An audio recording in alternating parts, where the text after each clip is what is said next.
your chief commentators, Mark Osler and Lee Diffie. Well, this is it. This is it. There is no more talking, no more adjustments, no more speculation. Isn't that a magnificent sight? Aussie V8s, 600 horsepower, under the bonnet, ready to blast off for 1,000 kilometres of torture. Larkham and Jones will start off pole with Scaife and Morris in the Ford and Holden front row. Lowndes and McConville, Radisich and Ellery off the second. Perkins and Ingle, the reigning champs, Bright, Baird, Seaton and Crompton, Bow and Richards. Back to row 5, it's Garth Tander, Jason Bargwanna, Dick and Stephen Johnson from position 10. 11 is Faulkner and Wills, Richards and Murphy, Mazira, Ricciardello, Longhurst and Young out of Macro. The 8th row is Cameron McLean and John Clellan. And we've got Mark Poole and Tony Scott from position 16. Gardner and David Brabham, watch them in the Coke Commodore. Wheel and Crick in the Falcon. Noski and Kelly, Jeff Brabham and Neil Bates. Romano and Hossack, Tratt and Alan Jones start out of row 11. Reed, Ashby, McDougall and Madecki fill row 12. Back to row 13, position 25, the Gatorade car, Dillman and Cotter, Haight and Finnegan, Emmazides and Wilmington, Rodney Forbes and Jeff Paul. We've got the youngsters, Greg Ritter and Steve Owen, Ethan Donahurst, Spurden and Charlie Cox returns, and Harris and Shaw from position 32. Wakefield and Canto, Dumbrell and Matt White of 17. White and Salmon, Vaughan and Wanless out of row 18. Mike Emery and Rodney Crick, Trimble and Heffernan of row 19. Briggs and Lee, Osborne and Peters. Back to 41, Nash and Dean Wanless, Darcy Russell, Grant Johnson, Conway and Shaw, Shembry and Courtney, Miller and Kendrick, Williams and Fleming, Lindstrom and Melinda Price, Siders and Holt. And they keep coming to the biggest grid ever, the V8s at Mount Panorama. Right down there to Leighton Cranbrook, Dean Croswell had some problems in qualifying, most it up the back. 55 cars and a magnificent sight as they head out on their warm-up lap, the last formation lap before they blast off for the FAI 1000. It truly is an incredible sight, Barry Sheen. Fantastic. I heard Tim Schenkin talking to Mark Larkham and also to Mark Scaife to say that when they come towards the end of this lap, to slow everybody up, because otherwise, you know, you're going to get the situation where they're sitting on the grid and the engines are, you know, boiling because they're kept waiting. We're going to give you some magnificent shots, in-car shots all day long.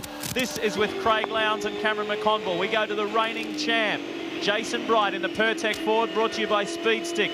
This in-car camera shot, and then we've got one on the front of the AU XR8. Across the top of the mountain, this huge crowd they've been building all week.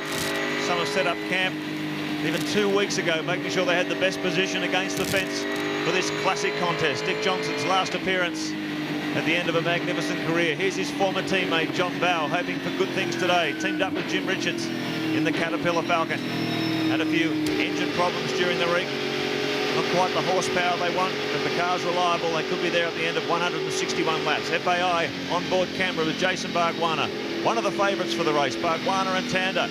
Finished second at the Queensland 500, looking strong for the FAI 1000. We've got a good mix of cameras out the rear, the front of the cars, above the windscreen, and looking at the drivers from varying angles. And the Shell onboard camera will bring you the shots of Dick Johnson in his farewell drive, and out of the front of the number 17 Shell Helix Ford also.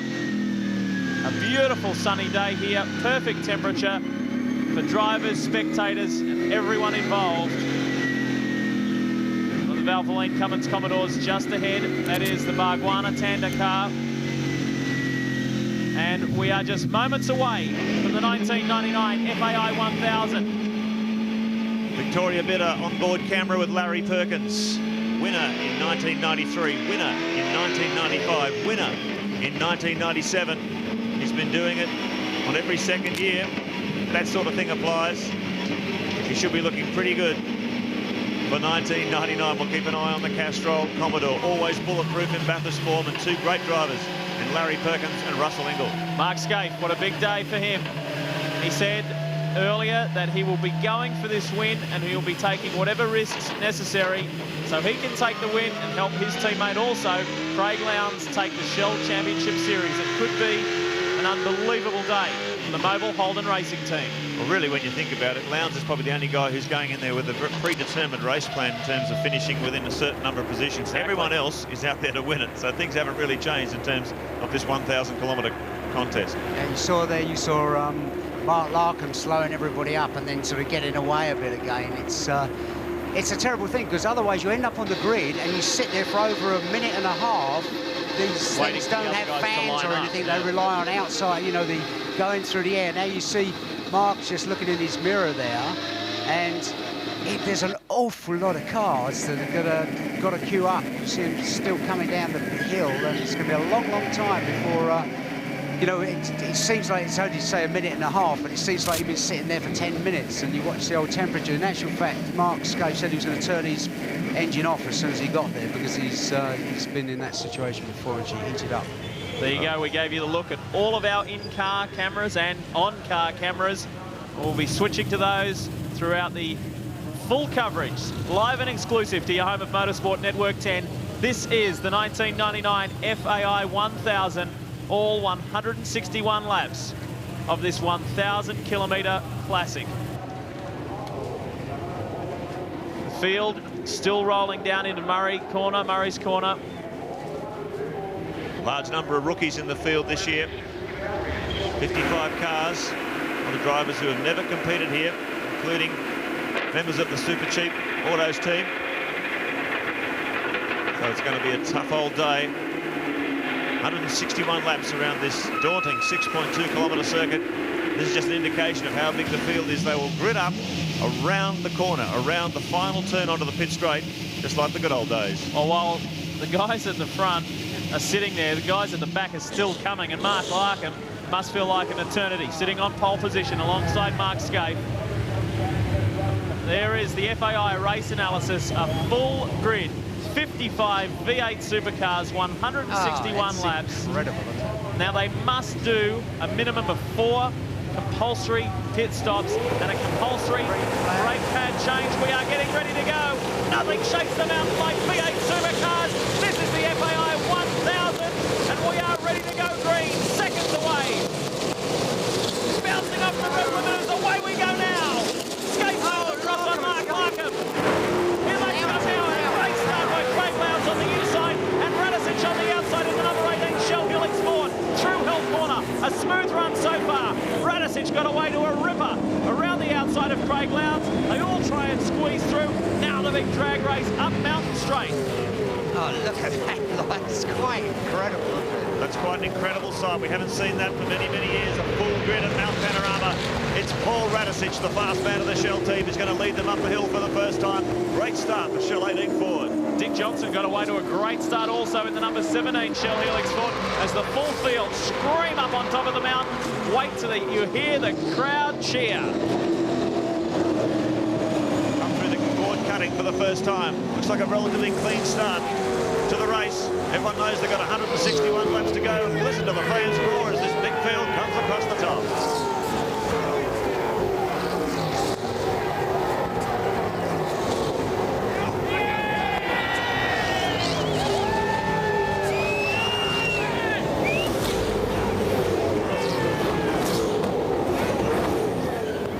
True it is, nothing shakes the mountain like V8 supercars. There's 55 of them in battle mode. First lap of the FAI 1000 for 1999. Paul Radicic, classic battle between Ford and Holden as he leads them down to the Forest Elbow for the first time. We can be proud because this is the best touring car series in the world. There's no doubt about that, Barry. No doubt about that. Wayne Gardner, there's already a challenge on here. It looks like Mark Scaife and the Pertec Ford of Jason Bright as they come thundering down off the hill, off the mountain. Larkin is there still. There's a drag race on here. And Dick Johnson is in the slipstream nicely as well. His teammate Paul Radicic leads the way. Bright will have the inside run through. Challenge chase. This is anxious stuff on the opening lap.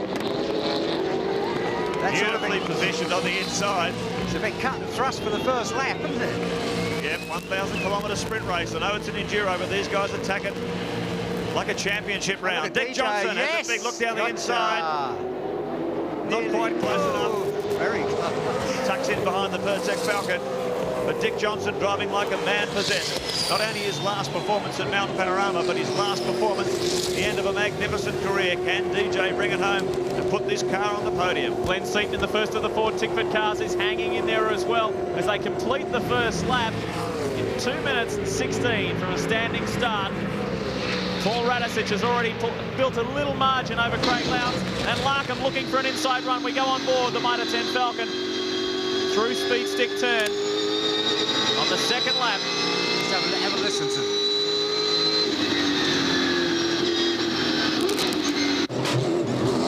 It's really interesting to hear him feathering on and off the throttle, and that's Mark Larkham, the pole position man. I was just talking to Brad Jones, his co-driver, out on the grid moments before the start, and he said, yep, he gave both thumbs up. He said, this car's looking good, it feels great.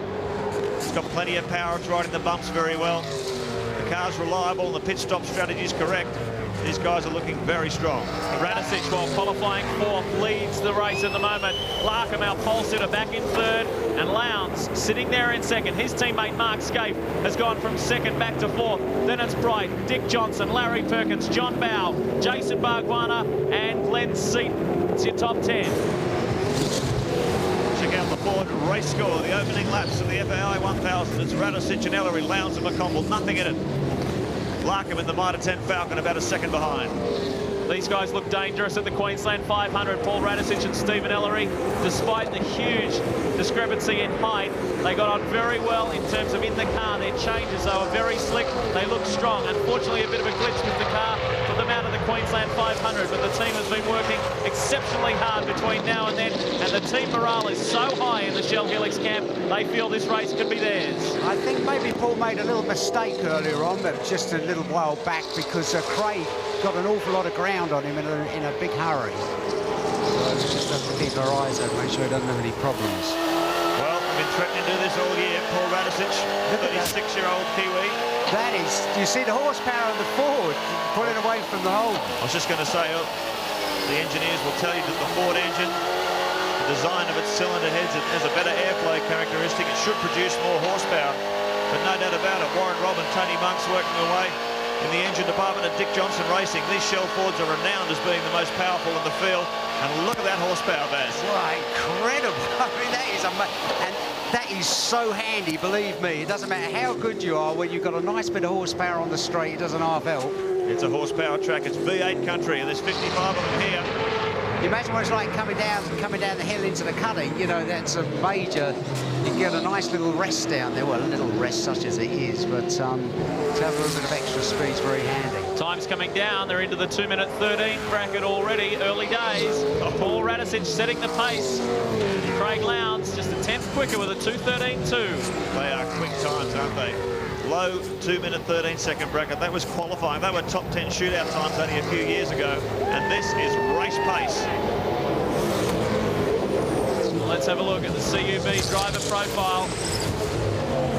We're locking up the left-hand front now. David Parsons starting off the back of the grid after problems in qualifying.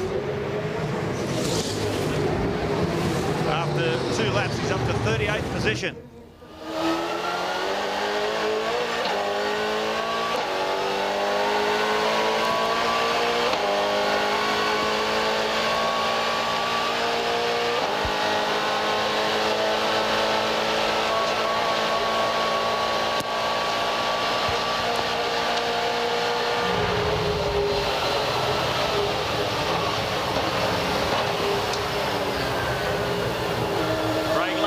Right on the back of Paul Radicic, the man who leads the Shell Championship Series.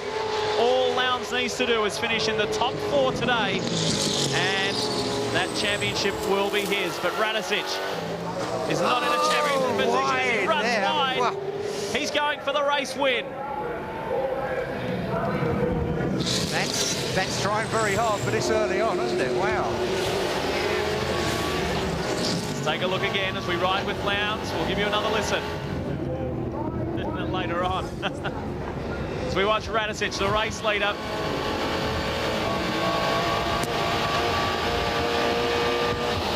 Done a magnificent job in 1999.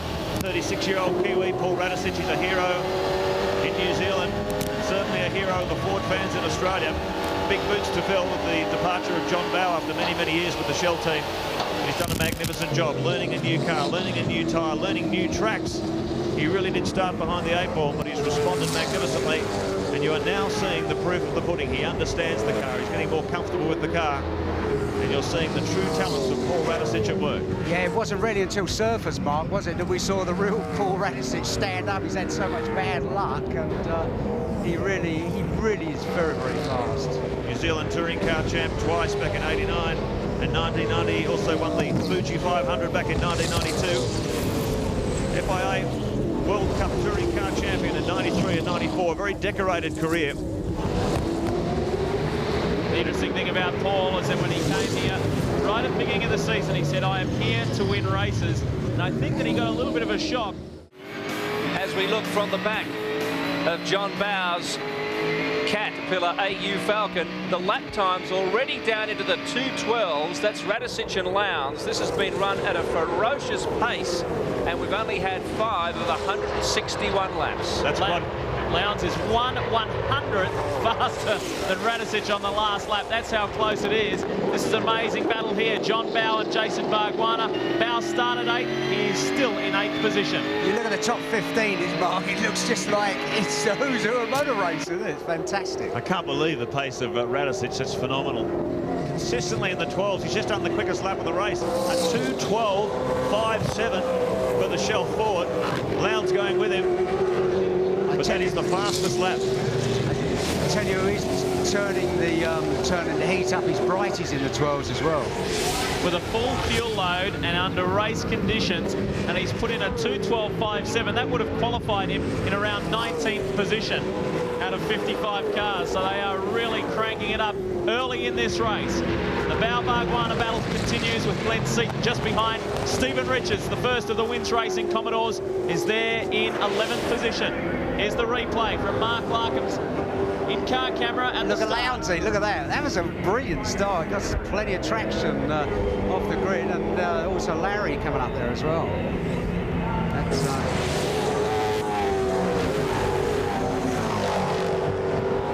They climb the mountain one more time. Dick Johnson well placed in 6th position. Jason Wright in 5th. Scaife 4th. Larkin still hanging on to 3rd. Lowndes and Radisich at the top of the pack. Here's our chopper shot. We'll be bringing you this all day long as they fly across the top of the mountain. The cars, that is. The car in trouble down the bottom of the track too. Simon Emizides, one of the privateers, the opening laps. Some dramas at the bottom part of the circuit. Let's check that out on the replay. whoa, might have got a little bit of a tap there. Oh, hit the wall as well. It's the Dumbrell white car. Not sure if he gave him a nudge. But Simon looked like he was continuing on his way. Hopefully there's not too much damage. It did seem like he spun round pretty quickly, didn't he, Mark? Someone going slow down there. That's the graphic skills car. That looks like Wayne Wakefield. We did see that car come into the pits earlier, perhaps 2 or 3 laps ago. Now here's Simon Emizides' car. This is going up Mountain Straight. He will try and limp around and get back into the pits. It will be a long lap.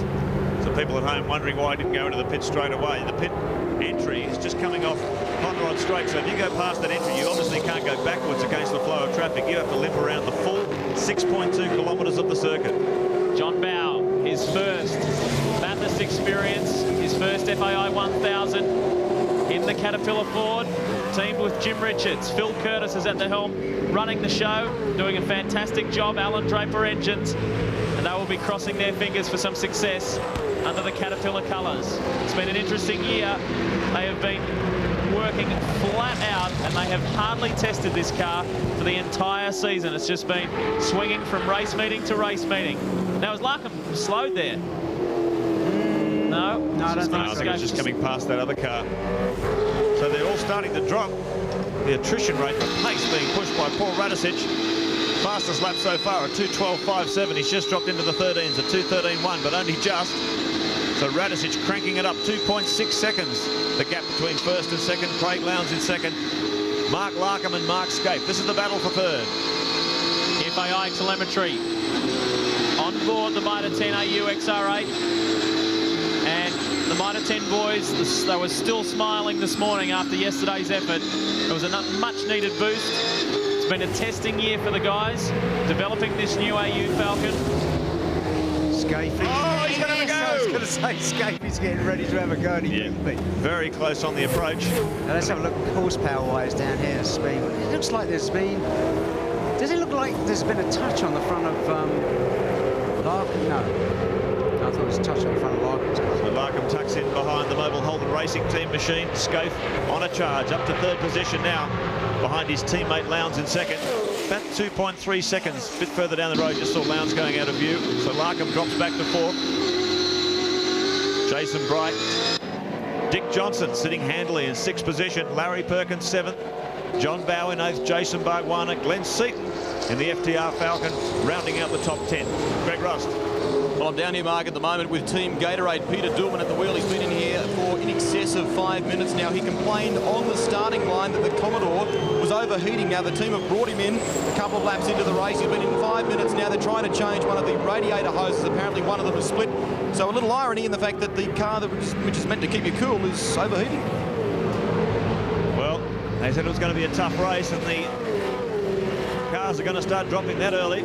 It's going to seriously deplete the field. 8 laps completed. 2:13.17 for our race leader, Radicic. He's pumping it out 3.2 seconds now, increasing his gap over Lowndes all the time. But Craig Lowndes, as we said at the top of this broadcast, driving a tactical race. He has to finish fourth or better to win the Shell Championship Series.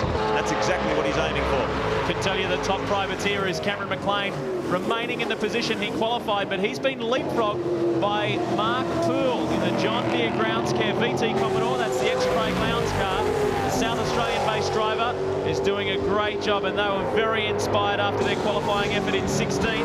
Although it doesn't sound all that flattering, 16th out of 55 cars. So we'll keep an eye on Mark Poole as the day progresses. This is Stephen Richards, the number 7 Wins Racing VT Commodore, paired with Greg Murphy. Let's not forget that Stephen is half of the winning combination from last year's FAI 1000 Classic. Outside of Lowndes and Radicic, Brighty is consistent. Jason Bright is consistently the quickest. He's currently, where is he? He's in 4th place, so he's consistently quicker than the other guys, so we have to keep our eye on him. Starting to wind the pace back a little bit. 2:13.17 for Radicic. Tander just, Bargwanna, I should say, just overtaking Bow. As Scotty Taylor, Bill Adder, the Xerox Shop Commodore comes into pit lane. Simon Emazidi still limping his way around. So Bargwanna makes a move on Bow. That puts him up to 8th position. At least Emazidis is out of danger now because... Watch this. Glenn Seaton on the inside of John Bow. Yeah, so Bow goes back to 10th. And he might be 11th in a bit. Stephen Richards has a look up the inside. Oh, don't want to risk brushing any paintwork this early. Be so careful, a little touch on the wheel arch, and that's the end of the story. Stephen has another look on the inside, coming into Murray's corner, but then tucks back in behind John Bow. So still Paul Radicic, who leads the way by some 4.7 seconds over Craig Lowndes. You're watching the battle, the 10th position between Stephen Richards and John Bow. Richards is pushing hard too. Yeah, he really is. Yeah, he wants to get up front of the Cat Ford. The Caterpillar team, they've only got 2 engines available to them. Here comes Jason Bright. Inside of Larkham. So Larkham just looks like, whether he has a mechanical problem, we're not sure, but he's certainly winding the pace back a little bit. Cars coming up and overtaking him, so Larkham now moves back to 5th position. I have to say, coming up the hill there, Mark, it did look as if Jason's car was pulling away quite a bit. Larkham must have a problem because Jason Bright's car's pulling away from him hand over fist. See, look at that. You remember a couple of laps ago when he came up the mountain? Yes. It just looked, it may be in the camera, but no, you were right. Mark Scaife then came past him, so maybe it's not nothing that major that's slowing him down instantly, but that's just that's a lot to pull out, though, Lee. Look at that.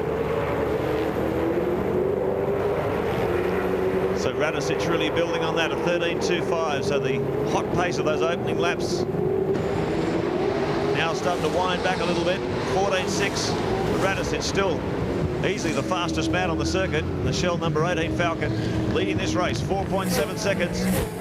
He wants to get as far up the road as he can. If there's a pit stop under green flag conditions, It's going to be a big advantage to him. Don't forget, you can stay up to date with everything that's happening. www.10.com.au. Website to look up today. Now, the last time round, other than Paul Radicic, the next driver in the 213s was Jason Bargwanna, on screen now in 8th position. Greg Rust.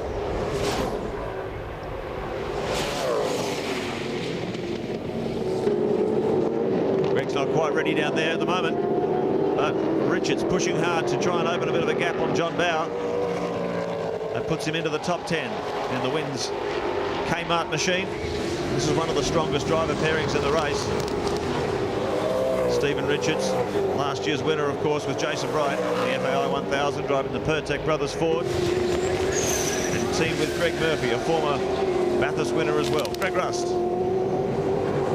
Well, Scotty Taylor's down here in pit lane. Lots of action for the privateers. We saw your team pushing the Commodore up pit lane a moment ago. Tell us what's happened. Yes, I'm afraid we're in for one of our very rare early retirements. I was just going atop the Skyline, and I think it might have dropped the valve and then a bit of blue smoke, and that normally signals she's all over for the day, which is a bit of a pity because the Adard boys have put a lot of effort into it, and it's, I suppose, one of our rare not finishes. So, you know, we've been coming here 21 years. I suppose we got to cop one of these every now and then. Kick back, Scotty, and have a collie. It's motor racing, and I certainly will. Thank you. There you go. And Glenn Seaton, right now back in 9th place, riding with him. It took Alan Grice 16 attempts to win Bathurst. He finally got there in 1986, and funnily enough, this is Glenn Seaton's 16th start. Will he do it for the first time today? Not sure if you saw the Privateers story earlier in our telecast. We made mention about how the Privateers, when they get some good equipment underneath them, how they can drive equally as well. Case in point there is David Parsons. They finished 5th at the Queensland 500. They had problems earlier this weekend and were forced to start in 54th position. David Parsons is now 29th. He has been carving them up at the back of the field and is making his way to the middle of the field in very fast fashion. The FAI onboard telemetry. Glenn Seaton, the Ford Tickford Racing pilot. We'll let you have a listen.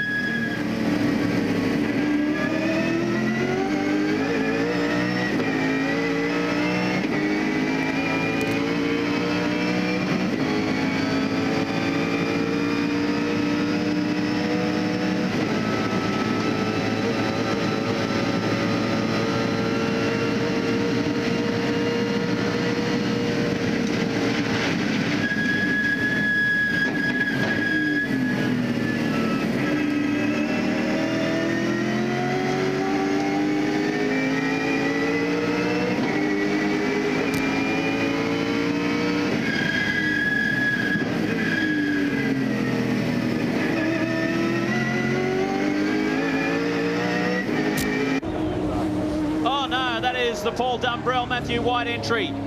Paul Dumbrell, we've seen him race in Formula Holdens this year. He is the youngest driver to ever race at Mount Panorama as Paul scrambles out of the car. And it's at McPhillamy Park. He closes the door. Yeah, it's He's given two things. If one thing, the doors could be sticking out and someone can whack it. So, oh dear, he's giving himself a whack. Yeah, he's hit that wall very, very hard. You can see the damage. Let's have a look on the Shell replay. Oh, he's already hit the wall there. Done it. Looks like memories of Craig Lowndes' accident there 2 years ago when he got offline, got out of the. Oh, look at the diff at the back of it. Yeah, rear axle's broken. Really given a major wallop there. Well, that's a shame for young Paul Dumbrell. He's only 17 years old. As we said, the youngest ever driver here on Mount Panorama. He's up onto his feet. Yeah, he's given himself a big shake. Marshall's on the spot to make sure he's okay, but I think he's just had the stuffing knocked out of him more than anything. Well, the trouble is, Mark, it whacks your knees up against the roll cage and everything, you know. It just gives it... Look how hard he's hit there. Yeah, it really has. So this is the nature of this race. It's a very, very tough, demanding circuit. When you're pushing as hard as these guys are, mistakes are commonplace. Well, student is just over the blind rise and approach to McPhillamy Park. It's a pretty precarious position. Greg Rust. I'm down in the pits at the moment, Mark, with Ross Stone. It's early days, Ross, but Jason's sitting in 4th place. Is everything going according to the strategy? Yeah, everything seems to be working all right. We've just got a pace car out there, so we're thinking about having a stop. But temperatures, brakes, etc., we're monitoring everything. We're getting up 750 degrees C on brakes into Caltex Chase, cooling off to 450. Everything's on the schedule. Bridie said the tracks may be breaking up at McPhillamy a little bit, so we'll keep an eye on that. Thanks, Ross. Okay, no worries. Here's their man, Jason Bright. We'll wait and see what they, in fact, will do under the safety car conditions. Man who announced this weekend, quite a sensational announcement, he'll be leaving Stone Brothers Racing at the end of this year to pursue a career in Indy Lights, the traditional stepping stone to champ cars we see performing on the Gold Coast each year. And it would be fantastic if we could have an Australian driver of Jason Bright's pedigree in America's #1 racing division. Here's the safety car out on the circuit. Going to wait to pick up the leader of the race, Paul Radicic. Are you going to count today, Marco, or shall I? How many safety cars? We had a lot of safety cars yesterday. In case you weren't watching, we had the Paul Wright 3-hour production car shootout around here, and we had an enormous number of safety car laps as cars were crashing all over the place. This is the first. This is a portent of things to come. First one of probably many throughout the day, although let's hope not. You don't want to see too many of these cars exit the FAI 1000. Greg? Well, I'm down here at the moment, Lee, with Matthew White, Paul Dumbrell's teammate. A lot of disappointment there. I understand he was trying to make up some time and putting in some pretty quick laps after that unfortunate clash with Simon and Mercedes. Yeah, it's a most fortunate incident. The Wins PPG Bridgestone Commodore has been running great all weekend. Paul got off to a great start, picked up 4 or 5 positions, and we're all running to plan. Had a bit of an incident with Simon, and he checked out the steering, and the steering wheel had a bit of an angle on it when it was coming down the straight, so he thought he'd pull into the pits, check it out, and it all seemed okay, and he's headed out and put in some good times out there. We're not quite sure what exactly is going on, and haven't been able to get in contact with Paul, so big disappointment for the team because everything's been going so great all weekend, but have to get back next year. Sorry to hear that, mate. Kick up and watch the telecast, won't you? Thank you. Yeah, they call it the safety car. That's exactly what it does. Slows the field down, gets them in an orderly queue until the crash crews can get out there and get the damaged car back to pit lane. Lights are off on the safety car. That's the indication to the field. They are about to go back to green flag conditions. That is full racing conditions when they come across the start-finish line this time around, but they are not allowed to overtake until they cross that start-finish line. There is race leader, the number 18 Shell Helix Ford, Paul Radicic, teamed with, I guess we can say, fellow Queenslander because Paul resides on the Gold Coast, Stephen Ellery, who is so keen to do well here this weekend. He had a mixed year where he missed some rounds and did other rounds in his own car, his EL Falcon, the family-run team. And he was just over the moon when he was asked to join Paul Radicic, the Shell Helix team, for the Queensland 500 and the FAI 1000. That's Mike Imrie with problems. The problem is we're going behind the safety car for 2 or 3 laps. You know, everything cools down so much, the tyres especially, and it can really catch you out in the first half a lap, you know, to get the temperature back in the tyres. Yeah, that's a good start from Radicic, and he's really gone at it. We're back under full green racing conditions. Oh, that's the trouble you have when you're picking your way through the slower traffic. John Trimble just putting a little bit of a squeeze on the Mobile Holden Racing Team Commodore, but Paul Radicic sprinting away like a scalded cat, as he has done since the start of this race. 16 laps in. He's been setting the pace in the Shell number 18 Falcon. Lights flashing as Craig Lowndes and Mark Skaife follows him through. Jason Bright in 4th. Well, not only has it given Paul Radicic a good buffer, Craig Lowndes just letting the pretty and forced entry know that he is coming up on the back of them very, very quickly. So Radicic has got a good gap, but it has brought Bright right up onto Skaife, and it's bunched the remainder of those guys right up. It's interesting, the Holden Racing Team cars have a switch so that they can permanently have the headlights flashing. They're not going along there flashing them on and off as you would in your standard road car. That's been set into the electrical system so the lights automatically flash on and off. See Lowndes' car, he drives around me on and off. You wouldn't be behind anybody flashing your lights, Mark, would you? I'm not a road rager. But it's a very good thing. The drivers of the slower cars will tell you it's a very good way to catch your attention. You see these bright lights in your rearview mirror, alert you that a faster car is coming through. Quite often it can mean the difference between getting squeezed and getting a nice clean pass. I tell you what, that's done Paul a major favour because the guys, HRT guys, have been held up quite badly there. You look, have a look at the lead that Radicic will have now. It should be pretty there. Is that Radicic? Yes, right in the distance there. Craig Lowndes, 4 starts, 2 finishes, 1 win. Outstanding performance. This is the man who really set the mould for this youth generation in V8 supercar. The Holden Racing team took a risk. Up until Lowndes turned up, there was always this wide-held opinion that no, we can't afford to put a young guy in the car. They're too expensive. We can't afford to let a youngster risk him with this expensive equipment. HRT took the gamble. Lowndes did make a few mistakes, but they absorbed that and ultimately proved this is a young man's sport. The deluge that has followed him has been unbelievable. Let's not forget that this is only the 3rd as Bargwanna makes a move on Larry Perkins. Coming into Murray's corner and has completed it. So Bargwanna moves up 1 position better. He is now in 7th. Larry Perkins back to 8. Getting ready. Radicic, 4.7 seconds the gap. He used that safety car situation beautifully. He tore away up Mountain Straight using the tremendous horsepower of the Shell Ford to open up that gap once again. So even though he built it up to about 8 seconds before that first safety car period, he's well on the way to getting back to that buffer. Now, if Mark Larkham, and we say if, had a problem earlier, doesn't appear to be seems to have healed up. Because he's doing well. Currently in 5th position. That's Dick Johnson right behind him in the number 17 Shell Helix Ford. Will hand over to son Stephen later in the race. Are very confident about their fuel economy. Stephen was saying earlier, I think we could go 38 laps before we have to refuel, which is a very good stint around Mount Panorama. Well, the important thing with that, even though they have a minimum 4 stops they have to make, the fact is, if you're using less fuel, you have to put less in at the next stop, so your actual refueling time is reduced. There's always an advantage to having good fuel economy, even when you have your pit stops numbered in a minimum. So even though they have to make 4 stops, fuel economy is always an advantage, because every second you lose in the pit stop is very, very hard to make up on the racetrack. Dick was saying yesterday that he has never been so tired in all of his life. He's been pulled and dragged from pillar to post, and he was saying it nicely. He wasn't having a winch, just through all of the promotional duties that he's had to, and all of the farewell functions and everything that he's had to go to. He's been really stretched hard, and I said, have you got anything left for today, Chief? And he said, yeah, I'll be right, don't you worry. Yeah, I've been saving it up for this one. Give him a nice rest in the car, wouldn't it? Yeah, he's been so impressive throughout the week, though. Yeah, he has, hasn't he? He's been, even admitted himself that through the year he struggled for motivation in some of the championship rounds. But every time he comes to Mount Panorama, it's just like a huge injection of adrenaline. The guy just comes alive so fast around here. Lee, what you were saying about Mark Larkham, that's really true, because if you look, Larkham is pulling Jason Bright back in there, so it's quite strange, unless he was having some little kind of problem and talking to the boys in the pits and that, I don't know.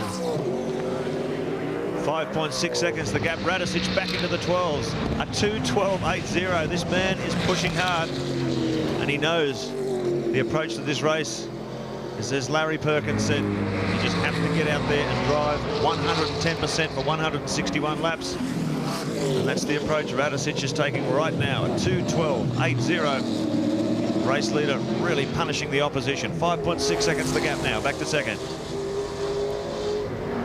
Well, Mike Emery's car, the Sabrec STP entry, is back out there and circulating. We saw him perhaps a blown front left. Radicic looks so strong. They had a problem with this car earlier in the morning. In the morning warm-up, we saw Stephen Ellery run wide. They had a power steering problem, but there is no problem at the moment. How lucky was that? That power steering hose failure occurred on the last lap of the 20-minute warm-up. That's what I'm saying. The luck's with you at this racetrack. It really is with you. That could have happened on the first lap of the race, and they would have had problems. So luck shining on the Shell 18 car early in this FAI 1000. 2 Mobil 1 Holden Racing Team Commodores. Craig Lowndes right there, sitting in second. At present, 5.5 seconds adrift of Radicic, and immediately behind him is his teammate, Mark Scaife, the guy who he shared the drive with last year. And they experienced a frustrating time with tyre problems that sent them into the sand traps a couple of times. They're looking very strong early in this race. They're coming up on the Emery entry. And Jason Bright isn't that far behind. We ride now with Mark Scaife.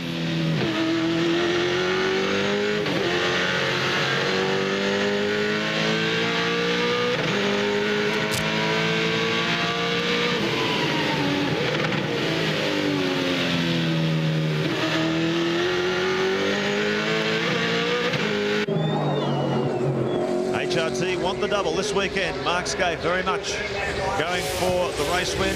Lowndes is going for the win too, but if strategy comes into play, he knows he wants to finish in the top 4 to win the championship series.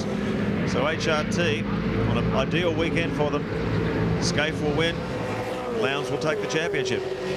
Well, Rodney Crick, multiple times Australian Super Truck champion in the Mike Emery car, is getting a terrible time there. He's being swamped by all the faster guys, and he really has to keep an eye in the mirror, and he's done a good job so far. The first half-dozen cars or so are through. Further back in the pack, Barguana maintains his 8th position from Larry Perkins, Glenn Seaton, Stephen Richards is 10th. John Bowers dropped outside the top 10. Longhurst is there. Wayne Gardner has moved up into 14th position, and Mark Poole in the John Deere entry is running a credible 15th. Another miraculous recovery from the Stone Brothers Ford operation. This car, the Pertec Falcon, crashed heavily on Thursday. The team worked very closely with the TAFE crash repair team over Thursday night to get it ready for the first session Friday. The suspension, they were all lost early in the week. The car was very, very difficult to drive over the bumps, Jason said, but they worked very, very hard on getting their shock absorber set up correct. They made some major gains in setup toward the end of the week. And as Jason said in the warm-up this morning, the car feels fantastic, and judging by the performance in these opening laps, the Pertec Ford is doing just that. Can Jason Bright do it again? Recover from a crash early in the week to take victory in the FAI 1000. Our statistician Nigel Greenway just made a pretty relevant point, reminding us that there's $100,000 on the line for any team that beats the race record of 6 hours, 19 minutes and 14.8 seconds. Now, to be on target for that, Nigel pointed out the first 20 laps must be completed in around 47 minutes. The race is now 48 minutes, 40 seconds old, so they're not that far off. Yeah, you never know. It's the safety car periods that really muck up that challenge for the race record. I know that when Jim Richards and Mark Scaife set that record with the Nissan GTR, it was one of those days that went through virtually crash-free, very little disturbance to the overall race pace. So it really is in the hands of the safety car. Jeff Brabham, the second FTR car, has moved up quite well. This is the battle further up, though, with the first of the Ford Tickford cars. Glenn Seaton is holding off a very determined Stephen Richards, John Bowe, and we see the second Wins Racing Commodore there. That is John Faulkner. It's all Kiwis in the Wins cars this weekend, as it was at the Queensland 500. Richards and Murphy in one. Faulkner and Simon Wills, the Formula Holden champion this year, is in the second. There goes Wayne Gardner in the McDonald's car. We'll drift through the field here for you. This is Mark Poole, who is running in 15th. That's an outstanding effort. Jeff Brabham, the Holden Young Lions car. Cameron McLean, top privateer. This is John Briggs. Then it's Paul Romano. Paul Wheel goes through. Rodney Forbes, another privateer. Tratt, Reed. And then we go back to the Ritter and Owen entry. And there is David Parsons, who, of course, isn't a privateer now that he's stepped up into that challenge recruitment car, the VT. But I tell you what, he continues his storm through the field. This is one of the hardest motor races you will find anywhere in the world, and there's proof of that. Bob Thorne, Todd Wanless Falcon, car 80. In all sorts of trouble on the approach to Forest Elbow.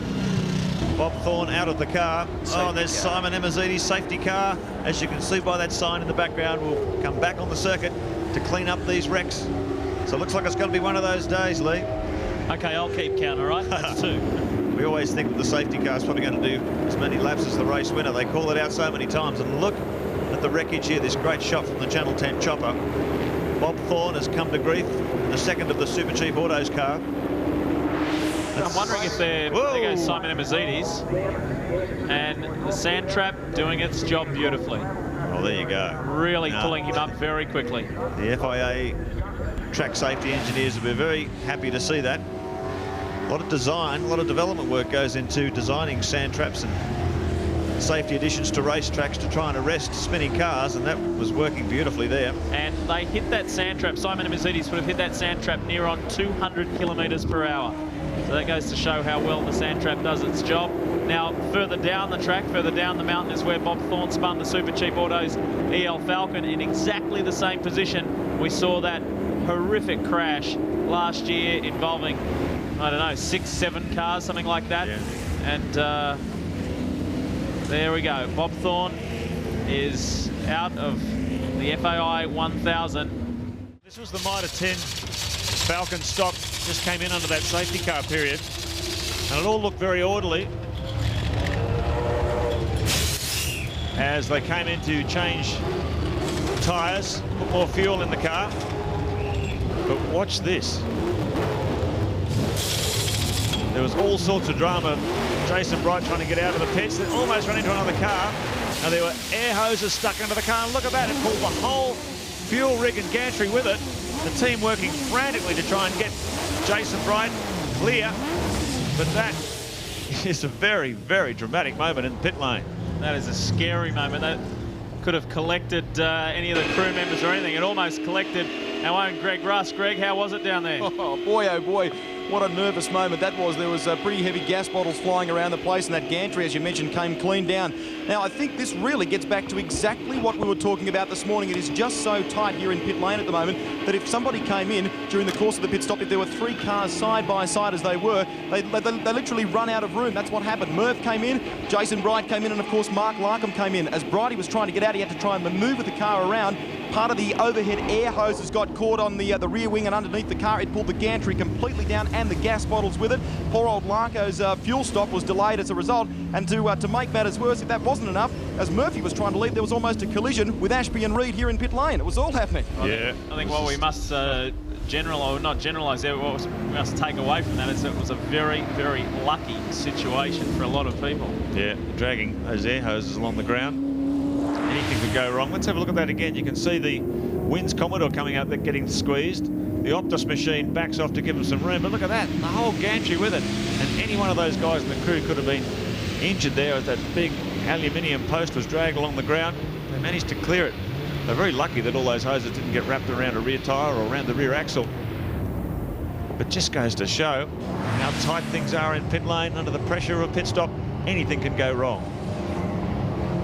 So, safety car still on the track as the field forms up. A few of the leading cars took the opportunity to pit then. Just done our sums on that. 4 minimum stops required under race regulations. That'll mean 3 more pit stops. Now, just done our sums on that. That means that if they've got 3 more, they want to do it on 3 more stops, they're going to have to get about 36 laps per stint on fuel.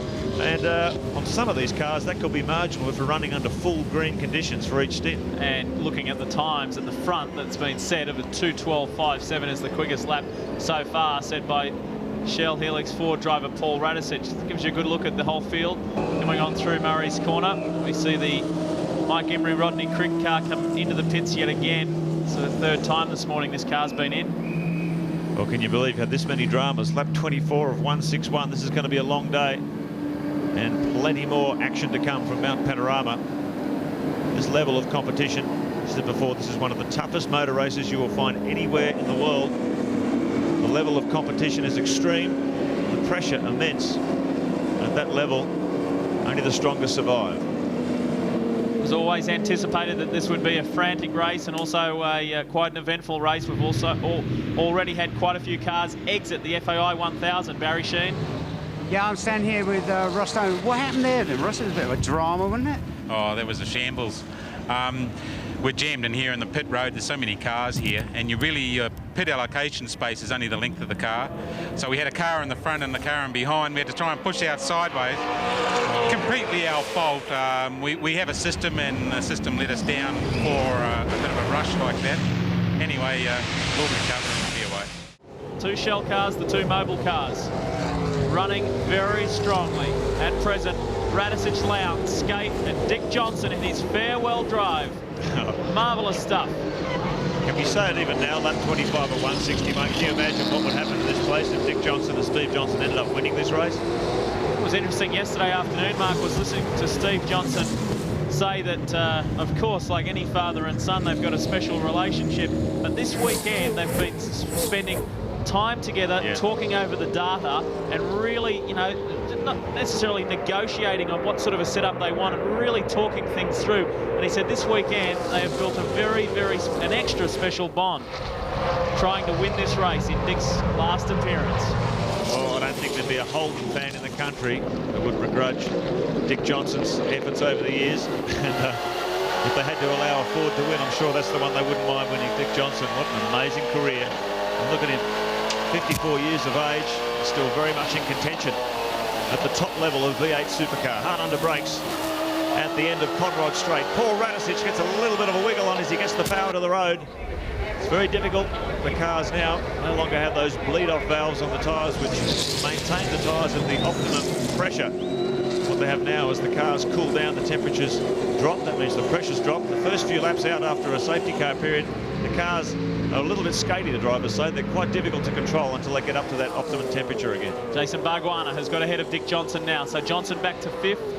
Bargwanna now up in the top 4. Here we go. There's your Ford race score. As it is at the moment, Bargwanna, I can tell you, he is super pumped about this weekend. The Valvoline Cummins team have had one of their cars on the podium for the past 2 years. Last year it was Jason Bargwanna and Jim Richards. The year before it was Stephen Richards and his father Jim.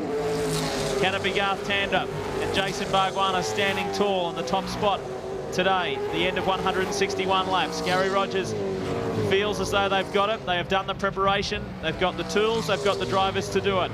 But this man sets the pace at the moment, Paul Radicic. 2:14.68 is the race pace at the moment. Dropped off a couple of seconds from those red-hot laps at the opening stint. Mitre 10 Privateers update. Rodney Forbes and Jeff Full leading the battle at the moment. Damien White, Rod Salmon, Nash and Wanless, 3rd position. That new VT Commodore, so hopefully they'll have a good run today as well.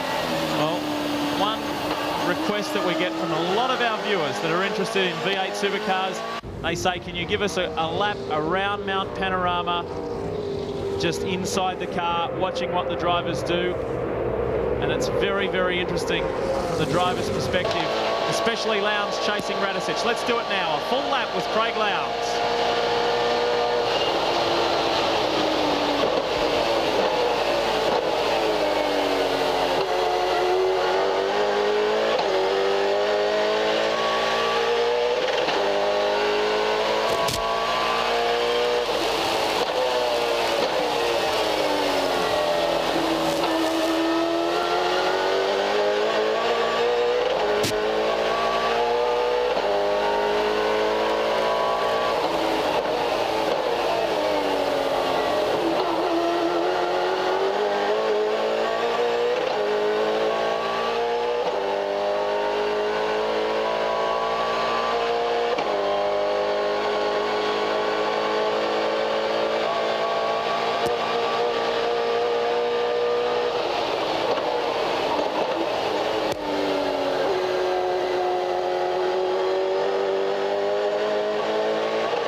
Inside the number 1, Mobile 1, Holden Racing Team Commodore, Craig Lowndes, the guy who could pick up his 2nd victory at Bathurst today and his 3rd Shell Championship Series.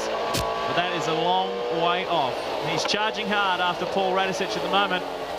Will be feeling good. Someone else that's feeling pretty good at the moment will be Tony Cochran, and he's with Bill Woods right now.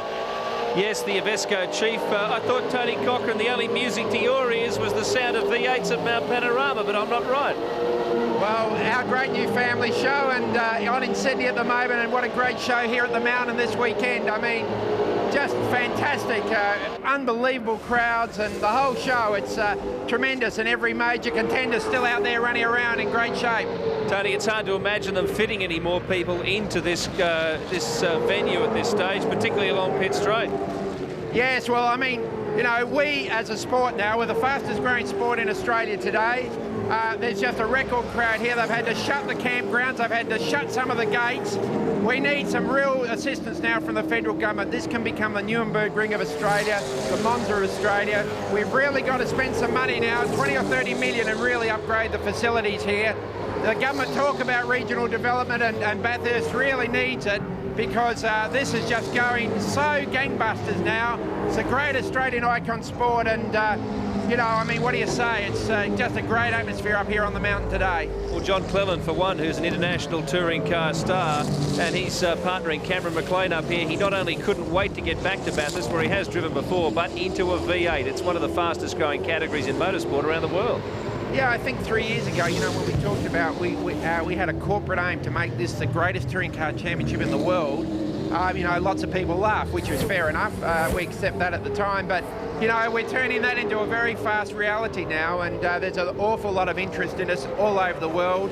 And you know, we've got people here from 5 countries today looking at us to maybe host a roundabout championship in future years. So everything's in a pretty good state of health, and so it should be. We're a great Australian product. Well, if you still don't know what Tony Cochrane's talking about, stay tuned on Network 10. You'll see why this afternoon. Well, while things were going so good for Wayne Gardner in 10th position, now here is Wayne Gardner in the McDonald's Coca-Cola entry. He is undergoing the stop-go penalty. Now, has he stalled the car there, or is he having an argument with the official? Oh, I think he stalled it by the look of that puff of black smoke out the back. The car might have stopped in trouble getting it going again, so that was making the penalty even worse. Oh, Daniel no. Miller and Jeff Kendrick. That's at Speed Stick Corner at the top of Mountain Straight, and that's in a very precarious position, and there's debris across the road also on the clear side. So they continue to tumble. We're going to watch the starter's flag and see if a safety car is scheduled to come out again. That is a very dangerous place. Let's have a look on the Shell Helix replay. What's happening? Oh, I'm not sure whether he got a nudge or he's just lost it, but he's crunched the wall big time. In some traffic there. That's not a good place, well, no nice place to go off at Mount Panorama, but that's particularly dangerous there on the approach. You can see he's just on the racing line. That's where the cars would normally exit. I hope the yellow flags are waving vigorously down there to warn the other drivers of this dilemma. I'm wondering what's going on, because on the slow-mo replay there, Mark, we saw him facing downhill, or I can't remember if it was downhill or uphill, but he was on the other side, whether he's tried to get going again, turned around and stalled it. Well, what's he doing here? He's doing the right thing. He's trying to push the car further off the racing line if he can. Let's have a look at that again. Well, he's already on his way around by the time we pick up that replay, so I'm not sure if there was contact with another car there or he's lost it himself. He's very definitely on the outside wall, and it looks like he's rolled down to try and get the car out of the way. That's a pretty dangerous position. Safety car is coming out on the circuit, so we're back under full caution. And Stephen Johnson there, just for a quick shot, Stephen Johnson getting ready to swap with Dad Dick. Larry Perkins currently running in 8th position. Hey, what's going on here? Listen to that. I think Larry's just taking it easy under the safety car conditions. Had a lot of backfiring as he's coming down the mountain there. It didn't sound too healthy, but looks like everything's okay. Here's the Shell team. Stephen Johnson, standing by. Destined to take over and continue the Johnson dynasty in 2000 and beyond, when he takes over that famous Shell number 17 Ford. And it's going to be I expect a phenomenal season. Both the Shell Fords are coming in under this safety car period. 30 laps completed. And both Holden Racing Team cars coming in also, and John Bow and Glenn Seaton. Oh, it's going to be crowded in here. This is a busy time. Cameron McConville standing by. Lowndes out of the car. McConville in. Time so important. Look at Mark Warner squeezing the Valvoline car past the two Mobil 1 cars. This is Radicic, race leader. Stephen Ellery climbing in. Very tall. Hectic time. FTR Falcon in 2. There it is, the number 5 car. Greg Rust is on the spot. This is absolutely frantic down here at the moment. There are cars absolutely everywhere, jam-packed into pit lane. Glenn Seaton is out of the Ford Tickford Racing Falcon. Neil Crompton strapping in. The clock's been running 13 seconds so far. Fresh set of tyres going on and 120 litres of fuel. The team's other car, Bates and Brabham settling in. Brabham out of the car, Neil Bates in. The Holden Racing Team Commodores have been in. So too is Jason Barguana. He swapped over with Garth Tander. They're going back out. Faulkner in. Faulkner's out of the car, and Scott Wills now into the car. It's all happening down here. Well, that was a good change there by, it looked like Glenn Seaton, because he beat Garth Tander out. So that was a very slick move. By the look of the Shell team, they were pretty happy with their performance too. Both cars up on jacks, both getting changes at the same time. There was no stuff up so earlier with the Stone Brothers change. It was a nice, clean exit. The two Shell forwards get out and rejoin the queue. So it's all happening down in pit lane. Here comes Wayne Gardner after making that stop-go penalty for the safety car infringement. Now, he's come in at an angle. There's going to be dramas here because I don't think the fuel hose can reach. You can see the boys yelling out of the back. We've got to get the car further across so we can reach it. Oh, this is very, very costly stuff, because that fuel hose only has a certain length. You can see that big black one at the back there. Now they've got it connected. So it just shows when the pits get very crowded, your pit entry absolutely critical. Every second you lose here is so tough to make up on the racetrack. Fortunately, they're under safety car period, so the damage won't be as bad as if they're under full green conditions. But that's a very costly stop for Wayne Gardner Racing. Well, the pit crew's being put to the test at the toughest level today. Minimal space and maximum pressure. As the Gardner car rather, with David Brabham on board, exits pit lane. So too does the number 70 Super Cheap entry. It should be young Tim Lay on board, taking over from John Briggs. And most of the co-drivers will be in the cars now. We'll wait till it settles down, and then we'll give you a full rundown. I'll tell you what's interesting, out of all those leading cars, Larry Perkins chose not to pit that time around. I wonder if that's a bit of masterful strategy on his part. He's going to wait till all the leading cars go in and all the pits are all jammed. When the pits are nice and empty, maybe Larry will come in there. That's a good move. That's what he's doing. Perkins just relaxing. Qualified the car.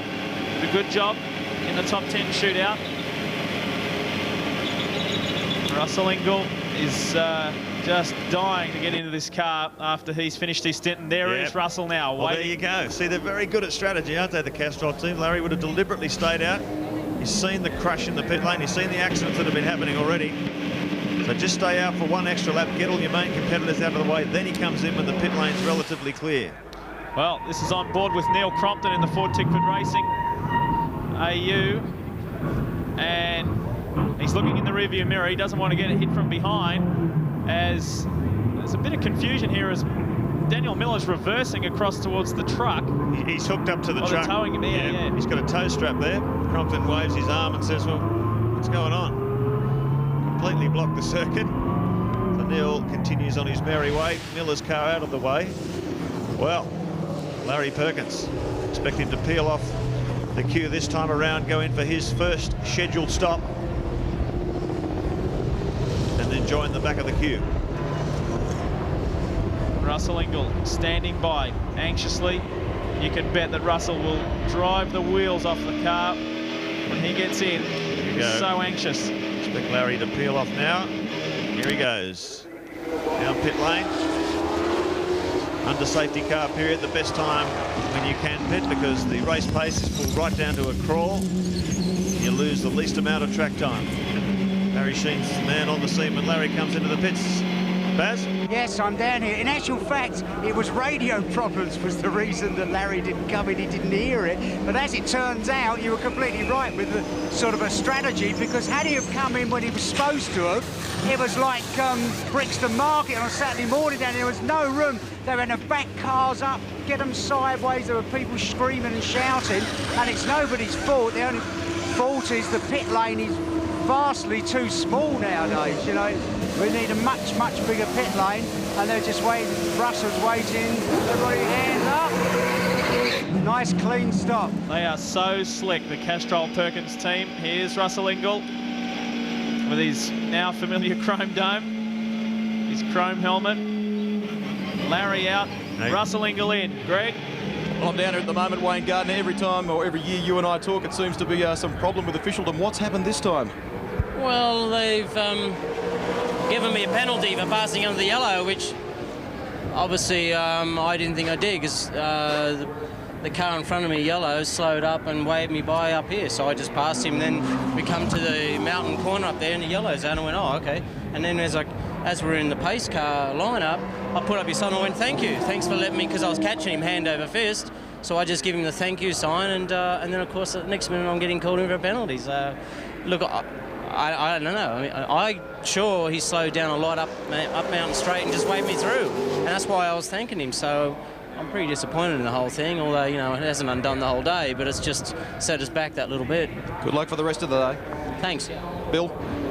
With me in the pits now is someone who's under a lot less pressure than Wayne Gardner, I think. Hopefully, anyway, enjoying the day. The Federal Minister for Sport and Tourism, Jackie Kelly. What's it like? Oh, look, out here with a record crowd. It's a great day, great weather, a terrific atmosphere. It's the place to be this Sunday. And you've just spent some time with me here as we saw that last frantic pit stop, and this is the biggest traffic jam I've ever seen at Mount Panorama. Oh, look, it's absolute chaos down here. I think record entries as well. I think I was expecting the start to be like dodgem cars and sort of pieces everywhere, but they all got away to a terrific start, and we're seeing it in the pits here in the pit lane. We hope the finish is just as tight. I have to tell you that a short time ago, Tony Cochrane threw down the gauntlet to the federal government, and I guess any other government that wants to get involved, about developing this circuit even more. And I must say, having been to Nürburgring earlier this year, Tony does make a good point, because that is a state-of-the-art circuit in Germany, and very much like Bathurst in many ways.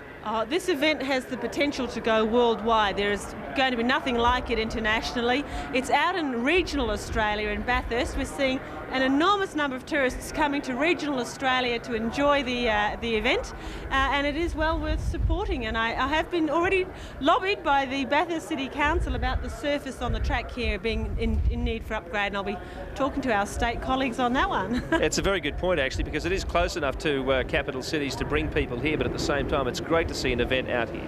Oh, absolutely. I think these types of events, on average last year was about $11 million dumped into the local economy on the one weekend. This year with the record crowd, it's got to be more. Well, once again, congratulations, Bathurst, on your support of the event. And Jackie Kelly, thanks for joining us. We hope you enjoy yourself this weekend. Great, great. As the field rolls down at a very slow pace, it shouldn't be much longer before we are back under green, back under race conditions. We've seen almost every team change drivers, that is, and pit for fuel and for tyres. As the lights are off on the safety car, we are about to get back under race conditions. Cameron McConville behind the wheel of the #1 Mobile One Holden Racing Team Commodore, and he brings them onto the main straight.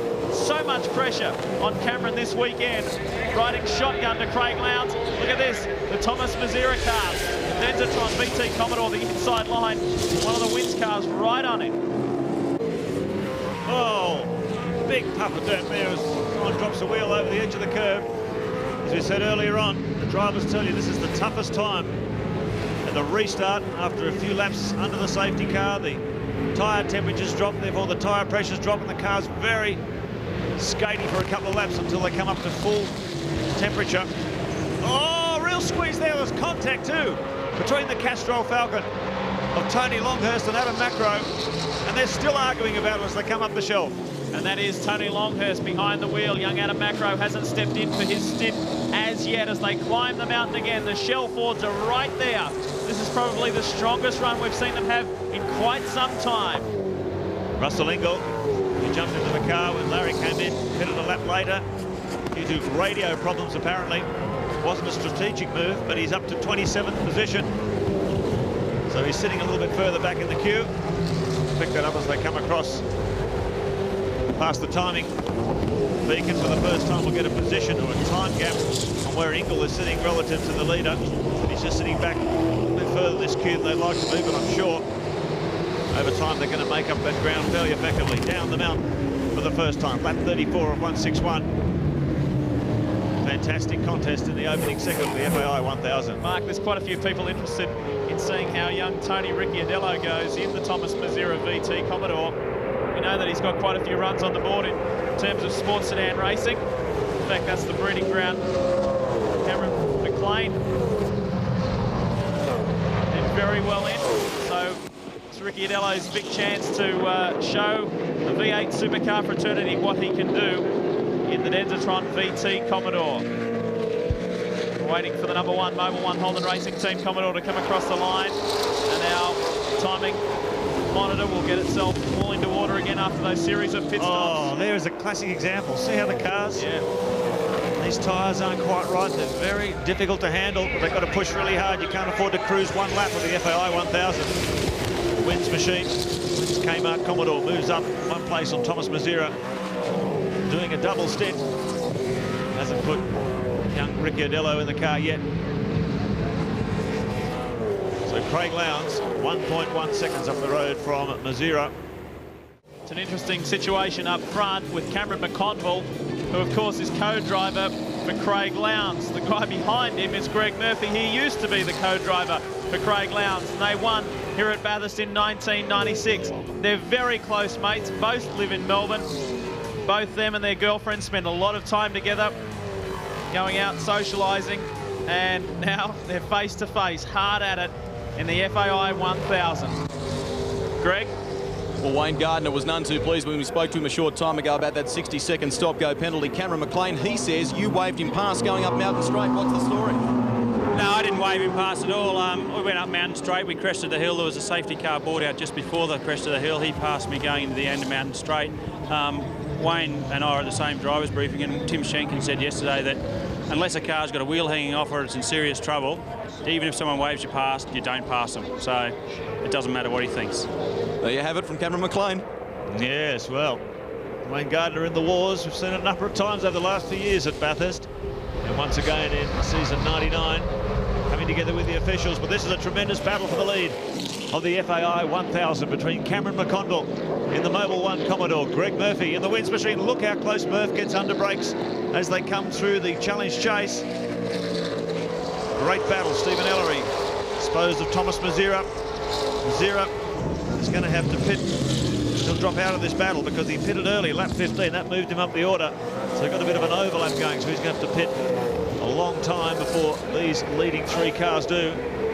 What a great battle amongst 3 absolute top-grade teams. Cameron McConville under maximum pressure. One of the guns brought in by Mobile Holden Racing Team to partner their 2 number 1 stars, Mark Scaife and Craig Lowndes. And look at this attack by Ellery up the inside. Horsepower in the drag race up Mountain Straight. Talk about horsepower, he's gone straight past Greg Murphy.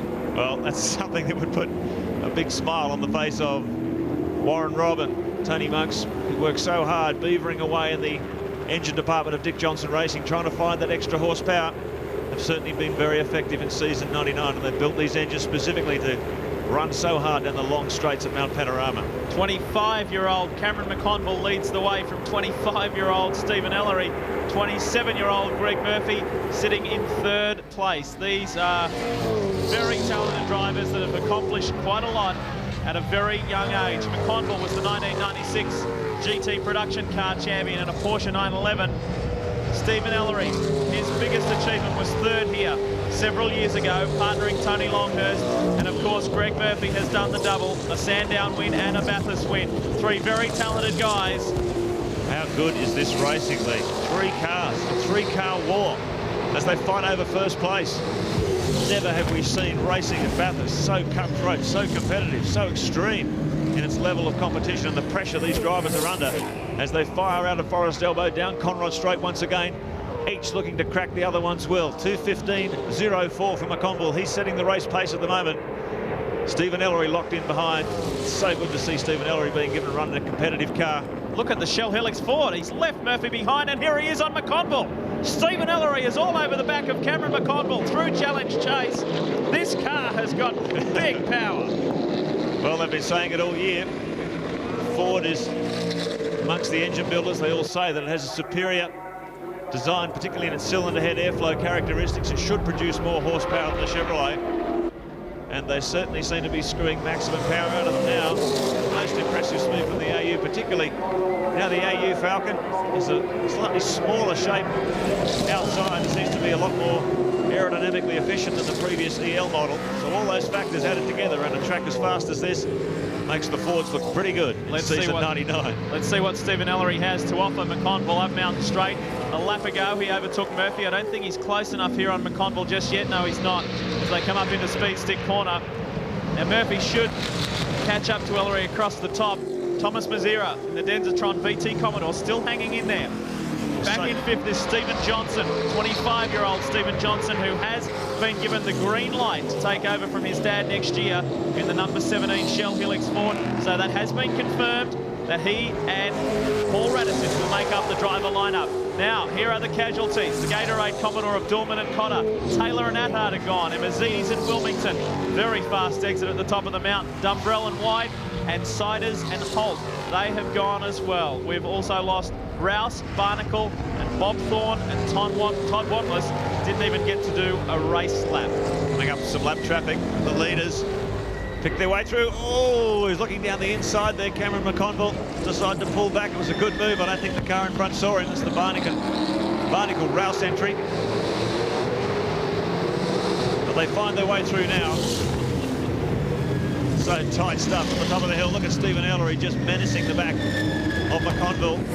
The battle of the co-drivers for the lead of the FAI 1000. And it's so good to see Stephen Ellery being given a run in a competitive car. Saw him partner Tony Longhurst, a brilliant drive in 1996 when he did a double stint to put the car onto the podium that year. And look at this, he's coming side by side. It's another drag race as they thunder down Conrod Straight. 290 kilometres an hour on the approach to the chase. And Ellery goes through to put the car back in the lead. And you won't see Greg Murphy on the outside of McConville. You won't see Ellery or McConville do anything silly. They do not want to jeopardise their co-drivers' chances. More to the point, McConville, that is for Lowndes. And look at the speed Thomas Mazira showing in the Densatron Commodore. And Stephen Johnson has tagged onto the back of that group. It's now a five-way battle, and not too far behind them is Craig Baird in the Pertec Ford, Longhurst, Paul Morris, Jones. Listen to the crowd. Yeah, the Ford fans are letting out a big cheer. They're loving this. Looking at the progress of the Shell team. They're on fire in season 99. And hasn't that Shell 18 car got some legs? They're getting some big grunt out of these things. Here comes Dick Johnson with Stephen Johnson on board now. The Mitre 10 Ford comes into the pits. It's all happening. So they're trying to clear some debris from the air intake. Greg Rust is on the spot. You're quite right, Mark. There's a lot of grass and dirt and things like that caught up in this front airfoil area. The guys are changing the tyres as well. 120 litres of fuel has already gone in at 15 seconds gone. Brad Jones shaking his head, not very happy in the car at the moment. We'll try and come back in a moment's time and talk to Mark Larkham and find out just exactly what's gone wrong here. What about the pace at the front of the field? This is frantic. We have got so many cars in strong positions at the moment, which is great for the FAI 1000. We are reaching quarter race distance, and remember, there is... I'll tell you what, there's no shortage of Ford fans up on top of the mountain. They're letting out a big cheer. They're loving this. What a classic battle. The quintessential Australian sporting tussle between Ford and Holt, the two long-time Australian manufacturers, the best product, the best drivers. Oh, and there's the Rouse machine. We just saw that getting lapped. And now they're apparently out of the race on the approach to Speed Stick Turn. That's the end of Mountain Straight. And we go back to this absorbing battle. Marco, let's not forget, $100,000 up for grabs for the winner. That's as always, but an extra $100,000 up for the team, the car that can beat the existing lap record. Greg, oh, not lap record, sorry, race record. Greg? Well, I'm down here with Brad Jones at the moment, leading. Not a very happy camper. Brad, what happened? I made a mistake, basically. I was getting through the leaders without much trouble, and I got behind Morris down the bottom corner there. Had a little bit of a wobble. I can't see it well. I got oil tip up. Kenny's going to have to tell you. Yeah, and just ran a bit wide. I had no downfalls in the front. Okay, see ya. Okay, Brad's out of here by the looks of things, folks. We're shutting the door. Yeah. Well, they're saying no. They're saying no. Shut it down. Shut it down again. Yeah, he's taken in more than a few shovelfuls of grit and gravel into the air intakes. Critical part of the car, that at the front. Feeds a lot of cold air to the engine's induction system, to its cooling system, not only for the engine coolant but also for gearbox coolers, some differential coolers. Teams have different setups, but that's a very important part of a race car there, and if you get that thing blocked up, it causes you all sorts of dramas. And you can see there, this may cost the Mitre 10 Ford team victory at the mountain today if they're stuck in there for too long. You can't afford to lose this level of time at this level of competition. Look how hard they're pushing at the front. 2:14.35 for Stephen Ellery. Cameron McConville sitting a second back in second position. Greg Murphy still in third. So this three-car war continues. Across the top. Now look underneath Larkham's car there. Yeah. Something leaking out with water, or maybe he's ruptured a hose, or look, you don't know. System speculation, so complicated. And if he's taken a wild ride across the scenery, he could have damaged anything underneath there. They can see they're putting more coolant into the car. So it's dumped a lot of engine coolant, I think, and that's bad news. Only 41 laps completed. You don't want to see your car sitting in pit lane like that. Oh, it's a different situation than last year for Larkham and Jones. They were running so strong. Our pole sitter has got problems in pit lane. They have 41 of 161. This is Greg Murphy, car 7, the wins. Racing Commodore is looking strong. Welcome back to Mount Panorama. That's Garth Tander and I think Thomas Mazira have come together. Well, Mark Oasley, you had a theory on this because just a moment ago you made a comment about the back of Mazira's car. Well, I've just been watching it the last few laps, Bill. See that big oil stain on the rear bumper? Oh, been watching that car running around the lead pack. There's been a big dark oil stain building up under Mazira's car like it was pumping out a bit of oil. And I saw on Greg Murphy's car the screen was splattered in oil spray, so maybe, I don't know, but it looks like Mazira's car may have been pumping out some oil. Oh, maybe he's dumped a big load, I don't know, but both cars out of the race. Greg Rust. That's it. Well, I'm down here with a fairly disappointed Gary Rogers. Gary, have you spoken to Garth and what's happened? I physically haven't spoken to him, Rusty, but the boys have. Evidently someone had a lose and hit the wall and bounced back out in front of him. So that's put pay to that for the day, hasn't it? Certainly has. It's one of those sort of races, I guess, when you consider that there's 55 cars here. Something, unfortunately, was going to happen like this today, wasn't it? Well, I think we should remember, too, it's only a third of the way in. There'll be a bit more of it. I mean, it's unfortunate, but, you know, these things happen. It's no good crying in your beer. That isn't going to help. Hard luck, mate. You had a great team here today with both Bargs and Tanner. It's a shame. I'm sorry? Hard luck, mate. You had a great team in Bargs and Tanner today. It's a shame. Oh, well, we'll just keep at it. That's all we can do. Thank you very much. Here's your Shell replay on your screen. Thomas Mazira turning all by himself. Oh, how lucky was... Oh, that was unlucky right there. No, but how lucky was Baird to sneak through on the inside in the Pertec car. That's the number 34, Valvoline Cummins Commodore. Garth Tander steering it, and you can see the extensive damage. Thomas running backwards down into Forest Elbow, and the Valvoline Cummins Commodore comes to a rest. Now another pit stop for the Pertec Ford team. Bright is back in, Baird is out of the car. Greg? Very slick stop, Lee. They've in fact fixed all that gantry. A smooth stop, no dramas this time at all for the Pertec Ford. A change of driver, tyres and fuel, and Brighty's back out there. Well, you certainly wouldn't question Stone Brothers' tactics because we saw them come to the fore last year. Brilliant tacticians, and that is a very sad sight. In fairness to Thomas Mazira, if that theory is correct, if he was pumping out some oil through the back of the car, he could well have got some on his rear tyres. Spun himself, yeah. Spun himself around. We don't know. We'll find out from Thomas later in the day, but very unfortunate. And there he is. He is one of the true battlers of V8 Supercar. You think of where he's come from. Former factory driver with the Holden Racing team. Now a struggling guy on his own. Doesn't do it with a lot of money, and that was a very strong run. He showed he had the speed, didn't he? Running with that leading pack. He was going brilliantly in the Denzatron VT Commodore. And apparently we are getting word now from race control that just before that had happened, he was called into the pits by race control, by the officials, because they had noticed the oil leak as well. So there you go, your theory's confirmed, Mark. That's a real shame, and you don't do it on a lot of bucks. He probably only had one engine here this weekend. There it is. Now last year, you remember Stephen got caught up, got hit big time in that accident at exactly the same part of the track. And put them out of the race. Fortunately, no tyres are rubbing. There is no damage otherwise that other than the cosmetic damage. And it doesn't seem to be affecting Stephen too badly. Let's have a look here and look to the right of your screen. Watch to the right of your screen behind the pretty car here is the 17 Shell Helix Ford. There it is there. Oh! Just squeezing through, and then Tander nails Mazira. He was in the innocent party there. Poor old Thomas Mazira spitting on his own oil. That's what it seems. You can see the front of Greg Murphy's car there. The oil splatterings across the front. And and another Stephen theory, Johnson tucked in behind. Another theory, I guess, could be there was a contact between the 17 Ford and the Mazira car.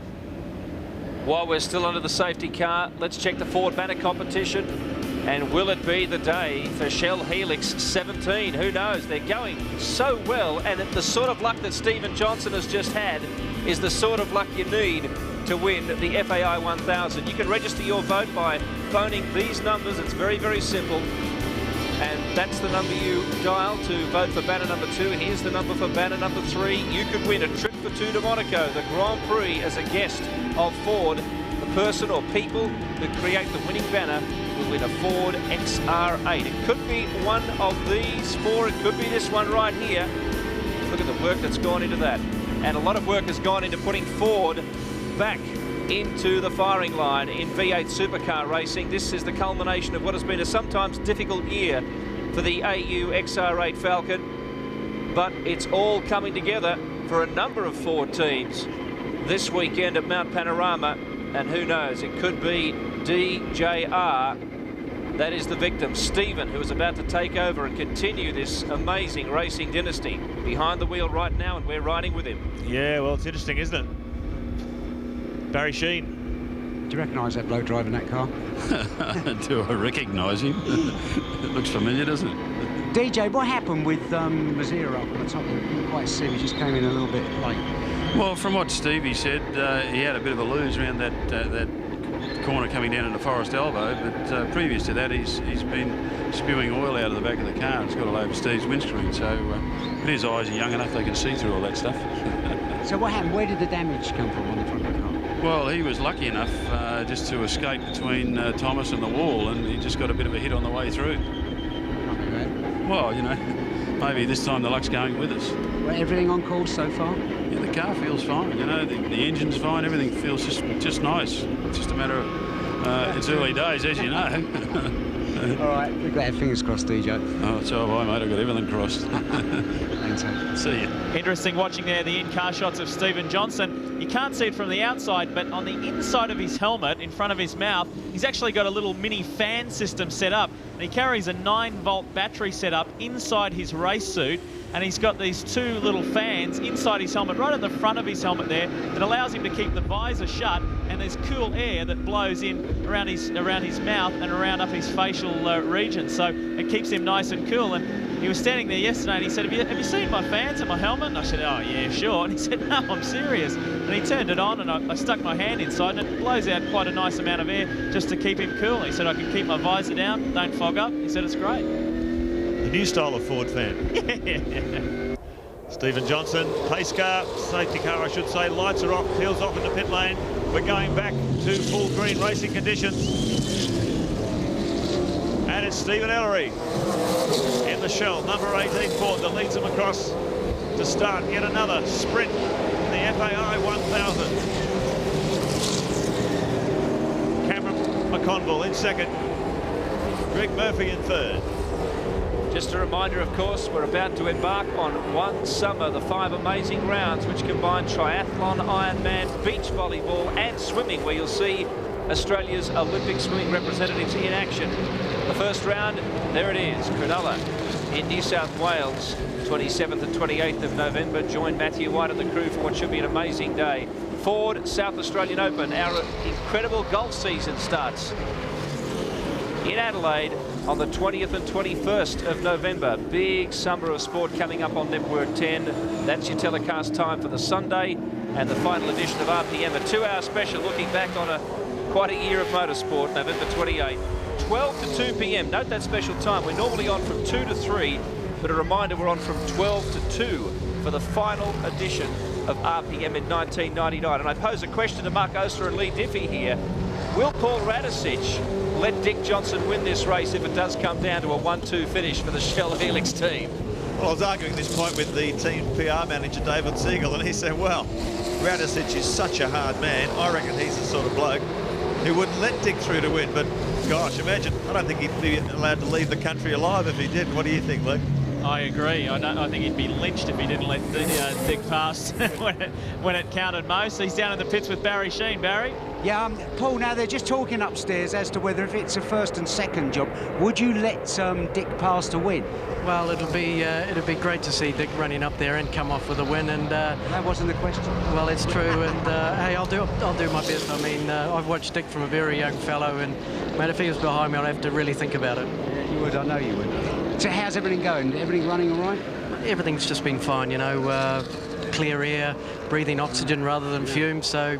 Very pleased with the car, and the boys have done a great job so far. Long way to go, but you know, fingers crossed, we'll just keep circulating. You look like when you really got on it, you could pull away from guys. Yeah, it's the same old deal. When you're in front, you've got to be a little careful, and I just took a little careful through the top, and they'd catch me again, but I could open it up down the straights. We got great top end power, and it's making my life a little easier today. Well, I hope you get in that predicament where you have to make up your mind whether to let Dick finish first or second. Well, we'll see, but hey, a 1-2 would be fantastic, and I don't mind which way it comes. Okay, thanks a lot. Thanks, Barry.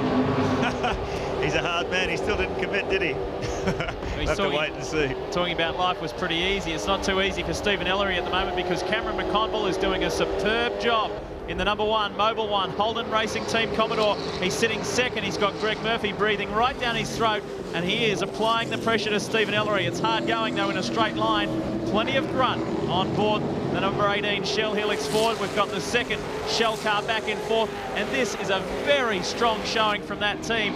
I think a couple of years ago, both cars were out by now, and last year we saw them having a really tough time also. Cameron McConville last year was in the Shell team, sharing the drive with John Bowe. This year, he has made the switch to Holden. I think a critical thing they changed in their approach to this one, Lee, was the Streets of Surfers Paradise. Last year, they took their 2 cars. One of them they're going to use at Bathurst. The 18 car nailed the concrete wall up there. They spent so much time chasing their tails trying to get the car fixed and getting it ready for the Bathurst race, and all of a sudden all your logistics, all your timing goes out, and you're behind the 8 ball from the start. This year they've approached it in a totally different way. Got a couple of the spare cars out for surface, kept their race cars in nice condition, and I've got to say, I've never seen the Shell team so cool, so relaxed in the build-up to the race. I really felt like they were on top of the job from the first session here on Thursday. Well, that's because they've had an incident-free run, and I was talking with Dean Orr, team manager, and he was just saying it's great. You know, the morale is very high. The guys have been getting good amounts of sleep because they haven't been having to waste that time repairing cars or working overtime to get it there, and that certainly helps in their approach. This is the car, this is the shot out of the back of Cameron McConville's VT Commodore, looking back at Greg Murphy, who is also going very strong. It's interesting you mentioned Dean Orr, the team manager for Shell Helix Racing. Dean was, of course, the guy who helped mastermind those 2 brilliant victories for Larry Perkins here in 1993 and 1995. He was the man wearing the headsets all day, helping to call strategy. He's a very, very experienced and talented team manager, and that is one of the main reasons why Shell got him on board. Oops, slipping up the inside. Russell Ingall, nice move on Jim Richards. Now let's update you on some of the positions further back, because running extremely strongly at the moment is the car just flashing out of screen.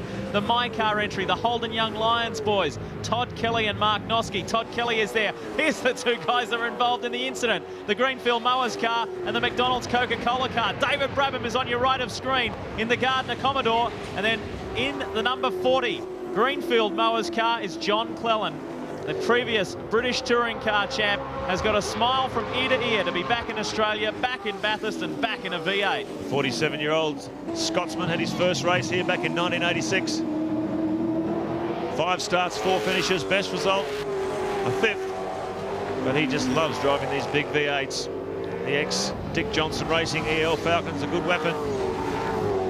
Very, very fast throughout the year. Top privateer in the Championship Series and top place privateer here too, running 11th, just outside the top 10, and a big crash. Is that the Graphic Skills car, the Wayne Wakefield Dean Kano car? I think it is, yeah. Oh, hasn't he hit the wall hard? We will see another pace car. Goodness me, that's up at the Ford Tickford cutting on the approach. You can see that green fluid on the road, that's all the engine coolant. Massive rupturing of the radiator. Those front panels all stoved in against the engine. That has been severely damaged. That's Sydney teenager Dean Canto getting out of the car. Yeah, he's taking his opportunity to jump to safety behind the concrete wall. Oh, the attrition rate in this race is staggering. Let's have a look at that on the Shell replay. Oh, he got turned around. Absolutely clobbered. And what was that car? Just trying to pick up who it was. A white VS Commodore, I think it was. He got nailed on the approach to the dipper. Innocent victim in that. Dean Canto and Wayne Wakefield. Well, it was. Well, I imagine there's a very disappointed Wayne Wakefield down in the pits. He's with our own Greg Rust. Wayne, tell us what's happened there. A lot of very disappointed faces down here. Yeah, Rusty, it's pretty devastating, mate. Poor old Dino's minding his own business and someone's given him a whack up the backside and turned him around into the wall, so looks like that's the end of us for today. But the car was going really well. We had a little bit of a problem from the start, but... Now we're getting reports just now that the car is in fact on fire. Dean is at least out of the car, which is good news, but the car's on fire. No worries. Okay. Well, it is a big worry, I think. It is a worry. Hopefully they can put it out. Listen, that's a real shame for you. You put together a really good package, and Dean was a terrific co-driver as well. It's looking good for you. Yeah, mate. Well, we had one of the quickest combinations of privateers, and we're looking for a good result here today. But I guess we'll have to pack up and come again next year. Chin up. Right, mate. Thanks, Rusty. That is now the 10th casualty. We are down to 45 V8 supercars. 55 started. We have now lost 10. And here is the replay. Let's try and pick up on the Shell Helix on the Shell replay who in fact it is who tags him. On the outside there, yeah, it is a Commodore. Car 27, the Finnegan Pate Terry car. Finnegan, Darren Pate machine. And just trying to check who's at the wheel at the moment. Is it though? Having a look, 27. Yeah, Darren Pate.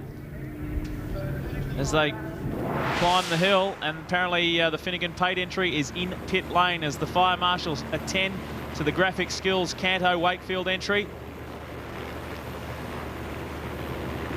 Yep, contact at the top of the mountain. There's no room for error there. The car is in pit lane, the Pate Finnegan machine. Real-time replay, real-time replay. Darren Pate was at the wheel. So, a nasty incident between those two. Very unfortunate incident too, amongst the privateers. Greg Rust is on the spot. I certainly am. Mark will try and muscle in here and have a word to Darren. Darren, just describe what happened there.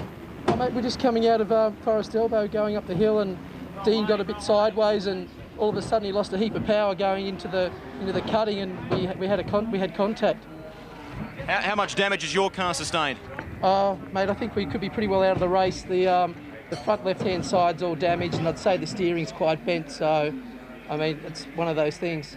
The unfortunate privateer stories in pit lane continue. That's hard going too for Terry Finnegan, who works so hard and has been around for quite a long time. Of course, Terry not behind the wheel. Darren Pate, they're involved in that incident. As we see this incident with Darren Pate making contact. Car 97. Wayne Wakefield and Dean Canto, the Graphic Skills Racing Commodore VS, into the wall in a big way. Caught fire. Now the FAI 1000, $100,000 for the fastest race time. Looks very, very safe with the 5th safety car out. But the interesting thing is, gentlemen, that the last time we had such a close race, well, in terms of the top 10, we had 6 cars on the lead lap. That's the most we've ever had on the lead lap. That was in 1994 when Bond and Olofsson, the 6th placed combination, were only 2.1 seconds behind Johnson and Bow. We could see a lot more cars than that on the lead lap today, given the right circumstances. All right, well, let's try and have a chat with Neil Crompton in the Ford Tickford Racing AU. Neil Crompton, it's Lee Diffie. Can you hear me? Yeah, hi Lee, how you doing? How are you going, mate? It's pretty frantic out there. Yes, it is, but I've got the best seat in the house, so it's been an enjoyable day so far. We've had quite a few casualties, 10 in fact, and you were caught up almost in one of them when Daniel Miller was getting towed across the track. What was going on there? Well, as we've said all along, it's you know, there were so many cars in this race and there's so much traffic, you really have to have your eyes wide open. So it's, I guess that's just a casualty of war, really, Lee.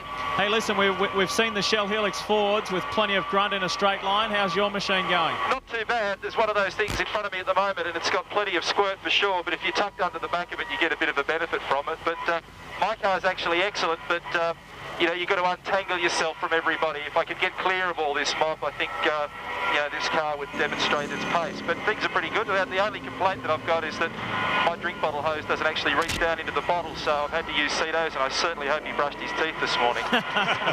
He was saying this morning, Neil, that I mean, he was looking very comfortable in pit lane. He was smiling, and he said, this has just been an awesome preparation. Would you agree?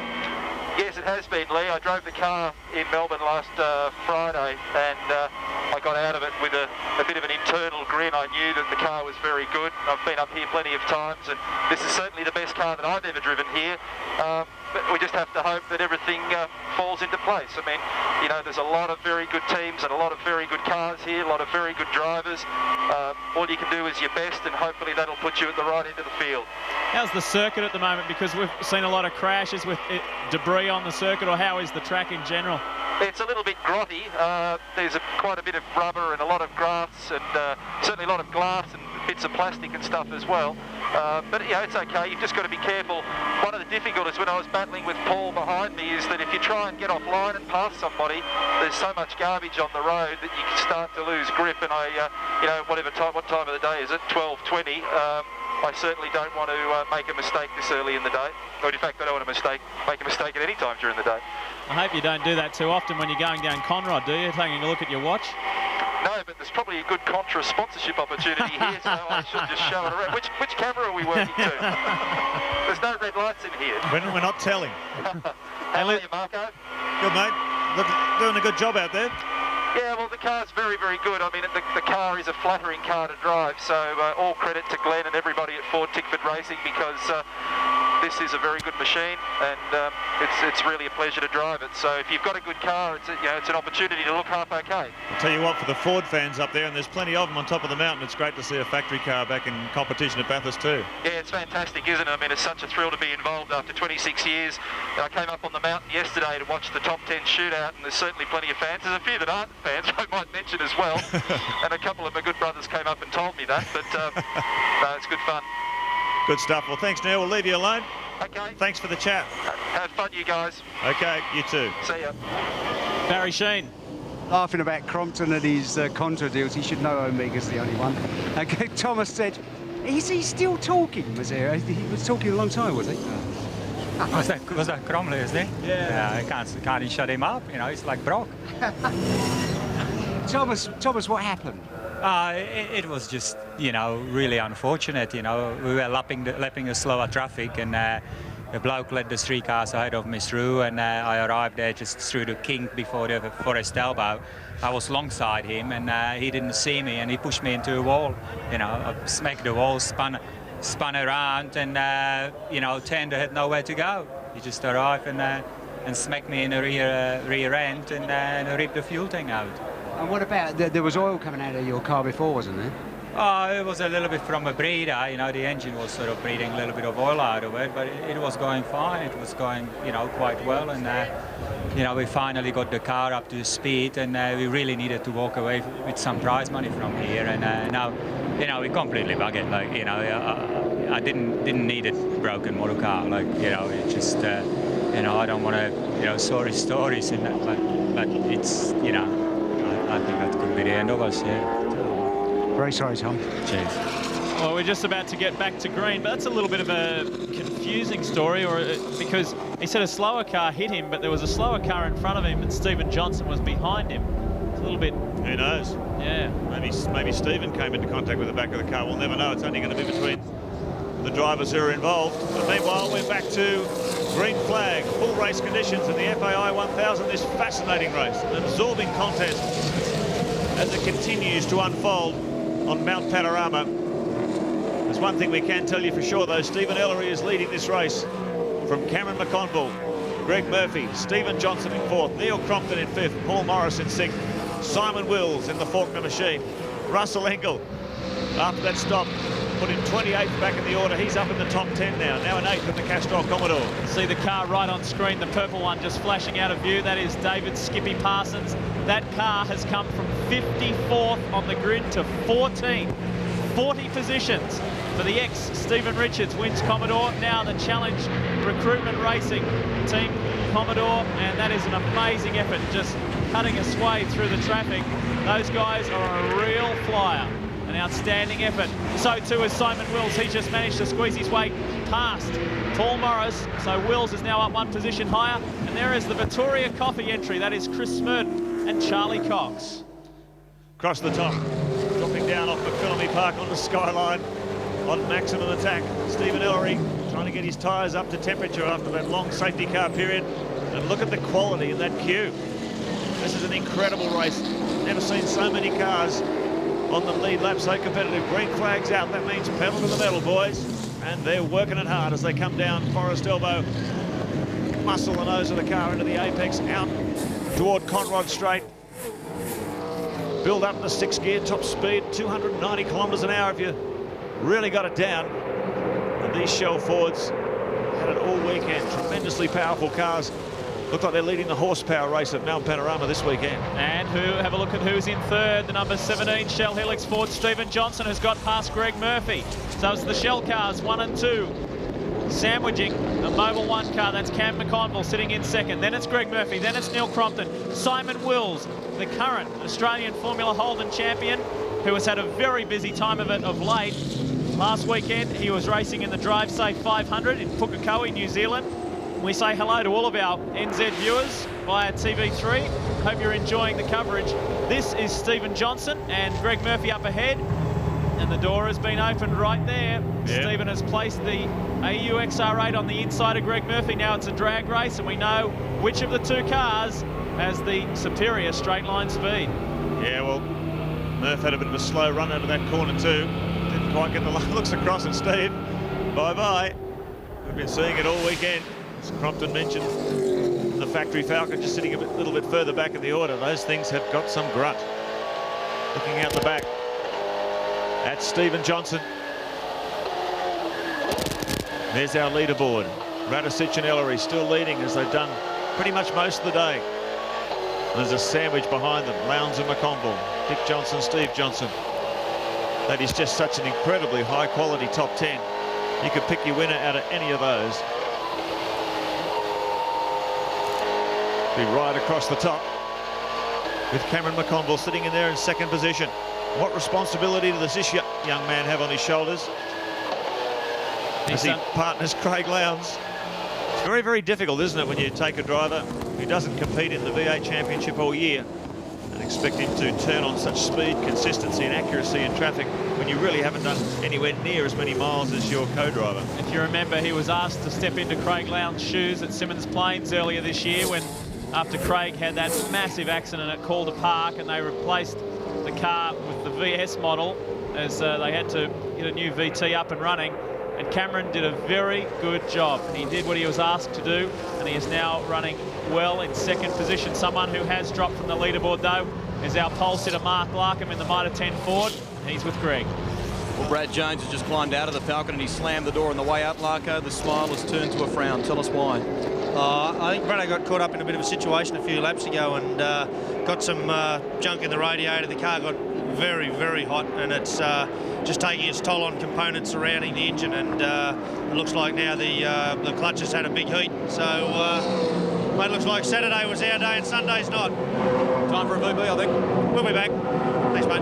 Yeah, how many times have we seen that at Bathurst? But we just saw the Coca-Cola Commodore in all sorts of trouble down at the chase section of the circuit. Looks like it's stuck in the sand. We're not sure if they'll be able to get it out. So we may have another safety car period. The Pertec Ford's in pit lane as well. Looks like it may be a scheduled stop. While we talk about, Mark, the casualties in this race, one of the big name casualties is the Valvoline Cummins combination of Garth Tander and Jason Bargwanna. Jason joins us now in the commentary box. Mate, that was a very, very sad scene. Just hang on a second as we have a look at, this is David Brabham in a very serious incident, very fast, spinning, fortunately not being collected by any of his competitors. And that is scary stuff, Jason Bargwanna. Let's have a look at this from another angle. Oh, what happened there? Rear tyre, rear tyre. He almost got airborne. See the amount of air that went under the car? Could have taken off like an aircraft. Yeah, no, it looks like the rear tyres just let go there. He's just turned into the chase. I mean, you're doing 280 odd Ks an hour at that point, and she's let go. Ugly. That is a frightening ride. Yeah, well, but what about poor old Garth? Just wrong place, wrong time. I've got tears in my eyes. What has he told you of the incident? Oh, look, he just, it's very unfortunate. I mean, the whole team, we've been running really strong all day, and Garth's just come around the top there, and Thomas's car's right in the middle of the road. Like, he had nowhere to go. Did his best to avoid it, but yeah, it didn't work. Did Garth see earlier in that incident? Because we're trying to figure out what happened, whether Thomas was turned around or whether he spun on his own oil. There seems to be a bit of confusion up there. What happened? No, well, Garth said he really didn't see what happened in front of him. All he knew is right in the boot lid of the number 4 car there, and the next thing he knew is in the side of Thomas's car. So it looks to me that he's been turned around, but it's hard to tell. What do you think of this race, Jason? Pretty quick pace up front. You guys were up there. You had a good first stint. I mean, how is it out there? It was really good, actually. Our car was really running well, and I was running on 13 deads there at the end, and it was quite comfortable doing it. Sitting in 4th place, and I thought, well, and everyone's pushing pretty hard. You can see Mark was in front of me having a big go, so yeah, no, it was quite tough.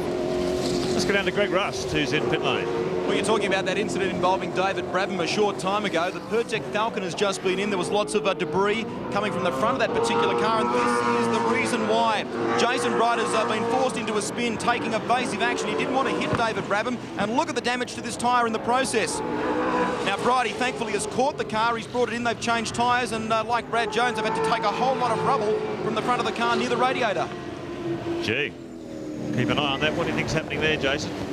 Well, it's hard to know. I mean, if it's a front tyre, obviously flat spotting is a way of causing it, but rear tyres, it's really hard to know. Maybe they've got a puncture or something like that. There is the Mike Emery Rodney Crick entry. The Saab Rec STP car has come to a stop on the outside of Speed Stick Corner. This is climbing the hill. Let's have a look at a replay, though, of the earlier incident with David Brabham. Jason? Yeah, look at that. I mean, he's just turned the car and it's let go. Like you're... geez, that's so close to going over, isn't it? Wasn't it just? But you're doing 280 kilometres an hour there. I mean, it's scary stuff for the car to be doing that. Now look at this. He's going across the sand. The sand's slowly trying to abate his speed, but he comes right across in front of the camera. To keep this car going, and that has been one of the major problems for Glenn Seaton's teams over the years as he bids to win Bathurst for the first time. It's been a long, long wait.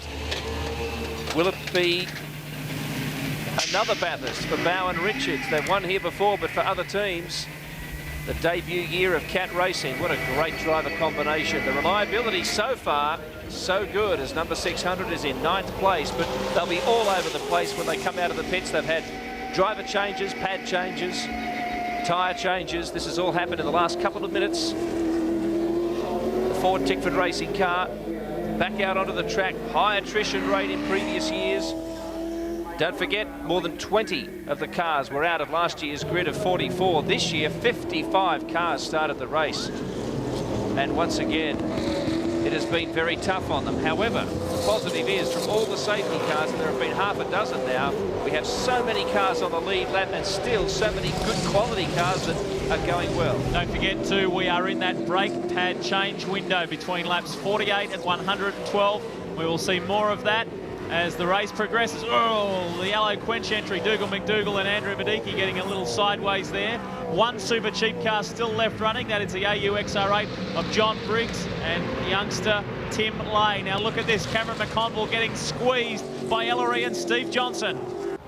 Just a reminder, under these race regulations this year, each team must make a compulsory brake pad change. And that window between lap 48 and 112 is when they're allowed to do it. Go one lap over, as Jeff Brabham and Neil Bates did at the Queensland 500. You pay a very heavy price, a 60-second stop-go penalty.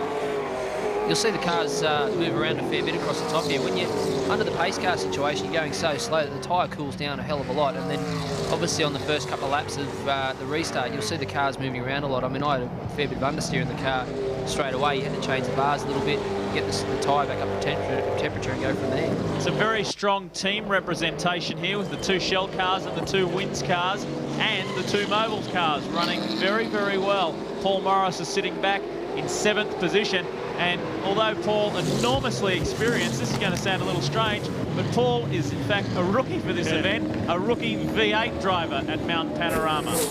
Are you impressed with the speed of these Shell Fords, Jason? They're absolutely hauling, aren't they? Yeah, I followed Dick onto the straight there a couple of times and thought, oh, well, this will be interesting. Better get a toe off this one to try and catch him. But yeah, I mean, they've obviously got their package right this weekend. The 2 cars look like they're running very, very strongly, and yeah, although it's not even halfway yet, so wait and see what happens. Yeah. We ride now with the number 2 Mobile 1 Holden Racing Team Commodore, Gold Coast resident Paul Morris, the dude, as he's enjoying his time with the Mobile Holden Racing Team. Always a very colourful character. Remember, it wasn't that long ago before when he did his stint with Pac West Racing in Indy Lights, and that's where Jason Bright is going. Paul found the season very challenging. he's a very tall guy and found it quite difficult to actually physically fit in the car lengthwise because he's so tall. And when he returned home, got stuck straight back into Super Touring.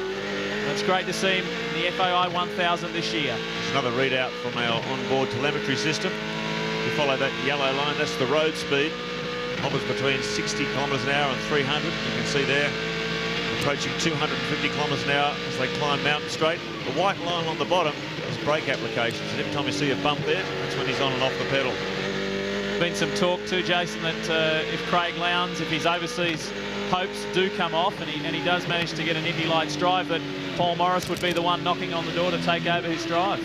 I reckon there'd be probably 20 people knocking on the door to take over his drive, to be honest. There'll be a lot of guys sending their resumes into HRT, but it'll be interesting to see. I heard that obviously Jason's going to the Indy Lights and Craig's looking at that, so it'll be interesting to see what happens for next year. Across the top, you couldn't ask them to be any closer. These are your front runners. Russell Ingall has worked his way into 6th position, just ahead of Paul Morris and behind Simon Wills. Yeah, there's one thing you can count on over the years, and that's the indestructibility of that Castrol Perkins Commodore. So successful here, particularly in the all V8 era. Started back in 1993. Perkins aiming for his 7th Bathurst win.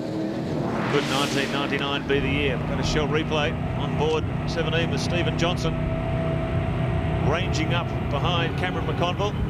Yeah, I mean, that's a perfect opportunity for a passing manoeuvre. You just go a little bit later on the brake, squeeze up the inside. Good thing is in these endurance races, no one really wants to rub panels, so they give you a bit of a room and you can get through quite easily. Tell you what, there's a bit of history here, boys. This is the first time we've had a Shell 1-2 at the head of a race at Bathurst since 1988. We had the 2 Ford Sierras starting with Johnson and Bow, so a long, long time since the Shell team was showing this level of domination. Some Shell execs wiping their forehead at the moment. Yeah. Saying, whew, whew, at last. Yeah. We're back there. Stephen Johnson, the visor now up and doing a tremendous job in 2nd position. If you've just joined us on your home of motorsport, we were talking earlier how it has been confirmed that Stephen will take over his dad, Dick's position, driving the number 17 car next year. His sister car is up ahead, the number 18 machine. Oh, look at Stephen. Oh, we have lost someone big time. That looks like the 42 car of Mark Williams and Scott Fleming. It is. That's it. Down at Forest Elbow. It's been catching a few today. Bit of a replay coming up in just a moment. Let's have a look at this, Jason Bargwana. Yeah, interesting to see what happens here. I mean, Forest Elbow catches a few people out sometimes, doesn't it? You know all about it. Let's see, where are we? Oh, okay. No, he's done that one by himself, but it looks like it. Oh, Bridie nearly got him as well. Oof. The car gets very light as you get crest the top of the hill there. You're sort of hard in the brake, you come off the brake again and back in the brake again. He's obviously run a little bit wide and had to get back in the brake pedal, and it's locked the rears up and around it's gone. Williams and Fleming. Another one joining the casualty list, Barry Sheen. Yeah, I'm with David Brabham. David, that looked, from where we were sitting, it looked really frightening. Well, I was just a passenger. I was just going down there. I could see the Mitre 10 car behind me, and I thought at the time he'd touched me because it just spun round violently, and I was just a passenger just waiting for it to dig in and roll, and it sort of stopped, and then someone told me it was a blown tyre. It was unfortunate, you know, the Coke car was running pretty good, and, you know, we were just pacing ourselves, just staying with the leaders. You were saying it was oversteering quite badly around right-handers before. Yeah, it was oversteering a bit, so I was trying to adjust the roll bars, and I wasn't having much success with that, but I don't have a lot of experience with these tyres, so, you know, I thought it was just the nature of the tyre, but obviously it wasn't, so I've learned a very valuable lesson on these tyres. Maybe it was going down. I think it was. I think that's what it was, and I was struggling probably for 5 or 6 laps like that, maybe a little bit more, but I thought, you know, just adjust the roll bar, we'll sort that out, and I wasn't getting anywhere, so it's unfortunate. At least you're in one piece. Yeah, that's the main thing. Thanks a lot. David Brabham, his 2nd visit to the Mountain in a V8 supercar as we see the leading pair come in, the number 18 and the number 17 Shell Helix Fords. This will be frantic down in pit lane. This is a very crucial time. Safety car is out on the track, and this is a good call from team management just as the safety car joins the track, they're going to come in and pit both cars. The second scheduled stop. Greg Rust is on the spot. This is absolutely rush hour again down here in pit lane at the moment. You talked before about a lot of the teams taking advantage of the brake pad window. Jason Bright has already done it. Glenn Seaton and, of course, Neil Bates won't be making the same mistakes as Queensland. They've completed their brake pad change. Both the leading cars here, the Shell cars, are having their brake pads changed. A little bit of problem for the number 17 car, some flames here on the front right, and they're taking their time to get these pads out. They seem to be stuck right up against the disc, so this is going to cost time for Dick Johnson. The Radisich stop seems to be going okay at this stage. 33 seconds gone. Looking further down pit lane, Cameron McLean is in. Greg Murphy has been in, swapped over to Stephen Richards. They're already heading back out pit lane, and the Holden Racing team are in as well, so it's all happening down here at the moment. 45 seconds gone for DJ, and Ellery and Radisich are still in. Ellery is out of the car, Radisich behind the wheel. They're just putting the front tyres on this car, so they've got 4 sets of new tyres, or a set of 4 new tyres, I should say. Fuel and a driver change, 59 seconds, a minute gone, but don't forget we're, of course, under a yellow car or safety car situation. We're going to have a longer stop, Jason Barguana. That's the time to do it under a safety car period. It is, but yeah, normally you can do a pad change in around 30, 35 seconds. Like, that was really long. I don't know what went wrong there. You can see on the front left corner how they were struggling with those pads on the Johnson car. We had a problem at Queensland where one of the pistons in the caliper actually cocked sideways a little bit, and they had to really push it back to get it through so you can get the pads back in again. But 54th to 2nd. How long that'll last, of course, is debatable because these cars are yet to pit. Jeff Full, the first privateer, is actually in the top 3 at the moment. So we have this race upside down right now. There's Simon Stats. Not very much experience at Bathurst, of course, but a lot of open wheel experience. Very promising young driver. He's done very well here today, teaming with John Faulkner. Here's a replay. Oh, this is Ron Nash and Dean Wanless. Dean Wanless behind the wheel. This is heading up towards the Ford Tickford cutting, and that is disastrous for those guys. That's a brand new VT Commodore. This is their first meeting in it. Dean Wanless, the rookie, his first time on the mountain in a V8 supercar, and it's ended like that, and we see yet another safety car. Jason Barguana, I'll ask you this question as a driver. Is this, every time we see a restart, one of these guys ends up in the wall. Is this the problem with these tyres, as you were saying, waiting for them to get up to temperature? The car isn't perhaps handling the way it should? Oh, probably in that situation not, because where it was and where it happened is not really somewhere that's dependent on the temperature of the tyre. But I've seen a couple across the top, down into Forest Elbow, that sort of thing is probably more dependent on the tyre. That's probably a bit of traffic squeeze and guys trying to push through holes that weren't there then. Let's have a look at the normal speed replay, the Shell replay of that incident. Dean Wanless in the Auto Pro. Just caught the end of it. Gee, those flaggies there are having a pretty exciting day, aren't they? No, it's exactly the same place where Dean Canto went in and the car caught fire. Concrete walls in good and strong safety car conditions once again. Really is slowing down the speed of this event. Continual safety car periods. Greg Rust. Well, 2 very happy Stevens down in pit lane with me at the moment. Stephen Ellery, firstly to you, you were leading when you came in at the stop there. Great to see both the Shell cars out in front. Oh, it's great, yeah. The team's just worked overtime on this week, and to have both cars running 1 and 2 before we stopped is just excellent. Stephen Johnson, can you believe the amount of safety cars we've had here so far this weekend? I couldn't believe it, and I dead set thought I was going to have a repeat of last year with that Mazira crash down at the Forest Elbow. That was pretty close, and this time I thought, well, no, I'm not going to sit here and wait for them all to get out of the road, so I pushed him out of the road to make sure I got through, and I was lucky enough to come away with hardly any damage. Looking at your particular stop, there's a little bit of flame on the front right, and the pads took a little while to come out, I guess, under a safety car situation. That's the best possible time for something like that to go wrong. Yeah, that's right. I mean, it was still a quick stop by the boys, but probably not one of their best. The pad was probably a little bit lower than they expected, but, you know, that's sort of what happens in this sort of category when you push hard, and they ended up getting all right out and right up behind the 18 car, so that's happy. All right, finally to you, Stephen Ellery. The car seems to be just a tremendous package at the moment. Is that a fair statement? Yeah, it is. I struggled a little bit with it at first. It was understeering a bit more than yesterday. But under that last safety car, I got time to sort of back off and think about it a little bit. And I got back into the 12s pretty well straight away. So, yeah, I'm used to the car now. I'm really looking forward to getting back in it. Keep it up, boys. Have a great afternoon. Thanks, Russ. Thank you. Well, interesting there. Steve Johnson said I pushed him out of the way. I think we can assume that Stephen meant that he pushed him out of the way after he had spun. I guess that, did you interpret that way, you guys? You better. I'm going to go have a word to him. Yeah. It's interesting there. Well, we've got a pretty interesting order at the moment. Wills, Parsons, full. Adam Macro, the former Formula Ford champion, ahead of Mark Noske. Steve Owen, now that's in the second Valvoline car there, running 6th outright, but I don't think they've done their brake pad change yet, Jason. Yeah, I'm not sure about that. Actually, I've been sitting up with you guys, so I don't know what's going to be going on, but I wonder if I can squeeze back into that car. Can I do that these days? No, can't do that anymore. I can fit in it. I know I can fit in it. I'm sure you can, but you can't legally do that anymore. No, I mean, it's been really good. Those guys have done a really good job this week. They've never really been at Bathurst in a touring car before, and they've just sort of been cruising along, taking their time, learning the circuit, learning the car, and here they are sitting in the top 10 at the moment. I was talking to him this morning, and he said he is heading over soon too. Now, last weekend he was driving in New Zealand in a 500-kilometre race. He's here this weekend. Then he goes to America for an Indy Lights test. Then he comes back to contest the newly formed Tasman Cup Series for Formula Holdens.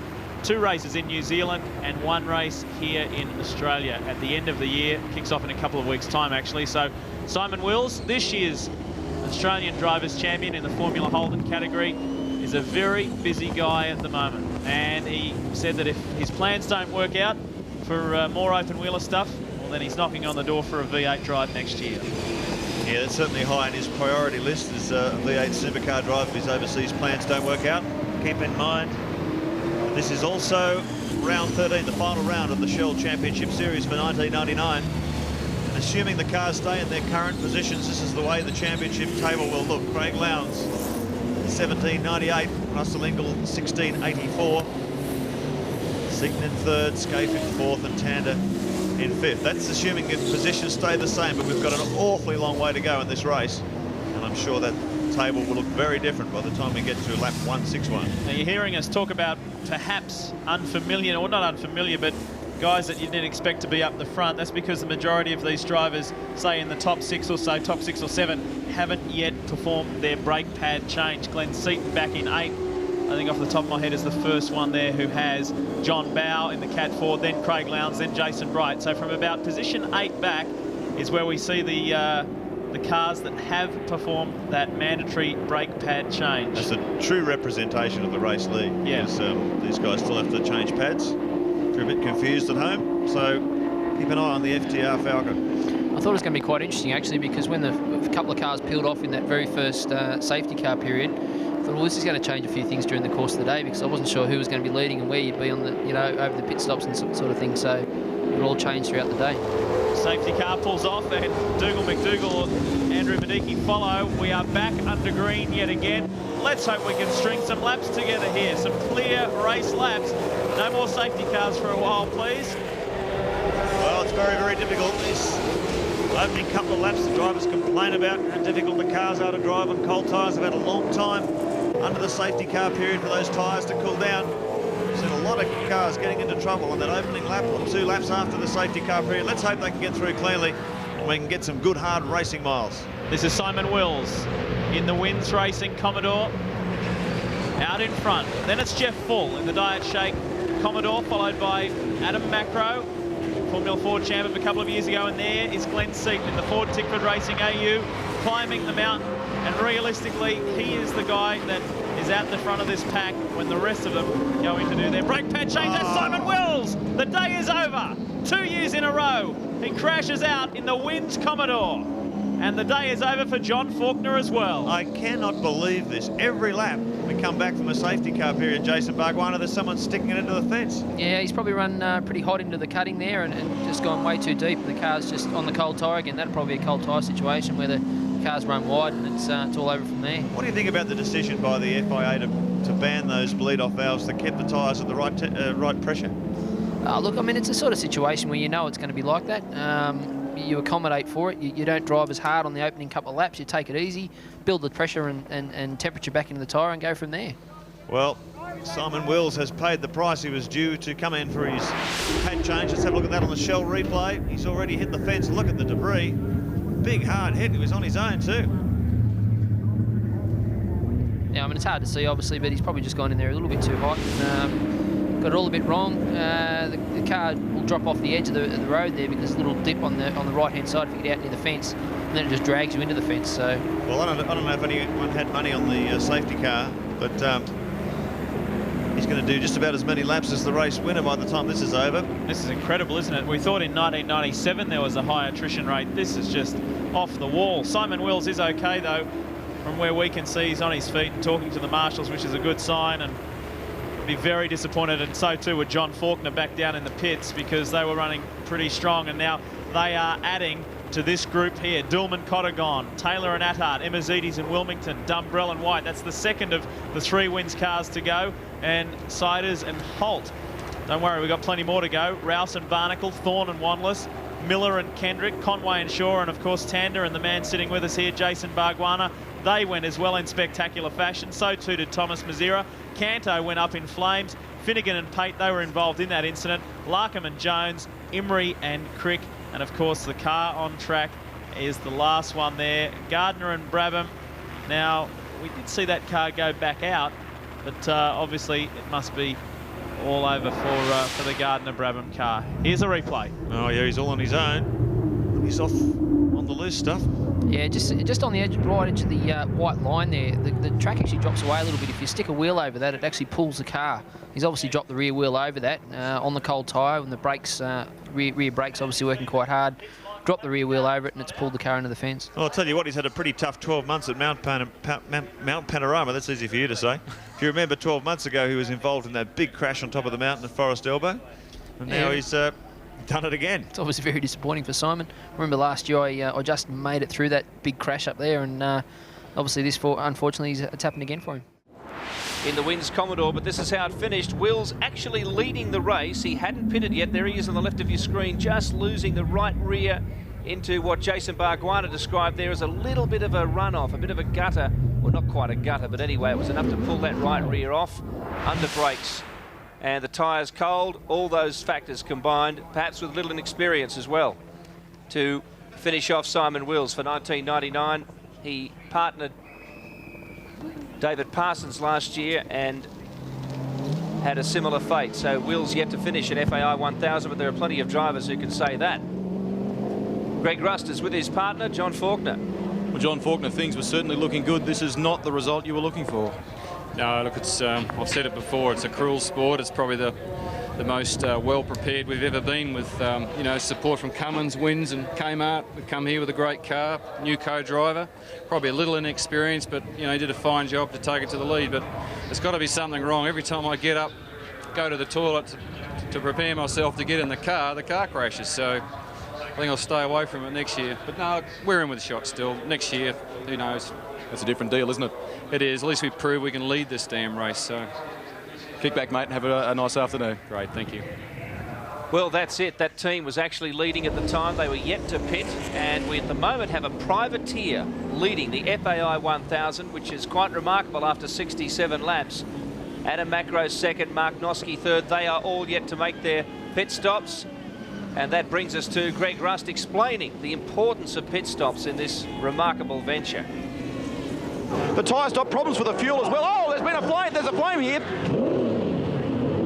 It's probably one of the most outdated cliches in motor racing, but an event like Bathurst really can be won or lost in pit lane. And as you've just seen, sometimes things can go terribly wrong. I mean, it's unbelievable. The air jacks failed, then the car caught fire. You know, I've had over the years a starter motor fail, so you can't start it, or, you know, millions of things can go wrong. And sometimes it's luck, sometimes it's preparation. Teams are required to make 4 pit stops during the FAI 1000, and one of them is for a mandatory brake pad change between laps 48 and 112.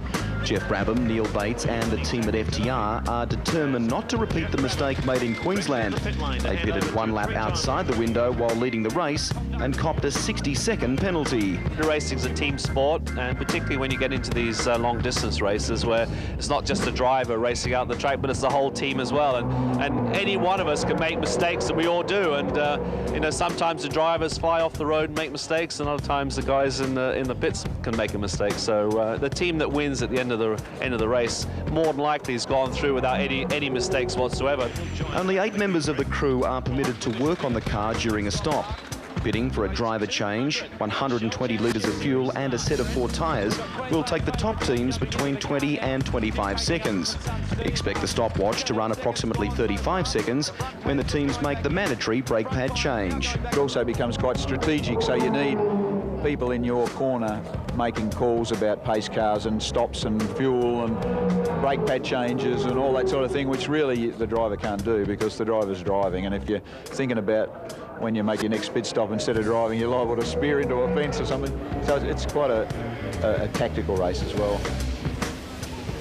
Well, we're starting to dive for the record books here in the 1999 FAI 1000. I can tell you that the least finishes as a percentage of the overall field was in 1977, where 36.6% of the field crossed the finish line or took the checkered flag, 22 out of 60.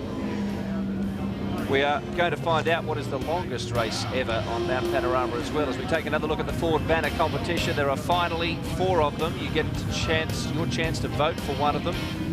Our apologies to Western Australian viewers, but your time has elapsed. You had until 1 p.m. to file your vote. Banner number 3 seems to stretch forever here on the top of the mountain. Another of many tributes to Dick Johnson this weekend. And the 4th and final choice, a tribute to Dick on the right. Look at this.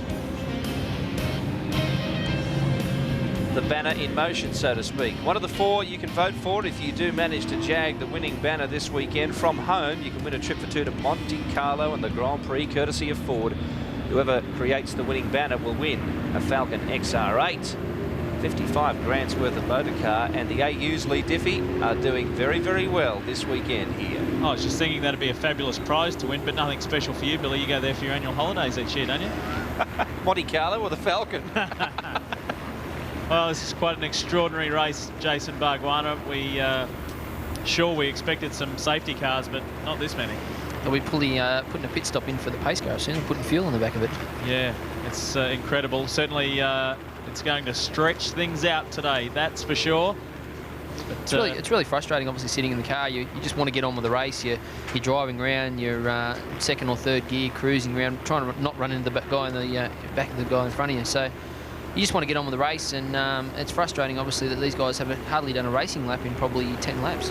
Now, listen, let's talk about you and the Gary Rogers Valvoline Cummins team. Have you signed for next year? What's for Jason Bargwanna in 2000? Well, we're going to sort of sit down after this race and work that one out, obviously. It's been a pretty tough year with us in the Valvoline Cummins team. Obviously, we've had some great results and some unfortunate incidents, but it's all been going well. We're obviously in a good position today, and I think we could have been very close to winning the race, but sometimes it just doesn't work your way. And what about Garth Tander? Is he going to be there next year? Oh, I've probably got no doubt about that. I mean, it's a good little team. Gary's a great guy to work for, and obviously, we've got good competitive cars, so it's all looking good for us in the year 2000. Now, I know that competitors don't like to do this as we see the lights on the safety car go out, but who do you like the look of at this stage of the race? Still a long way to go, though. Well, obviously, the Shell cars have really proved that we've got a lot of speed at the moment. I mean, the positions on the track, the situation right now, it really doesn't matter because obviously when everyone stops, it'll sort itself out. Glenn's been obviously looking very good, but I still wouldn't count Craig out of the equation, that's for sure. You want to pick any more? Oh, how do you pick anyone? This morning everyone's saying, you're going to win today? I'm going, oh, I don't know. These drivers are amazing, aren't they? Barry asked Radicic if he'd let Dick pass. He didn't answer the question. Yeah. They got a career in politics when they finish race drive. Well, this should be the green lap. We have seen the lights on the safety car go out. They approach the Dunlop Bridge. Fantastic pictures coming to you from our helicopter camera. One of our best cameramen, Gary Jansen, is up there taking the shots for us today. Safety Here car we go. Peels off into pit lane. We're back under full green flag racing conditions. The FAI 1000 comes back to life. Let's hope we can get a clean start. Get some hard racing miles under our belt. And Jeff Full leads the way in the Diet Shake Commodore, teammate with Rodney Forbes, and that's Darren Hossack in the Siemens Mobiles cars, run very wide but brings it back onto the track, fortunately right behind Russell Ingall as they climb the mountain yet again. It's a cold front tyre again, that one. Yep. I think this could be a very, very long day at Mount Panorama. Under the regulations, they're going to run the full 161 laps no matter how long that takes. Keep in mind the longest race ever in the history of Bathurst was back in 1974 when it poured down with rain. John Goss and Kevin Bartlett took victory in 7 hours, 51 minutes and 43 seconds. I wonder if we're going to break that today. If they keep having these safety car periods, it's going to be a long, long day. I'll tell you guys, a strong run out there at the moment is by, and I know they haven't done their brake pad change yet, but it's Mark Noske and Todd Kelly in the Holden Young Lions car, supported by My Car, some new sponsorship on there. And Mark Noske is another guy going over for an Indy Lights test. He leaves with Craig Lowndes on Wednesday. They go to Firebird Raceway in Phoenix, and they're both testing with Team Cool Green. Look at this freight train behind full. What an opportunity to be leading the race. He's probably got the mirror tilted the other direction. Head down, just going for it. I'm leading, I'm going. Jeff Full, formerly a Super Tourer driver and rally driver back in the days of the Foxtel Peugeots. He used to team with Mark Attrition, and then he disappeared from the scene for a while, did a little bit of rallying. He's the current Class B champion this year in the GTPs. And here he is teaming up with Rodney Forbes and loving being back in a race car. Well, Rodney Forbes did a great job this year in the Privateers Cup Championship. Took the fight right up to Cameron McLean. Took it almost to the final round, in fact.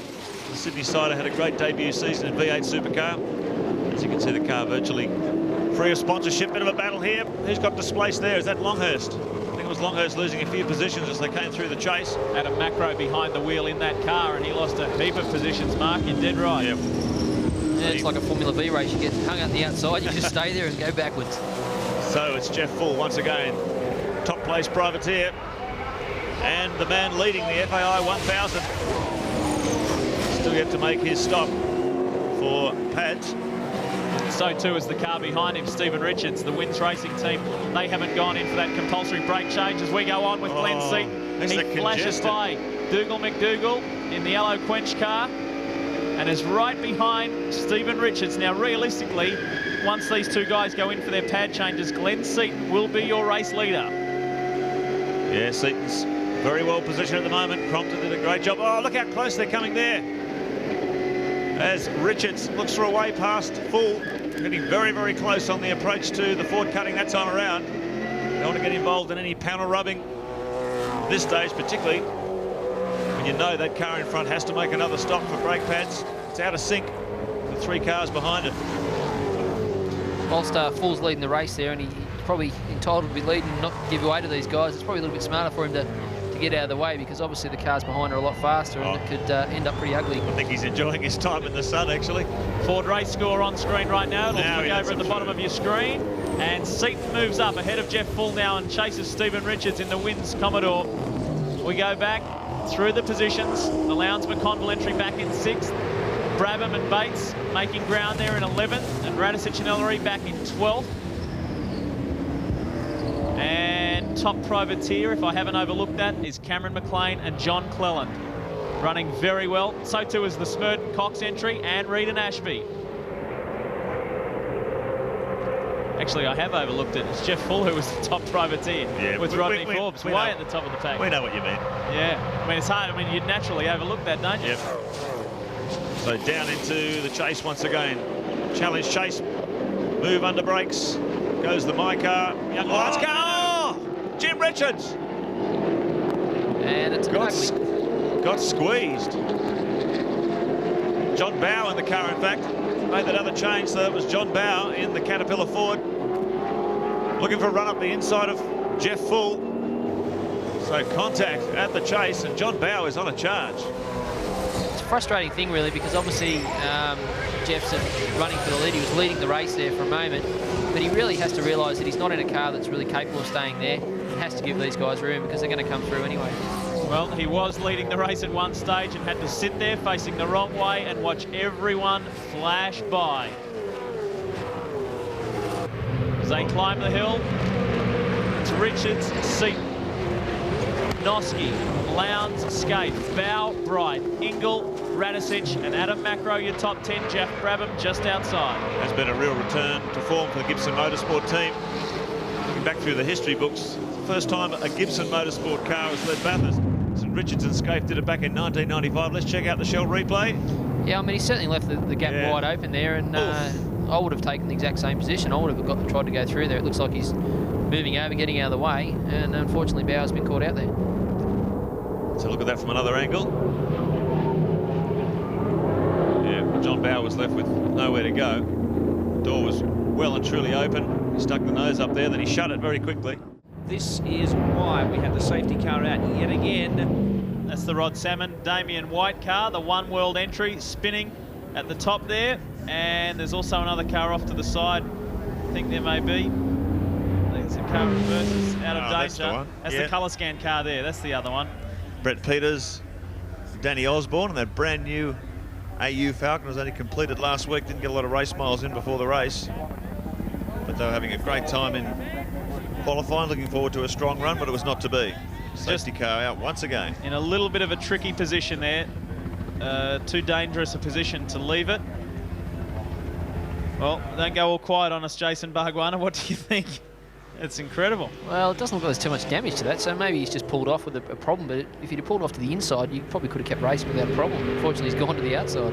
Now, the number 25 Castrol AUXR8 has performed a pad change. This is the Longhurst macro entry, under safety car period, so good thinking there. So the crash truck makes its way around to pick up those two cars. It's a long process, a 6.2 kilometre circuit. By the time they get the trucks out there, load them up, get them back, there's always inevitably a number of laps behind the safety car, which really slows things down a lot. Be clear and simple onboard camera looking back at John Bower and the Cat Ford.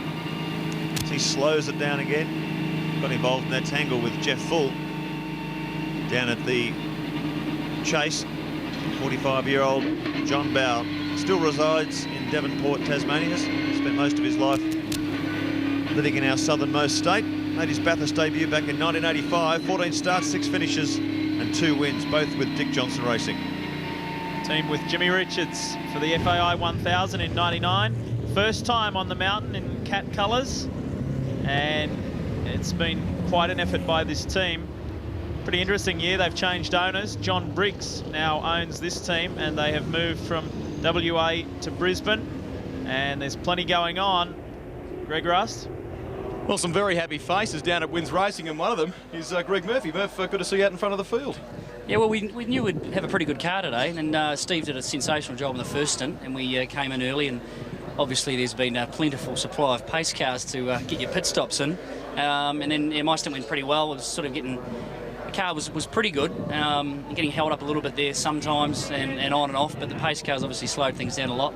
But what a race. I mean, yesterday in the GTP race, we thought all the pace cars they had there that this was going to have a few, but not that many. Has that given you an advantage? You think you won the class yesterday? There was lots of safety cars out there then. Now, of course, you're a bit more wiser and a bit more tentative, perhaps. I don't think so, Rusty. But no, everything's going well. It's a shame about the amount of pace cars because, we're not doing a lot of racing out there. But as you can see, the field is very bunched up. So depending on how long this will last, she's going to be a damn good end to the race. It's a long afternoon, mate. Hope to see you there at the end of it. Yeah, so do I. Thanks a lot. It's been a good build-up to this race for the Wins pair. Steve Richards, who is, of course, the defending champion here, or half of the defending champion pair, he and Jason Bright, and also Greg Murphy. Rodney Forbes is back behind the wheel after that car made it back to the pits, and they're back out in 23rd position. So the privateer that was, for a little while anyway, leading the FAI 1000 is still in the hunt. But the leading privateer now is the man who's been leading privateer all season. In 13th overall, Cameron McLean, partnered by, of course, the great John Cleland.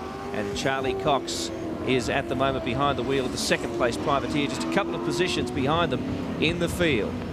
A good combination, well, it's a good combination, and they are going strongly as well, is Jeff Brabham and Neil Bates, 3 times Australian Rally champion in the second of the 4 Tickford Racing cars, qualified 20th, now running 10th, right behind John Bowe and in front of Dick Johnson. Barry? Yeah, I'm with Tony Longhurst. How's it going, Tony? Yeah, pretty good, Barry. Just quite amazing, that last safety car. We're able to put our brake pads in, lap 73. We can now get Adam past lap 100, and so we've only got 2 more stops to go for the race, so we're looking in good shape. Where are you laying at the moment? I don't know, with all this carnage out there. I was going to say, I don't either. I thought you'd know, Tony. Well, we're on the lead lap. We're in the pile of cars there, so we're probably 10th, 20th position. But Castrol Ford's running great. It's just great. We're in a good spot. I tell you what, with all these safety cars out, at least everybody's on the same lap. It's going to be hell for leather the last sort of 15 laps. It's going to be a right old sprint. Well, look, we're not to lap 80 yet. We're not to the hard part. And they're just going crazy. Like early on there, I got Tanner behind me and Mazira in front of me. I thought, this is too hard. Like there's going to be an accident here. So I just let them go. And then a couple of laps later, bang. And what happens? Everyone builds up. You get behind the safety car and everyone's going, oh, I'm going to go. Can't wait. And bang, they're back into sprint mode. Yeah. So we're getting these series of little sprints and the guys are driving too much on the limit. Plus the fact the tyres cool down really a lot, don't they? And then you've got like half a lap where you're on sort of... Yeah, probably. You come up Mountain Straight, turn 1, it understeers a little bit, but it can bite you going into turn 2 where it caught out the last wins car. But everyone's going too hard. As soon as the flag drops, or as soon as the safety car pulls off, it's like sprint round, and they're not thinking far enough ahead. And, we've still got a long way to go. We've got 3 or 4 hours of motorsport. It's a long race. Thanks a lot, Tone. Thank you. Jason, an interesting explanation there from Tony about with the pace car situation, and once the safety car pulls off, away they go again. Is that what you experienced out there? Yeah, I mean, I certainly agree with Tony. You get in a situation where if you've got a stint going, you can keep your rhythm going, but obviously when it's stop and starting, you lose it. Well, speaking of starting, we are back under green. We're back under race conditions. Stephen Richards leads the FAI 1000. Let's get going again, and let's get some racing. Well, that lead car, that Gibson Motorsport wins Kmart machine. The only car in that leading bunch that's yet to make its brake pad change. They'll have their fingers crossed. Another safety car period will allow them to effect that without losing too much track time. By the number of safety car periods we've had today, I think it's a dead set certainty. We're going to have just as many this afternoon. It's a long day when you get that many safety car periods. As Tony Longhurst was saying, everyone's all wound up after sitting in that queue, cruising around for a few laps. Everyone's just got to cool it, try and get the cars nicely in the groove before they get stuck into it again. Minor 10 lap counter, 77 of 161. Craig Lowndes has just performed a move on Mark Noske. Then we go back. Behind those guys, Scaife is sitting in there. So too is Jason Bright in the Pertec Ford. They are looking very strong. So too is Paul Radisich. Russell Ingall is in 8th. John Bow, then Jeff Brabham, and Dick Johnson bringing it up in 11th position. There's not much margin between these cars. This is a great close race. Brilliant stuff. We just need some good race laps under our belt. No more incidents, please. I'll give you a tip. I reckon there'll be a few more yet to come. Oh, yeah, I know. Well, a little later on, it'd be great. This is such an intriguing battle because we have got so many big names in the front of this pack. And let's give credit to Mark Poole in the John Deere VT Commodore. Has been around that 13-14 mark all day, and he is now running in 12th behind Dick Johnson and ahead of the lead privateer Cameron McLean. Paul Radisich is starting to apply the pressure to the Pertec Falcon. Looking out the back on speed stick onboard camera. Jason Bright just has a quick look up in the mirrors as this big, powerful Shell Ford ranges up alongside. Ducks out of the draft. Yeah, absolutely. Short back and sides in a straight line. Shell Fords have been doing it all day. Scaife puts a move on Mark Noske. Yep. And Radisich will be lining up on Noske to do the same again. So down under the Dunlop Bridge toward Murray's Corner. Radisich has a look up the inside of Noske as well. Oh, he's got squeezed right up on the curb. Wow. Lucky to avoid any panel damage there. Jason Bright has taken advantage. He's going to try and use his better speed out of that corner to move up alongside the Shell Ford, but not so.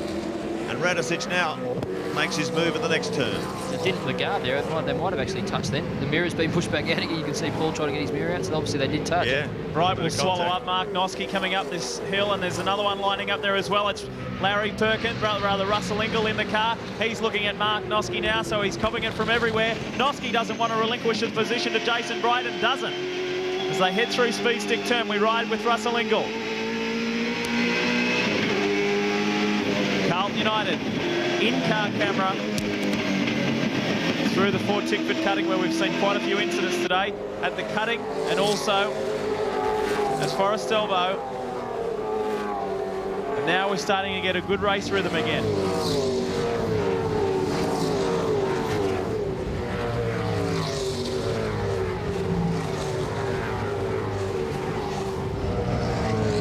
Just a magnificent sight, isn't it? Such a quality top 10. Look at the depth of quality there. Richard, Seaton, Lowndes, Scaife, Noske, Radisich, Bright, Ingall, Johnson and Bow. That's just the top 10. So looks like the opening lap of the race, I assume.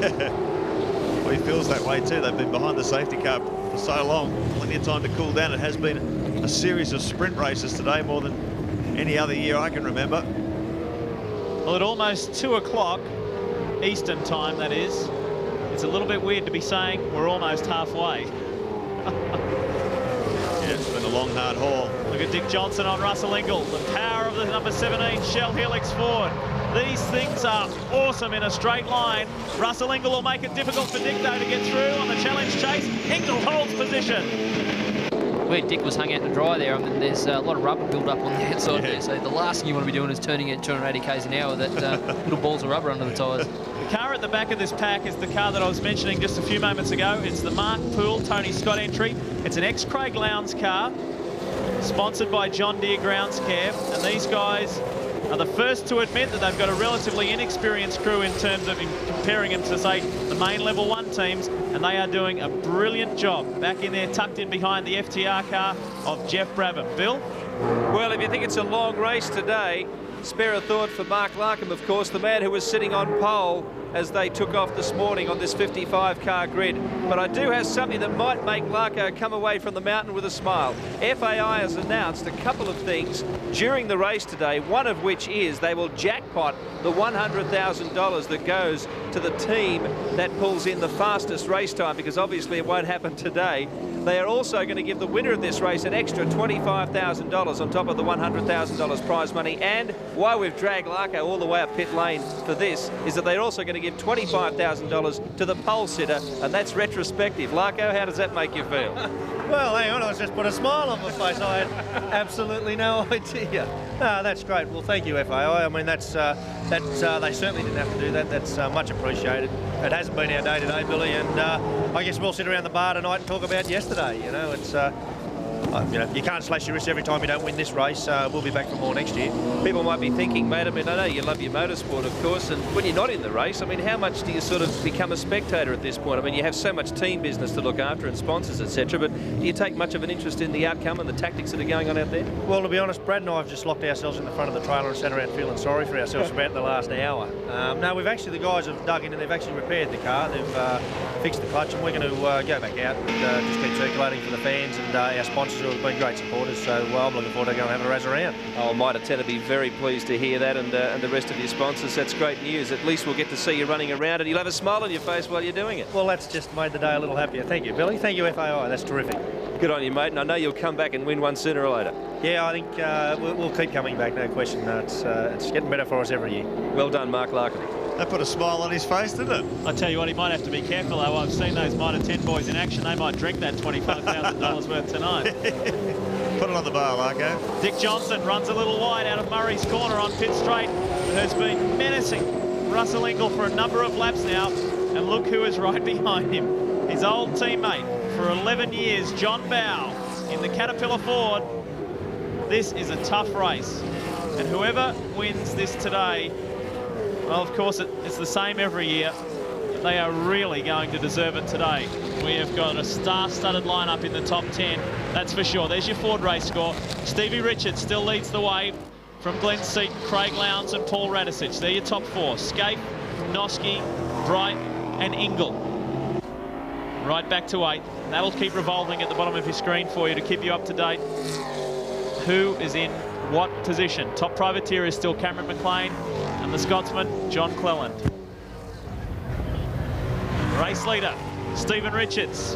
Must make special mention that it would be a delight to see him win today, because he and his wife, Angela, are expecting their first child early next year. So we wish Ange all the best, and Stephen. It was only this time last year that they were getting married. Now another major milestone in their life. Well, it's not surprising to see the Wins Commodore, Wins Kmart machine doing so well. Now Panorama have had good form in season 99. The Gibson Motorsport outfit, second outright in the Adelaide 500, Greg Murphy. They missed out on what looked like a certain third place in the Queensland 500 when a brake piston popped out one lap from home. But apart from that, they've looked very, very strong in the Enduros.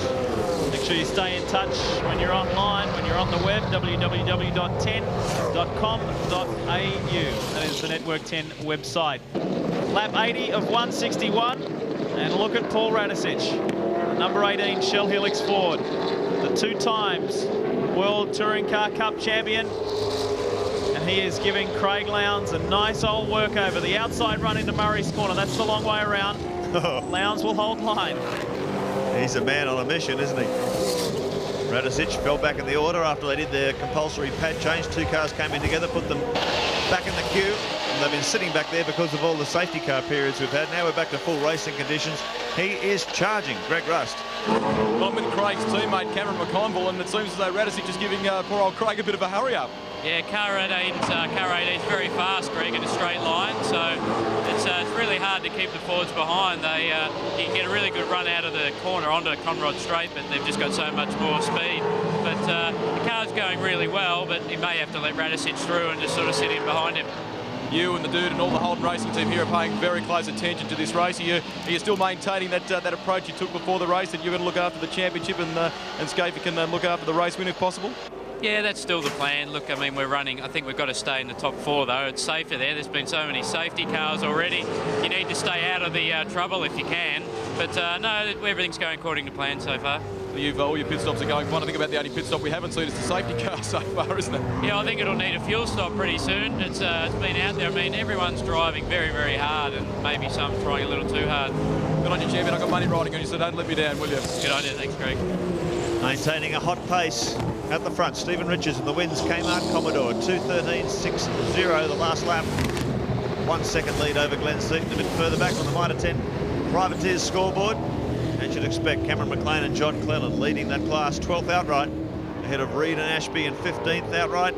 Harris Shaw 3rd in the Privateers battle, 18th outright. Keep track of all those Privateer scores throughout the day, thanks to Mitre 10. That's a good effort from Craig Harris and Tim Shaw. A couple of, well, actually, Craig Harris isn't a rookie here in a V8, but certainly Tim Shaw is. And that is the race-winning car from last year. Here is Radicic again, the rear shot from Craig Lowndes. Mobile Holden Racing Team Commodore. Holden on-car camera. We saw just earlier when we were talking with Cameron McConville, Radicic climbing the mountain and flashing his lights. That's not going to have any effect on Craig, I don't think. They're all in this race to win. Stephen Richards in front, Glenn Seaton second, Craig Lowndes. This is the battle for 3rd position between Lowndes and Radicic. Mark Scaife a further 2.1 seconds behind them on the road. Well, Jason Bargwanna back under some good race miles now. Yeah, I was just looking at that shot before it. It's very similar to what you see in the mirror. You just see this big the sign writing on the car behind, and all of a sudden you can start reading it and you think, oh no, he's going to go past me again. Well, listen, you've stayed with us for quite a while. Thank you very much for coming up and spending some time with us and talking to the folks at home. And again, we're sorry to see the way in which you and Garth Tander exited this race, and good luck for the year 2000. Yeah, thanks. I mean, it's obviously very disappointing for us. We're looking at a good position, but disappointing for all our fans, all of our Avalon Cummins fans out there that wished us luck. Got a few friends in Sydney having parties and friends in Melbourne having parties, so oh well, that's the way it goes. We'll be back and we'll win it one day. Party's over. Yeah, thanks. You reckon? I'm going to the pub tonight. I'm sure you will. Thanks, Jason.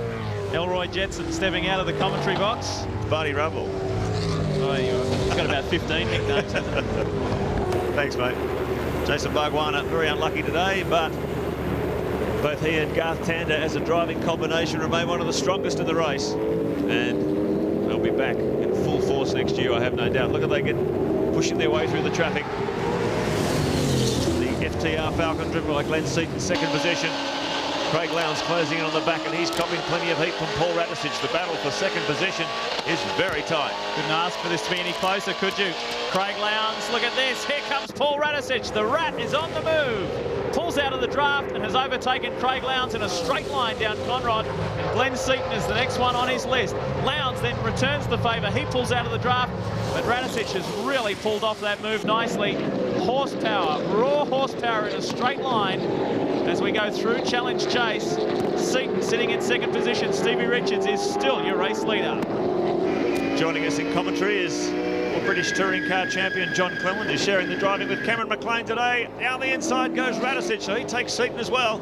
Radicic, we said he was on a move. He's really flying up to second position. Seaton is being swamped by the two Mobil 1 cars. Lowndes has got through and Scaife will be lining up there as well. He performs the inside move and Noski's lining up also. So 3 in a row. Bang, bang, bang, straight past Seaton, and so too does Jason Bright in the Pertec Ford. Well, does Seaton have a problem, or he's just letting him go by? I doubt that. Well, he just got swamped there, didn't he? 4 or 5 cars sweeping through. He's staying with at the back. Maybe he made the decision like Tony Longhurst earlier. He just wanted to say, look, you guys go. I don't want to get involved in any of this. He's just sitting back there in the order. He looks fairly comfortable. They climb the hill. Glenn Seaton lost a number of positions. Radicic is the main mover. He is now right up there. Jason Bright, Glenn Seaton going backwards with 2 consecutive 2:16s, and this even slower from the Cat Racing team. John Bowe limping back to the pits, and we hope we'll be able to continue the race, but certainly out of contention. Well, we saw it in trouble on top of the mountain just as we went for the commercial break. There was smoke billowing from the back of the car. You would suspect they've lost an engine. He's just rolling it down to pit lane. It's a little uphill rise into pit lane, so if you're lucky to get there, might need some assistance to get him back to his actual pit bay. But after looking so strong and hovering around in that top 10 all morning, the Cat team has come to grief. That's hard going, isn't it? Yeah. Very disappointing for the Caterpillar team. As we said before the commercial break, joining us in commentary is 2 times British Touring Car Champ John Cleland, who is teaming this year with Cameron McLean. They are currently running in 11th outright as top privateers. John, welcome, and congratulations so far. Yeah, it's good to be here. It's been a hard race so far. When I was in the car there, I just couldn't believe so many pace cars. I mean, it's actually a little bit of a joke, really. They should be made to qualify these cars within a certain percentage of the pole position time, because half of these things have been brought out of shed in the backwoods and just brought here to race. It shouldn't be the case. Yeah, it's, we had that. We heard that earlier in the week. A lot of the front-running guys were talking about the traffic and some of the drivers at the back of the pack. This is at the opposite end of the pack. Race leader Stephen Richards is being hauled in just unbelievably fast by Paul Radicic. Isn't he getting hauled in? Look at the lap times. He just dropped into the 12s. Radicic did a 12.9 before. He's just done a 13.8. Richards a 15.5. So the Shell Ford absolutely hammering. Look, absolutely catching him hand over fist. He'll be right on him in a few laps at this rate. Now, Radicic is a former competitor of yours in the British Touring Car Championship. John, you had an interesting thought in the commercial break. Yeah, well, when Paul was in Britain, he was renowned for being a little bit hard on gearboxes sometimes, and it would be interesting to see some in-car stuff with him now, see if he was being real gentle on this gearbox. But you can't argue, he's flying. He's really got his head down in this race. He's been so determined to win in this category, and we haven't seen him win yet in a championship race. We saw him win at the Honda Indy 300 a little while ago on the Gold Coast. Of course, this doubling is the FAI 1000 and the final round of this year's Shell Championship Series. And Radicic has had to display, runs a little wide, has had to display a great deal of patience this year as they've gone through the development process of this AUXR8, and now it's all starting to pay off. Can you believe how hot the competition is now, John, compared to your last visit to Mount Panorama? Yeah, I mean, it's quite amazing how close the top 20 cars are. I mean, to be covered by a second, and for these cars to be running just quite so nose to tail, and really hard pace too. It's very, very good. Everyone is trying real hard, and we're only 86 laps of 161. There's a long way to go in this race. Yep. Let's talk about your co-driver, Cameron McLean, top privateer. He's knocked everybody's socks off this year in the Greenfield Mowers car. Talk about it from an insider point of view. He's a very talented driver. That's the only way I came across here to drive this car, because I knew that it was capable of doing a good job. The team, Greenfield Motor team this weekend, have done a great job of keeping it all together. And Cameron and I, we got a plan that we're just going to quietly just work away and see what happens. Cameron, I think, is now, he's up to 11th place and doing some reasonably consistent times. I'm quite happy with that. Well, he's second fastest to Radicic. Yeah, that's good. 2:14s. Everybody else is in the 15s and 16s. Radicic is in the 13s. Oh, 2:13.6 for Richards. He's cranked up the pace now at 2:13.37 in the battle for the lead. 1.2 seconds the gap between the battle for the lead. First and second position on the track. Here it is. Radicic was reeling him in, but Steve Richards just responded big time. Let's go to Barry Sheen. Yeah, I've just been talking to John Bowe's crew, and they said that John radioed in and said he could smell transmission oil, gearbox oil, and then the thing started to buck up. And don't forget, he changed. This is his old engine that they weren't going to race on anyway, and it's just sort of blown up, basically speaking. Yeah, they're always in engine trouble all week, the Caterpillar Ford team. But look, early days yet. You've got to pat them on the back for a job well done. They've only set that team up this year. It takes 2 or 3 years to mould yourself into a genuine race-winning operation. And I'm sure the Caterpillar 4 team will be back at Bathurst with that race-winning package before too long. But this is the battle for the lead of the FAI 1000 for 1999. They've been pushing each other very, very hard. Stephen Richards in the wins, Kmart Commodore, and Paul Radicic coming back through the field like a bullet in the Shell Helix Ford. I remember talking to Stephen Richards and Greg Murphy at the beginning of the year, and they said that it would be a hard year developing the new VT Commodore. Keep in mind that this team had to build 2 new cars. They changed from Yokohama tyres to the Bridgestone control tyres, and 2 brand new drivers in the team, replacing Darren Hossack and Darren Pate. So they've gone through a massive transformation, and they've got it all right at the right time. Can you believe how much punch these Shell Fords have got in a straight line, John? Yeah, they're very quick. I mean, having said that, our car wasn't no slouch either. It was a quick car and down the chute earlier on in the week there. So, yeah, it's the first time I've driven a 40, and it's a remarkably good car down the straight line. I think it's a huge compliment to your in-house engine builder, because this is the first time the Greenfield Mowers team has run an in-house engine as opposed to a Dick Johnson engine. That's exactly right. They had a panic at the last minute to produce a very good engine, and they've done just that. The car seems to run well, and it runs very quickly too. So it is a great credit to them in such a short space of time. Look at this. The battle for the lead continues. I was going to say, you can put the split away. It's getting so close now. Paul Radicic just continuing to tighten the thumb screws on Stephen Richards as they head up the mountain. Once again, a classic Holt versus Ford battle. Radicic, so strong in the opening laps, wants to lead this again. Greg Rust is in the Pertec team. Well, a driver change going on. Jason Bright is out of this car, and of course Craig Baird getting in. But the big news for this team is this stop is going to take a while. They have some sort of electrical gremlin that's crept into the car. They're going to change a battery in it, which they're doing at the moment. They think it might in fact be alternator trouble, and they first noticed the problem when the brake lights went on. They've got no brake lights on this car at the moment. So they'll change all 4 tyres. The driver change has already been completed, and the boys are looking inside the car now to try and find exactly what this electrical problem is. 34 seconds gone so far, but not the day for the defending champion team. Paul Radicic is on it. Look at this. Another 12.9. He's dipped into the 12s. Stephen Richards, a 13.7. That previous lap, that's put the Shell Ford right on the rear bumper of the Wins Kmart machine. And should we say for our TV3 viewers in New Zealand, 2 Kiwis leading this field. Do we have to say that? John, we've seen Paul Radicic come to Australia this year and really plant his feet. He's here for the next few years at least, really enjoying himself. What about yourself? What are you going to be up to in the coming years? Well, I've agreed to come out of British Touring Cars short term and see what's what, but this championship, I have to say, is taking Paul a little time this year to get the hang of it. But it does look like a fantastically healthy championship, the amount of cars you have and how close they are, and the racing. And Paul's really dialed into things. He's right on the case here. Right up behind the Wins Commodore. Is he going to duck out of the draft this time as they come down toward the chase? This is nail-biting stuff. 290 kilometres an hour as they sweep through here. Braking hard for the challenge chase. And Stephen Richards really fighting tooth and nail now for the lead of the FAI 1000. He's responded to the challenge from the Shell Ford, but it's all over him as they come down and brake hard for pit straight. Radicic just ducks around, filling up the mirrors of the Wins Kmart machine. Headlights ablaze, maximum intimidation. It was interesting to see Stephen Richards, John, as he came out of Forest Elbow, move to the middle of the road immediately down Conrod Straight. There was no way he was going to let Paul come past. Absolutely no way. He's going to have to work real hard for this position. Probably be the same again up Mountain Straight. The Wins VT Commodore leading the Shell Helix AU Falcon. Look at Radicic now as he's in the draft. He pulls out of the draft now, heading up towards Speed Stick turn. He's got the inside run and the rat. Paul Radicic moves through on the inside and takes back the lead of the FAI 1000. He is giving it heaps. He is driving this car like he hates it, 110%.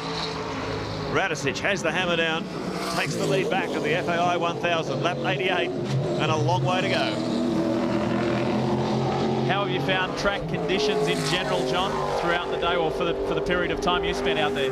Yeah, it's okay. It's actually starting to break up a bit in a couple of points around the track, and obviously with the amount of cars and the heat today, it might even get worse as the time goes on. But yeah, basically it stands up to some abuse with these 600 brake horsepower animals as they go around about here. They are animals, and you can hear the Ford fans screaming at the top of the mountain. They're cheering on their man, the rat.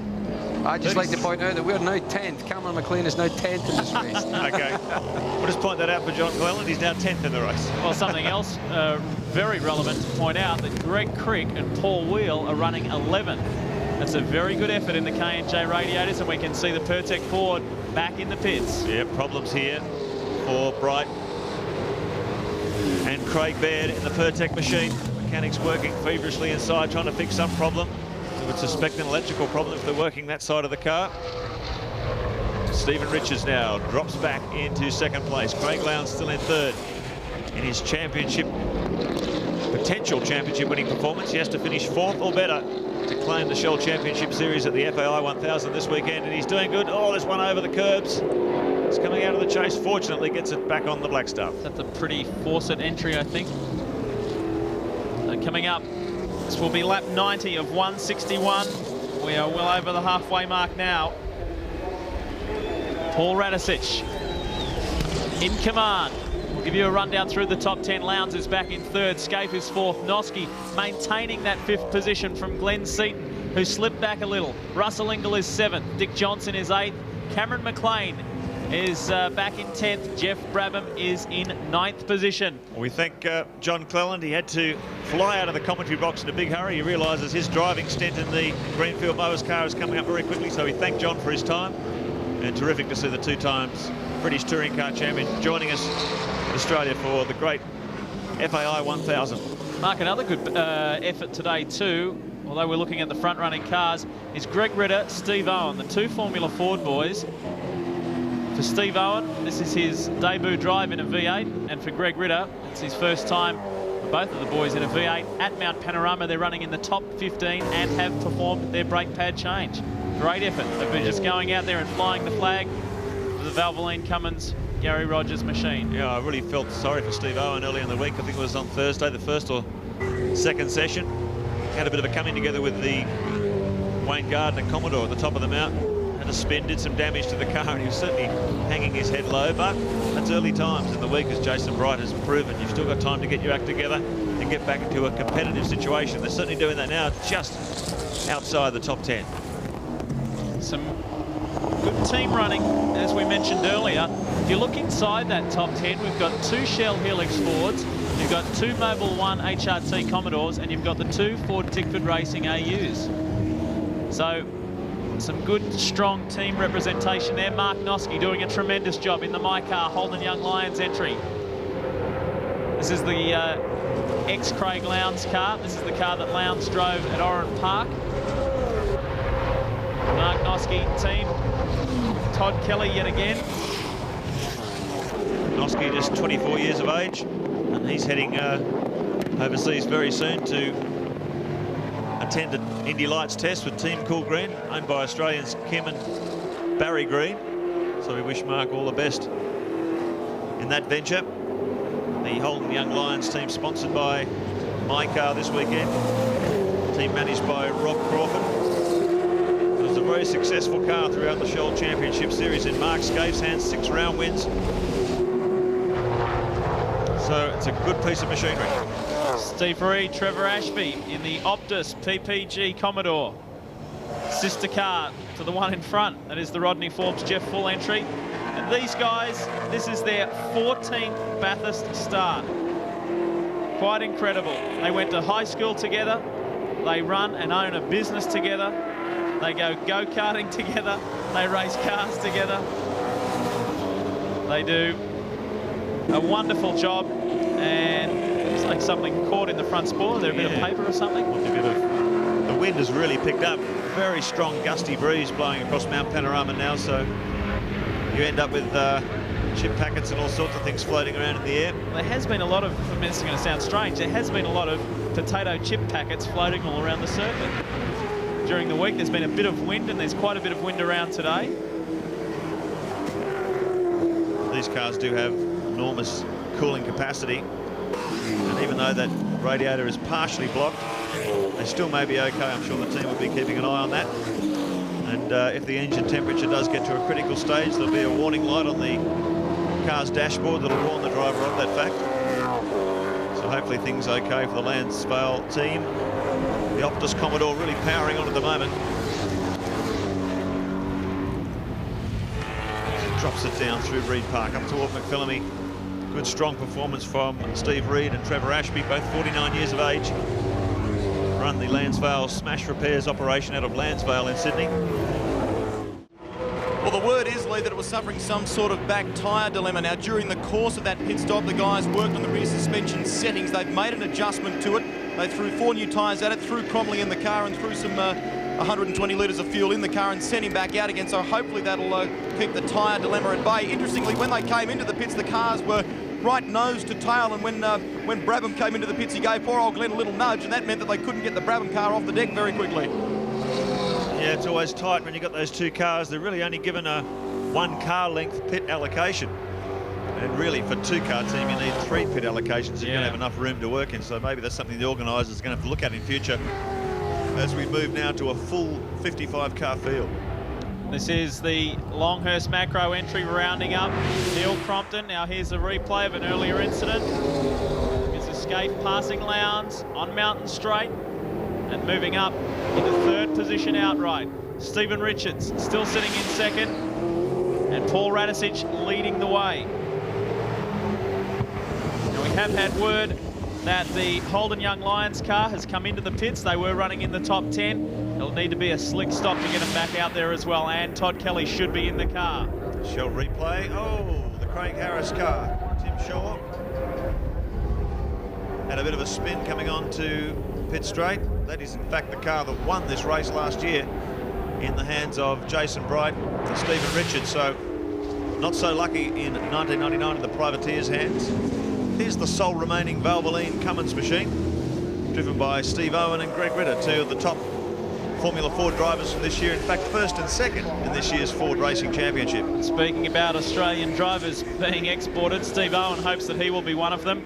He tested an F3 car at Zandvoort recently and hopes to be a competitor in the German Formula 3 Championship next year. We hope so. We hope that he can come up with the funds and get over there and get some European experience under his belt. He certainly is an outstanding young open-wheeler driver. They're going in droves.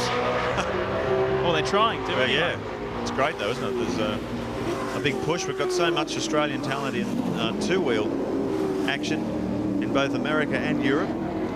So it seems to be a natural path, a natural progression for top Australian riders to move their way through the ranks and overseas. It hasn't really been the same situation on 4 wheels, but all of a sudden we're finding a whole new breed of brash Aussies heading overseas to try their hand at open wheel formula and hopefully move up to the top level. Let's keep our fingers crossed for them. Talking with Marcus Ambrose earlier, he said that he's very, very close to confirming a drive in the French Formula 3 Championship. So the oil flags are out there. Something slippery on the track surface, just by the flag marshal waving that flag with yellow and red stripes, telling the drivers just to watch it as they come down that section of the circuit, because the track surface could be slippery. Russell Engel currently running in 6th position. Outright, just behind Dick Johnson, and is determined to put this car in the #1 spot. Remember, they have won here at Bathurst.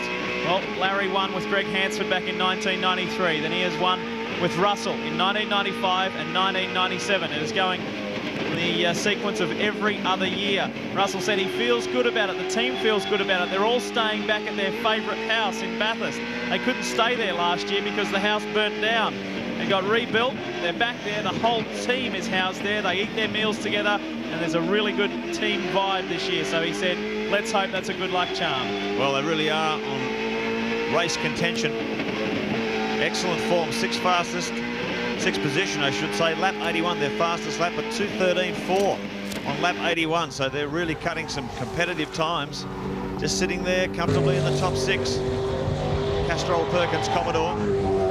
It's a brand new car built for Bathurst, and the first built specially to suit these new Bridgestone control tyres. Much stiffer chassis than Larry has ever built before. That's because he's found this Bridgestone rubber very responsive to chassis changes, particularly in the area of shock absorbers. So to maximise that tunability, he's made a very, very stiff car. And you can see on that camera view from the dashboard, looking over Ingles' shoulder, the massive roll cage structure inside this car. It makes you wonder by HRT have always had these enormous roll cages in their cars. Well, they've been on Bridgestones for a few years, and I think they figured that out too. I think we have to keep sort of refocusing and remembering that the cars that have come off Dunlops and the cars that have perhaps come off Yokohamas, the teams that have had to build new cars, it's very much been, 1999 has very much been a developmental and learning year. Look out for this series in the year 2000. Everybody is up and running as we look at the FAI onboard telemetry, speed, RPM and gear changes. Let's take a ride with Russell.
Enforcer Russell Ingall as he brings the number 11 Castrol VT Commodore into pit lane. And we will follow this. He was in 6th position outright when he brought the car in. Will Larry Perkins be standing by for a driver change? I would think so. Well, the fastest lap of the race for this car was set on lap 81. We're on lap 97, so they're getting faster as the day progresses. Barry Sheen. Yeah, I'm standing here. It looks, everything looks pretty normal. Russell almost turned in a little bit early into the wrong area, but doesn't look like there's any problems. The rear left's going on all right. So the screen's nice and clean. And Larry's getting tied in. Hands up 1, hands up 2, hands up 3, out. Away he goes. Yeah, good stop, lovely.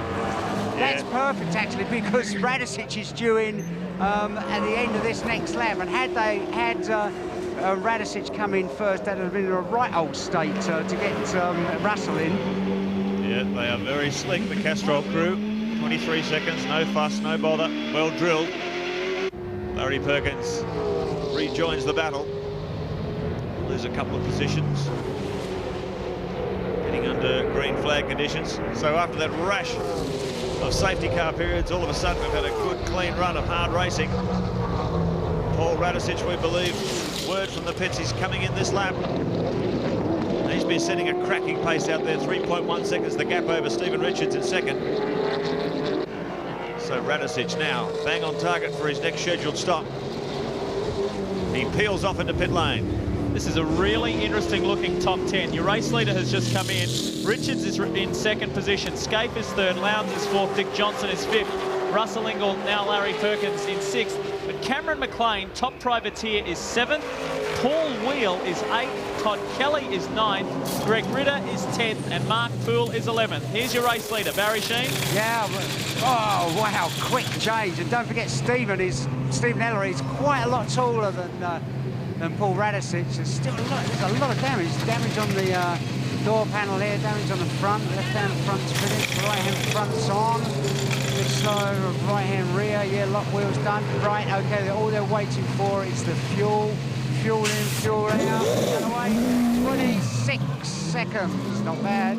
Barry, you were mentioning about a big height difference between Radicic and Ellery. There's 20 centimetres height difference. Radicic comes in at 170 centimetres. Ellery is 190. Wow. And they're a similar weight.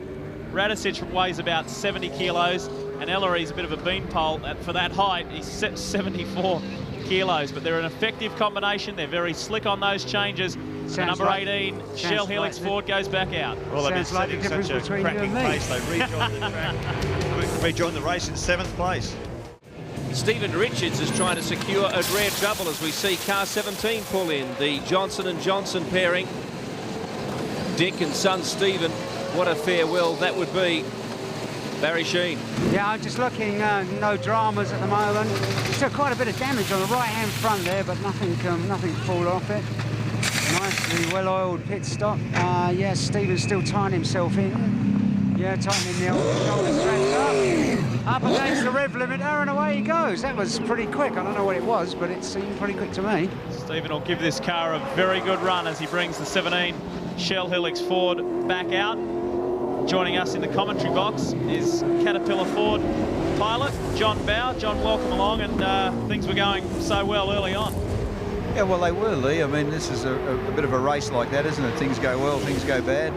And it's quite a crushing race, because if you have problems, you, especially when you're only halfway through it, you know, it certainly deflates your day. But the car was going well. We made some quite good tactical calls, and Jimmy did a good job, and, you know, it was going sweetly, and all of a sudden it developed this horrendous vibration in the engine. I imagine it broke a crankshaft or something, so I switched it off. I didn't want to spread it all over the road, so...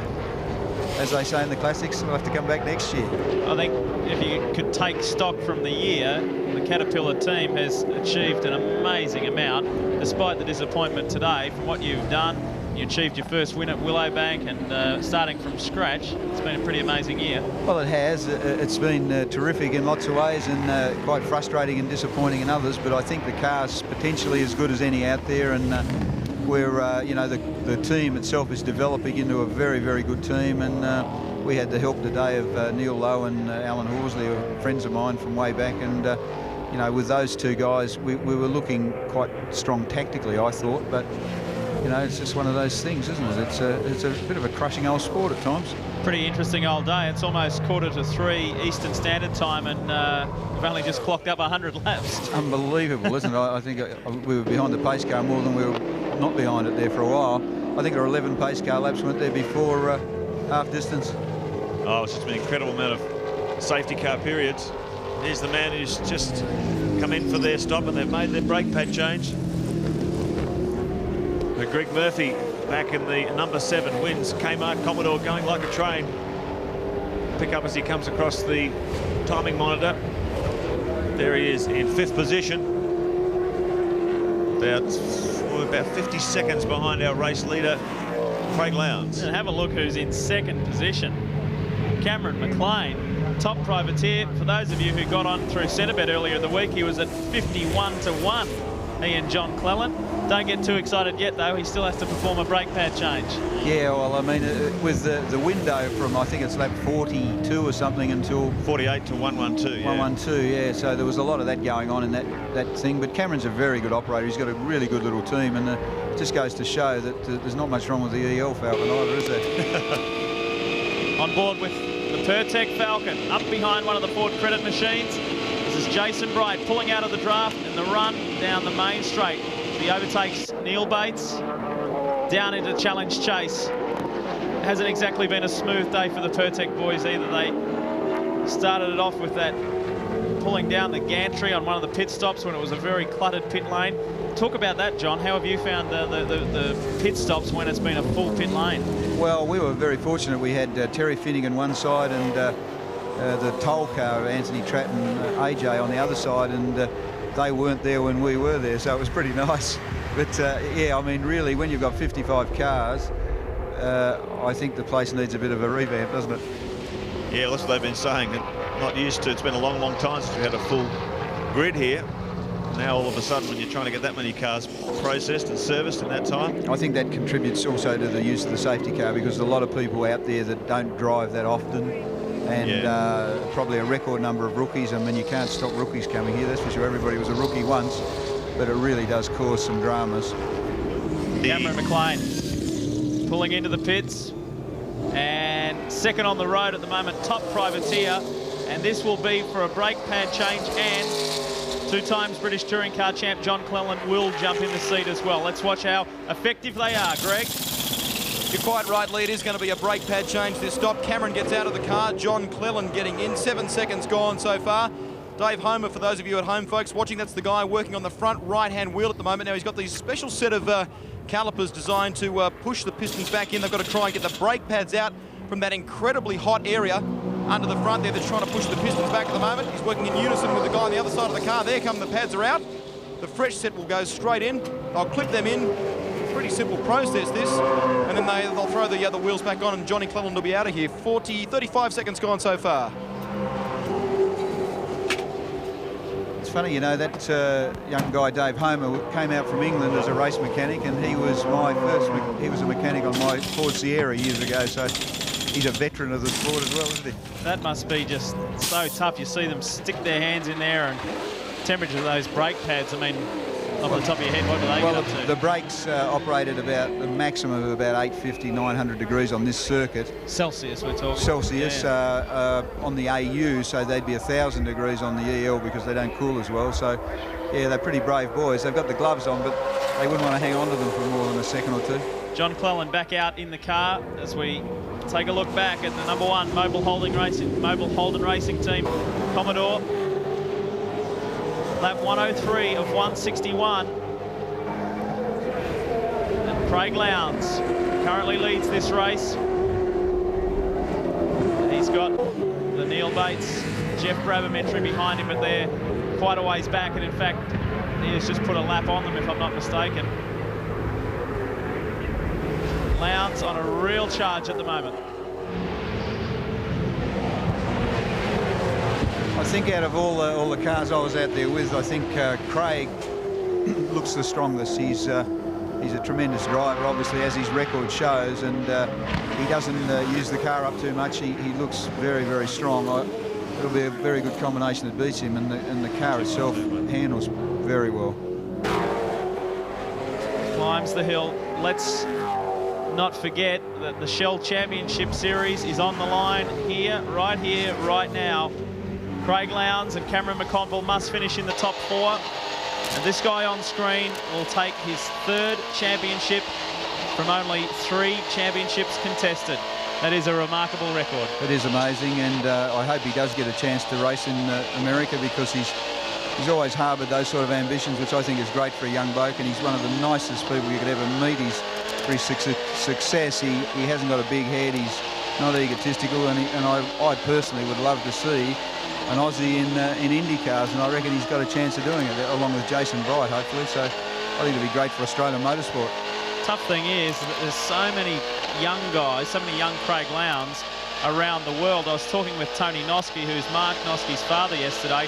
They have a very strong relationship with Barry Green from Team Cool Green, and Mark Noske was initially going over for the test, and Barry Green said, I'm looking for other drivers as well, and Tony Noske said, well, what about Craig Lowndes? He said, oh, yeah, I know, he's good, but he hasn't had any open wheeler experience. He didn't even know that he'd gone and done a season of F3000. That's amazing, isn't it? And he grew up in open wheelers. He grew up in open wheelers, and Tony Noske said to Barry Green, well, look, he raced with Montoya. Green got on the phone to Montoya, and Montoya obviously gave him a good rap, and Craig's on his way. So Fantastic. Here he is, bringing the car into the pits. This is the lead car. Is this a scheduled stop? Comes in, it should be driver change here. McConville's waiting. And likewise, young Cameron's a great little driver. He drove with me last year, and then and early in his career he drove with DJR, and he won't let the side down as well. But having said that, the combination of Radicic and Ellery, I've been unbelievably impressed by Steve Ellery this weekend. Well, I've always rated him, but today he's done equally as well as Paul, and he looks to do it very comfortably. Lowndes out of the car, McConville in.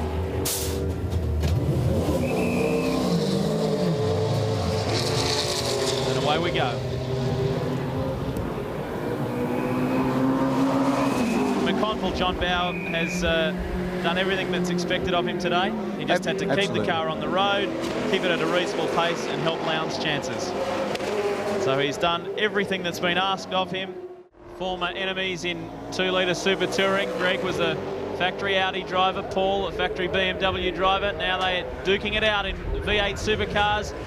The wins driver, Greg Murphy, doing a great job in second position. There are a lot of people saying, just quietly, I think Greg Murphy, Stephen Richards might have a good chance. They didn't get much of the limelight and that suited them fine. They were desperately disappointed the other day not to be in the top 10. Stephen Richards was saying, I never imagined that we weren't going to be in the top 10. They were having some problems not getting much speed out of the car when they were putting new tyres on. So they were a little bit disappointed there, but as you can see now, that has no significance whatsoever. Greg Murphy is now running second in the race to Stephen Ellery.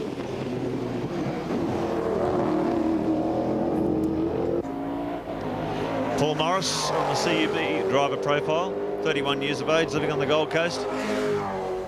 First race night back in 1985, but he made his Bathurst debut in 1991 with the BMW team. 6 starts around the mountain, 3 finishes. His best result, a 10th so far. And keep in mind, it's quite remarkable, but a guy with his amount of experience is a V8 rookie at Bathurst in 1999.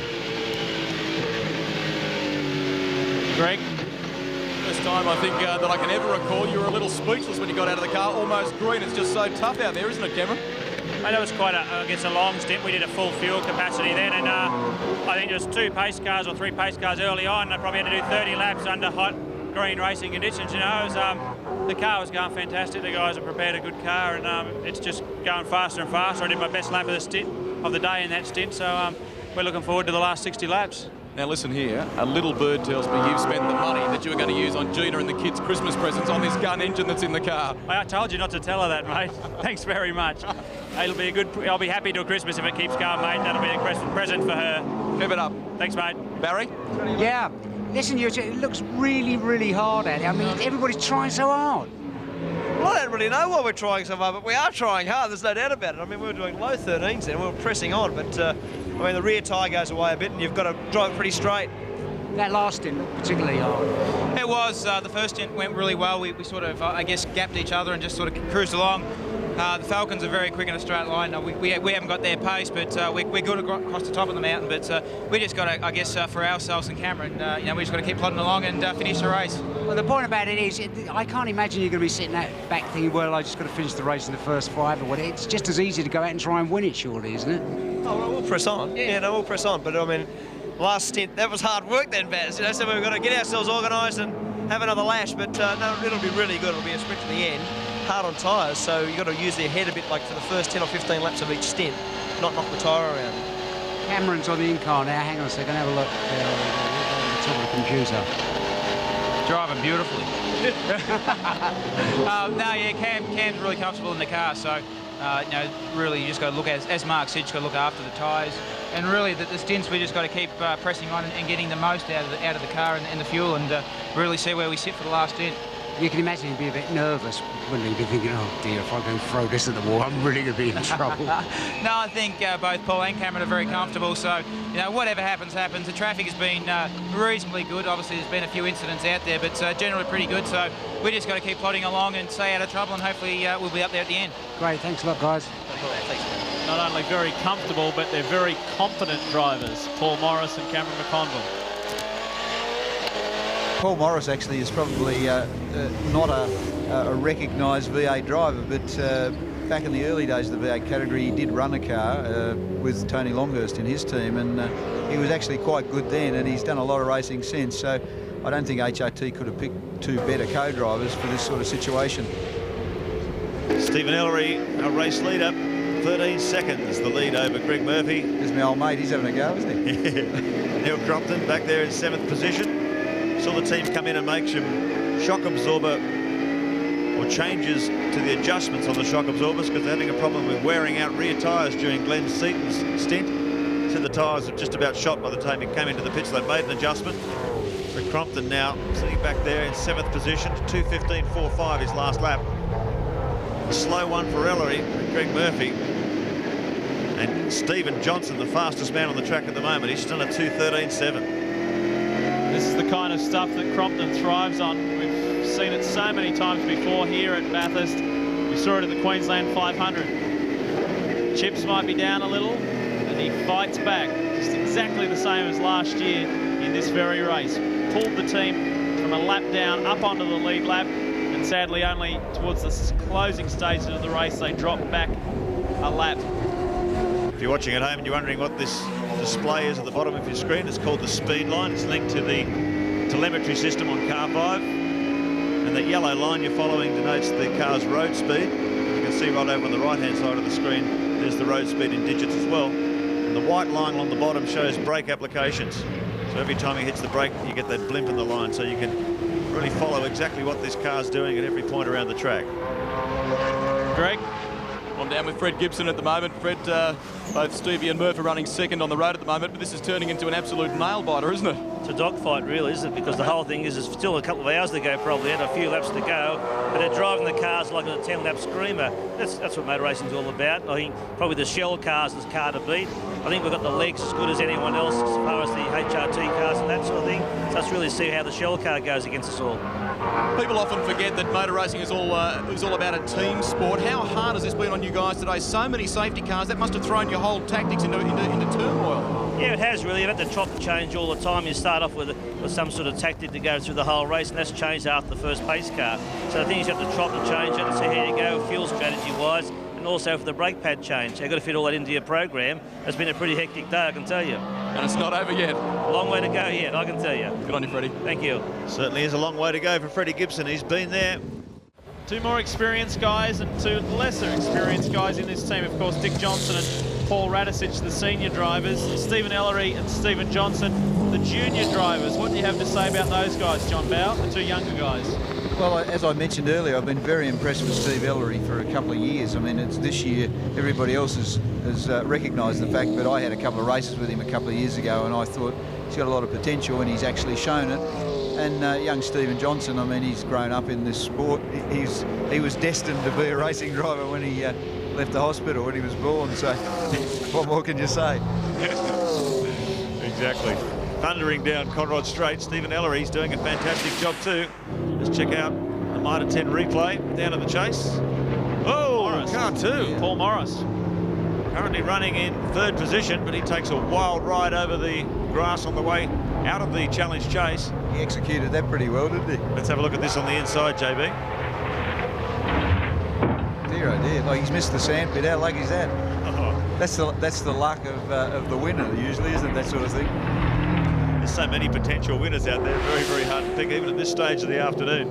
I think the winner looks like it'll come out of about the top 6 or 7 because they're the ones doing the quickest times. And at the end of the race, if we have a pace car and it's a race to the finish, they've got to be able to do late 13s, mid 13s, 14s, and only the top 7 are doing that now. Barry Sheen. And they've got to keep off the grass, of course. Now, Garth, you're standing there watching the race. Who's your favourite? What do you reckon? It'd be nice to see Murph and Richo get up. For Freddie, if they could have a good success, then for Holden be good. Chase the face? I don't know, I've got my money on one of the Holdens. Lancey's looking good though, isn't he? At the moment, I reckon. Yeah, I think so. It's is it nice to have somebody to look up to like this? Yeah. I'm not that short, really. No, so I can't believe the pace this race is being run at. It's just quite incredible.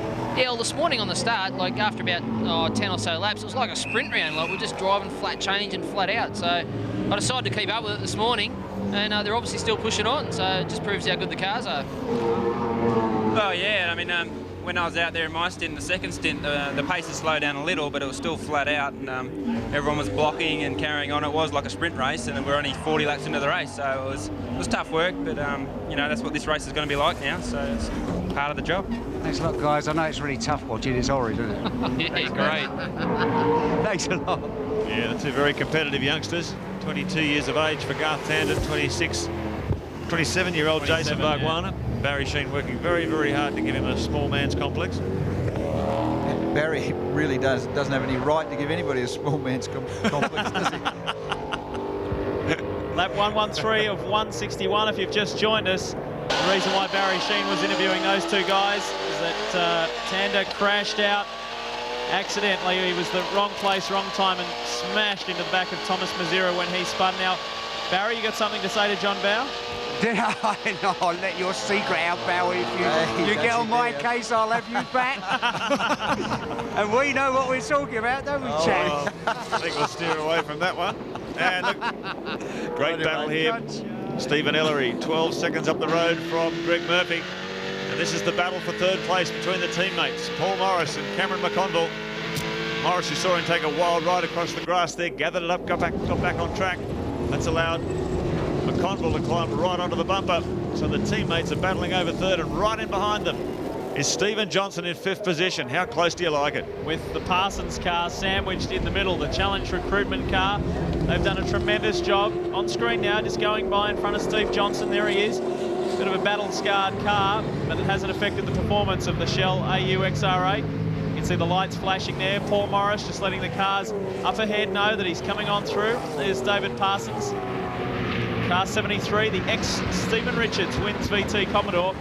And it just goes to show what those two guys can do. Stephen Johnson making an inside move. Nicely done. And it's Skippy Parsons, the Tasmanian, behind the wheel. He just seems to reappear each year too, John. He's actually done a few races this year. He won this event back in '87, I think, with Brocky. So he's always been a ripper driver. And this year, the Challenge team have given him an opportunity to compete on a regular basis. And I believe next year they're going to run 2 VTs. So that's good for Skippy because he's a good bloke. He was so impressive in the pouring rain at Simmons Plains earlier this year. Fantastic speed. Well, he was top place privateer there. There are the privateers positions for you. It's still McLean and Cleland running a brilliant 9th outright in an older model Falcon. Reed and Ashby second, Smurden Cox in the Victoria Coffee car running 3rd outright. Now here's a car we haven't seen a great deal of today, is the Toll Transport car. Alan Jones and Anthony Tratt, and currently, let's have a look on our board where they're running in 25th position. It's great to see AJ back, I reckon, because he's a fantastic character, and they had a lot of problems early on in the day, but I noticed yesterday and on Friday, he still drives very well. He was torching the thing around. So very competitive driver, isn't he? 53 years of age, the 1980 World Formula One champion, still loves his motor racing. Barry Sheen. Yeah, I'm down here in Mark Larkham's garage. Came past and I just see Mark getting in the car. They've whacked a new clutch in it, which went due to the overheating and that, and he's going to go out and finish off the race, you know, on behalf of the fans and his sponsors. I think it's quite a nice thing to do, isn't it? Yeah, nice gesture. Oh, up over the top of the mountain, believe, down the bottom of the circuit. There's a real battle going on between those two Mobile Holden Racing Team Commodores. The two HRT cars are being shadowed very closely by Steve Johnson, and the Shell car is so fast up the straight. He will get past them, there's no doubt. It just blows everybody away down the chute. Here we are. Here we are. This is the battle. Cameron McConville has ducked in front of Paul Morris, and he's coming plenty of pressure now from Stephen Johnson in the Shell 17 Ford. He's not making it easy for him, but eventually, you know, the old straight line speed, she's a good old advantage now. Stephen Johnson has done a tremendous job. We look back at the 17 Shell Helix Ford, out of speed stick, heading up towards Ford Tickford Cutting. And he is right in there with Paul Morris. Look at the front of that car. It looks like something out of Mad Max, doesn't it? All oil stained and deranged, one light on. It's been in a little bit of fisticuffs earlier in the race, but not enough damage to slow it down. We go on board with Stephen Johnson, heir to the throne, you could say, taking over the famous number 17 Ford next year from his father, who retires when the checkered flag falls at the end of this race. And Stephen, he hasn't been doing a great deal of driving, as we all know.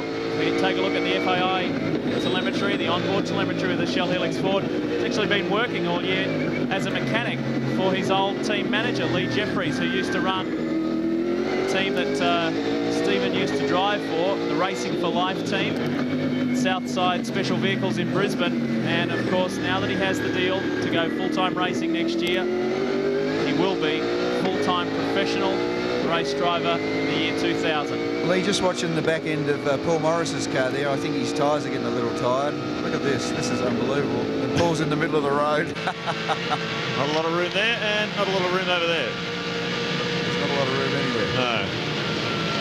So Stephen has to bide his time. As John Bowe noticed there, the rear tyres may be getting way on the two. Oh, no! Stephen Johnson spun it. Going for an inside move on the number 2 Mobile Commodore. Manages to keep it out of the sand. But a rush of blood there coming into the chase. Well, what can you say, John Bowe? And look who's coming right up behind him. This is Neil Crompton in the number 4-5 Ford Tickford Racing AU. Crompton will pounce immediately. This is the battle for 5th and 6th. Mate, I don't actually agree with driving down the middle of the road on the straight. I think probably it's not all that kosher, but we're getting to the crunch time in this race. We've had all those safety car periods. I know there's a long way to go, but the pressure's on, so I guess it's acceptable. And Steve had to have a go. Well, no, I think Steve needed to just sit there for a while. Morris would have crumbled in the end because his tyres are getting a bit tired. Anyway, he lives to fight another day, doesn't he? He recovered pretty well. But that puts him a fair way down from where he was. Let's have a look at that on the Shell replay, John. Paul's committed to the corner. He's starting to turn in, and Steve was just a bit far back to actually try it. But rather than punt him, he's held onto the brake pedal a bit long, and that's set the back going. So I mean, it's just one of those things. It's, as they say in the classics, it's a racing incident. It's very, very rarely you'll see How Stephen lucky, Johnson though, he's not make in a the mistake. sandpit again. Yeah, exactly. For a guy 25 years of age, here's another view from inside the Shell 17 Ford. Morris comes over to take his line. Boom, slight collision. And for a moment there, it looked like Johnson may have held onto that, but looped it around. Just managed to keep it out of the sand. Didn't lose any positions on the track, but is under increasing pressure now from the Ford Tickford AU of Neil Crompton. Barry? Yeah, I'm sitting here with DJ. What do you reckon then, DJ? You can't say that on television. Not at all, mate. It's a bit of a learning curve for him. You know, you really shouldn't block anyone going in a straight line, but obviously that's one of those things that happens with some people, you know. Some are courteous and some aren't. So Steve was a bit frustrated, you reckon? Don't worry, he'll catch him up again and blow him away again. Give a tap up the bum. No, I don't think he'll do that. He's not that silly. No, thanks a lot, DJ. Thanks, pal. Yeah. Johnson having plenty of faith, plenty of confidence in his son. That's a term plenty of people have used in relation to the Shell Fords today. He'll get in there and blow them away. They've got some big horsepower, and they've been putting it to good effect on the long straights and the mountain climbs. This will be a good battle with Crompton behind Steve, because Crompton is, as you guys know, is unbelievably good around this circuit, and he'd be cracked off because they had a problem earlier, so he'd be going for it. I think Stephen's up to the task too, because he's been waiting for this opportunity to go the full race distance. Actually, last year was the first time that he failed to finish in his Bathurst career. Of car 66, the John Deere Commodore VT. The Poole and Scott Commodore can't quite get round as they head into pit straight and out of pit straight now. And Crompton putting him under pressure. We'll have a quick look as we see. Well, Stephen Johnson's flashing the headlights at Mark Poole, but Mark Poole really, there's a couple of opportunities there. I thought Steve would have blown past him. The John Deere Commodore still very much in front. He's a lapped competitor. Now he gets through. Now he gives him some room. Stephen Johnson, you can see him flashing the lights on. Plenty of pressure from Neil Crompton behind him in the FTR Falcon. This is the battle for 5th position. And now we're through that little drama. A reminder, the Ford Banner competition. The lines are closing at 4 p.m. Eastern Daylight Saving Time, okay? 4 p.m, and that's not too far away, about 40 minutes. Here are your 4 to choose from and the numbers to call. A marvellous array of Ford banners. Great to see the Ford fans getting behind their various teams in 1999, and it's a big comeback weekend for the AU, which has had a year of development now. And as we've said a couple of times already, and the drivers have said too, look out in 2000 as the AU is really back on the rails. This is the final of your 4 to choose from. Quite an elaborate display there. They've come from all over Australia. You can win, if you are the home viewer that gets the prize, a trip for 2 to Monaco for the Grand Prix. That'll be announced tomorrow night on Sports Tonight. Of course, the winning banner creators get a Falcon XR8 to hoon around in, worth $55,000. It's your daily rate, isn't it, Billy? I drive an XR8 myself, Bill, and it's a fantastic car. So are they going to take the XR8 to Monaco or not? Is that what do you get to hoon around at Monaco? Wouldn't that be nice? Wouldn't it? They wouldn't know what it was over there. Barry Sheen. Billy's daily rate's far in excess of that. Russell, what was the car like when you're out there? Yeah, it's a bit evil, Barry. It's we've got a pretty bad understeer that's crept into it. I don't know why I wasn't there during the week, but just makes such a job of every corner. Every time you turn the wheel, it just wants to go straight on. So it's a bit spooky at the moment. What about, say, at the end of the race, if there was a pace car thing when you were out there and you were right up with them, do you reckon you can still stay with them and give them a go? Well, I mean, relying on you, Russell, you realise this. I think we could drive around it a bit. I mean, you have to drive it a bit on the throttle, sort of use a bit of dirt racing, you know, grab a heap of throttle and slide it through a corner. But the trouble is you can't do it for too long, it starts killing the rears. But if it comes down to sort of the last 10 laps, don't worry about that, we'll get into it. And Larry's got radio trouble, hasn't he? Yeah, he can hear us, but he can't radio back. So at the moment, we got a sign up. We do a bit of sign language here up on the board and sort of flashing the lights and 1 for yes and 2 for no and all this sort of capers. Well, if Larry's got the hump, it's not a bad thing if you can't hear him. Yeah, you could say that. I think a few of the crew would. All right, thanks a lot. Cheers. Thanks, Russ. Russell Ingall, and there's the boss, Larry Perkins. Currently the car not working too well for them at the moment. Sitting back there in 7th position, 2:14.7 the last time from Perkins. I mean, if they're struggling with it, John Bound, they're certainly doing a good job because Ellery's just under 14.2, so they're not that far off. No, they're, it's just probably not the way Russell likes to drive it, but it's not that much slower. And the top 7 cars are all dependent upon traffic, are all doing around the same sort of time. So we get a pace car between now and the end, she's on for sure. Well, with just 40 laps remaining, we've got a great situation with the top 11 cars still on the lead lap. The Shell replay, this is the Cranbrook-Croswell car spinning, and it's just an amazing effort that this car is on the track. There was a huge crash. Dean Croswell had a very heavy off with this car, and the TAFE team and the Cranbrook team worked such long hours to get it on the circuit. So just to be out there is a relief for those guys. Now, Larry Perkins had quite an interesting race earlier in the week, or in fact last weekend at Bankstown in Sydney. At the airport they had an air show, and I guess for those of you who were there will know a little bit more, but he had a 3-way race against Darryl Beattie on a Suzuki Hayabusa. Larry was in a Porsche, and they both raced a Jet, and they gave the Jet a bit of a run-up, and then they went, and unfortunately Larry came last. I imagine he would. Those Hayabusas are a frightening thing, aren't they? So Larry Perkins continuing to grind away in the Castrol Commodore. Steve Ellery's last lap was a 13.7, so... I've just been monitoring that, mate. Look at the gap he's opened on Murphy. He's just been chipping away out to a 13.1 now, so he is doing an absolutely sensational tremendous job and thoroughly deserves a regular gig, doesn't he, really?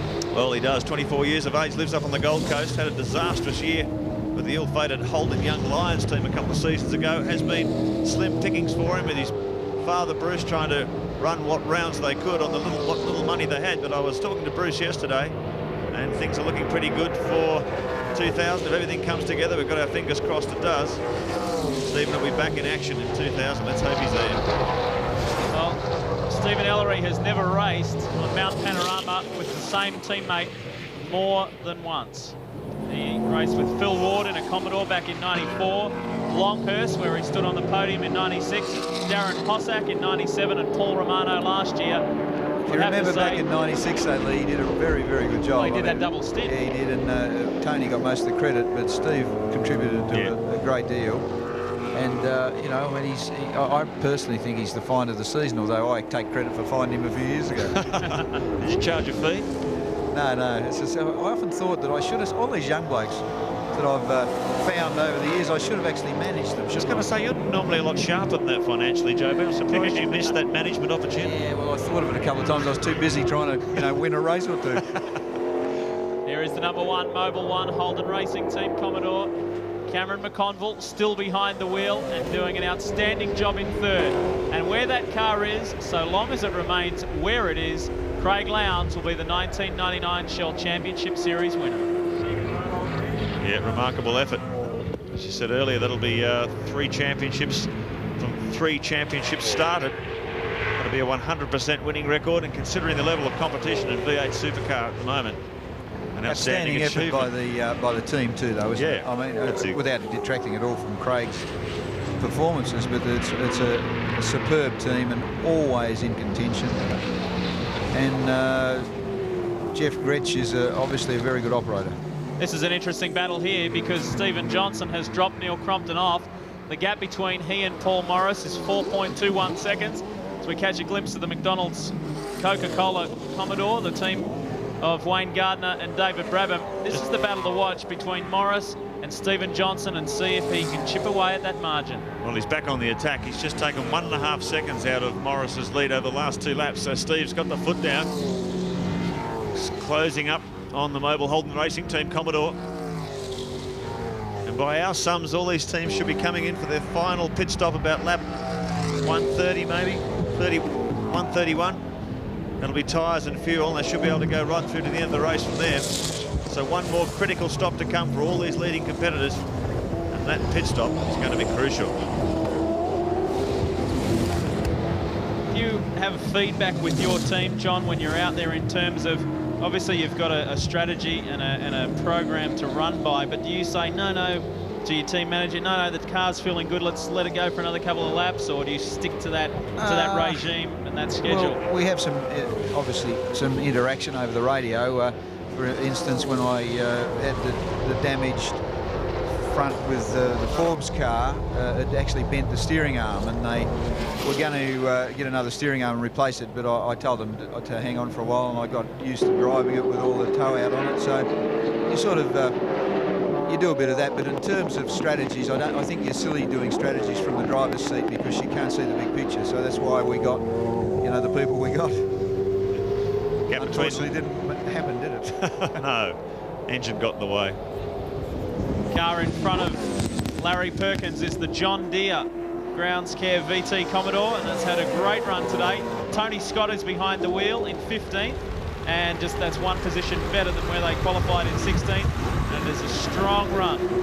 1 lap down in the ex-Holden Racing Team Commodore. Here's the MyCar Holden Young Lions entry for 1999, Todd Kelly and Mark Noske, and they're still up there in the top 10. 8th position at the moment with Todd Kelly at the wheel. He's done a 2:15.97. But Stephen Ellery at the lead of this race, he's just done another 2:13.8. The gap between himself and Greg Murphy in second, 14.6. Ellery's building that gap all the time. You want to talk about having a tough year? These 2 guys have had it real tough. Kelly and Noske. Todd Kelly suffered that huge accident at Eastern Creek at the beginning of the year. They've battled financially and have come to Bathurst with a strong package, and it's really paying off for them as we watch our top privateer, John Cleland, teamed with Cameron McLean, and they are running 9th outright. Isn't he a great bloke? John Cleland or Cameron McLean? Well, both. Yeah. But I mean, I know Cameron McLean's a great bloke, but John Cleland is just such a character and loves this category of racing. You know, he's an ex-British touring car champion in Super Touring, but he reckons these are the answer. The duck's guts. I said to him the other day, what's that in Scottish? The dog's bollocks, I think they're called. I think you're right. I said to him the other day, John, you know, you're winding down from British touring car racing. Could you see yourself coming here for a couple of seasons or settling here? And he said, I could see myself settling here for the rest of my life. I reckon. You may need one to live in Scotland. Another strong performance by Greg Crick and Paul Wheel. It's the first time they've teamed together in the K&J Radiators AU. This is the Queensland-based team, and they are currently running in 10th position. Paul Wheel, in his debut Bathurst last year, finished 9th. And of course, his teammate Stephen Ellery is leading the race. Shell Helix Falcons having a marvellous day. Dick Johnson could be on the podium in his very, very last event in V8 Supercars. He might even go better than that. He might even take the win if team orders are applied. We see one of the cars in strife. We also, just before we talk about that, Larry Perkins has just given over to Russell Ingall for a fairly early pit stop. It's going to be a long run home for them. This is the Smurd Cox Victoria Coffee entry, and a lot of smoke billowing out of the back of that car. That's an interesting situation. Larry Perkins just making a stop on lap 124, John Bow. That's going to be 36 laps to the finish. Can he do that on fuel? I very much doubt it. It'll be very touch and go. I mean, it's 32, 36 laps. Maybe, you know, he's a pretty smart old cookie, Larry, so perhaps he's got the economy right, but she'll be a close one. And he's probably punting on the fact he might get another safety car before this race is out too. Let's go to Greg Rust. Well, Neil Crompton is out of the Ford Tickford Racing Falcon. Glenn Seaton strapping in. Been going for about 13 seconds now. 4 new tyres going on board and 120 litres of fuel. And this, I would imagine, might get them for the run to the flag. We might have a quick word with Neil if we can. Neil, will that get you through to the checker? Lap 125, no, it won't. You'll only get about 30-odd laps out of a tank full, so there'll have to be another one. It's pretty frantic out there, isn't it? Is it taking its toll on you? No, it's not too bad. I've got a bit of a cramp going in my back, but no, otherwise it's fine. Just lots of debris in the eyes, that's all. Good on you, mate. Thanks. Yeah, looks like there's a lot of dirt and garbage blowing around here. The wind quite strong across Mount Panorama, certainly picked up this afternoon. Blowing chip packets of paper and rubbish all over the place. I've seen it blocking up a few air intakes on the cars. It's blowing those beautiful Ford flags around too, isn't it? Don't they look good? A paid announcement. Well, the fastest car out on the circuit is Stephen Johnson, who maintains 4th position. The only other car in the 14s is David Brabham. Unfortunately, the Wayne Gardner car is way back in 20th position, and this car continues to blow smoke. Barry? Yeah, down at Larry Perkins' pit, the reason that Larry came in wasn't because it was a scheduled stop. The right front tyre's delaminated. And I was asking the guys, there's no way that they can make it to the end without a pace car, without another fuel stop. So, yeah, right front's delaminated. I don't know whether you can see it over the back here. Just, it's delaminated pretty badly. And well, that makes sense in terms of what Russell was saying about chasing. You can see there. And Russell was saying that it was understeering really badly, so that basically is more than less the reason why the thing would have delaminated, making the front, tearing the front tyres to pieces. Well, they did. They made a bit of a change on the front geometry as much as they could, just to make the thing turn in a bit better. But you know, it's horrible having understeer. You turn in and it just goes straight on. It's amazingly technical of you, Barry. Well, I tell you, college scientist, you know, brain surgeon. What else do you want? Here's the Ultratune Commodore, the combination of Dean Lindstrom and Melinda Price. And immediately behind them, the pretty Fawcett entry. Steve Johnson zeroing in on those two. Melinda Price behind the wheel at the moment. I'll tell you what, Steve Johnson's zeroing in on 3rd place too. He's only about 4 seconds behind Cameron McConnell in the #1 Mobile Holden Racing Team Commodore. He's currently between 2 and 3 seconds per lap quicker than McConville, so that won't take him too long to reel him in. I think he really wants this one, JB. Oh, absolutely. I mean, the way Dick was driving today was fantastic. He really, you know, for a guy his age, and to have that motivation, I guess, you know, for the whole family to have a really good result on the last race would be just wonderful, wouldn't it? You were just saying that in the commercial break, this is the strongest you've seen the Shell cars run since '94. Since '94, absolutely. In '94, there's no doubt we had the quickest car there and we won the race. And ultimately, that's what it comes down to, those last 20 laps or so, if you get this one more safety car. And that's, I think, where the Shell cars, they've just got that pace down the straight that, providing the bloke gives them a bit of room, allows them to pass. Out of Forest Elbow. We'll watch this gap the next time across the start-finish line, and just disappearing under the sign there is Cameron McConville in the 3rd place Mobile Holden Racing Team Commodore. Steve Johnson in pursuit. We're on board with the 25-year-old son of a gun. It'll be interesting because they really need to get a few more laps out of it. So, I mean, I'm not familiar with what strategies everybody's on in terms of refueling, but I see Mark Scapes getting very close to being ready to get back in that car, and that'll be probably a lap or two close or short of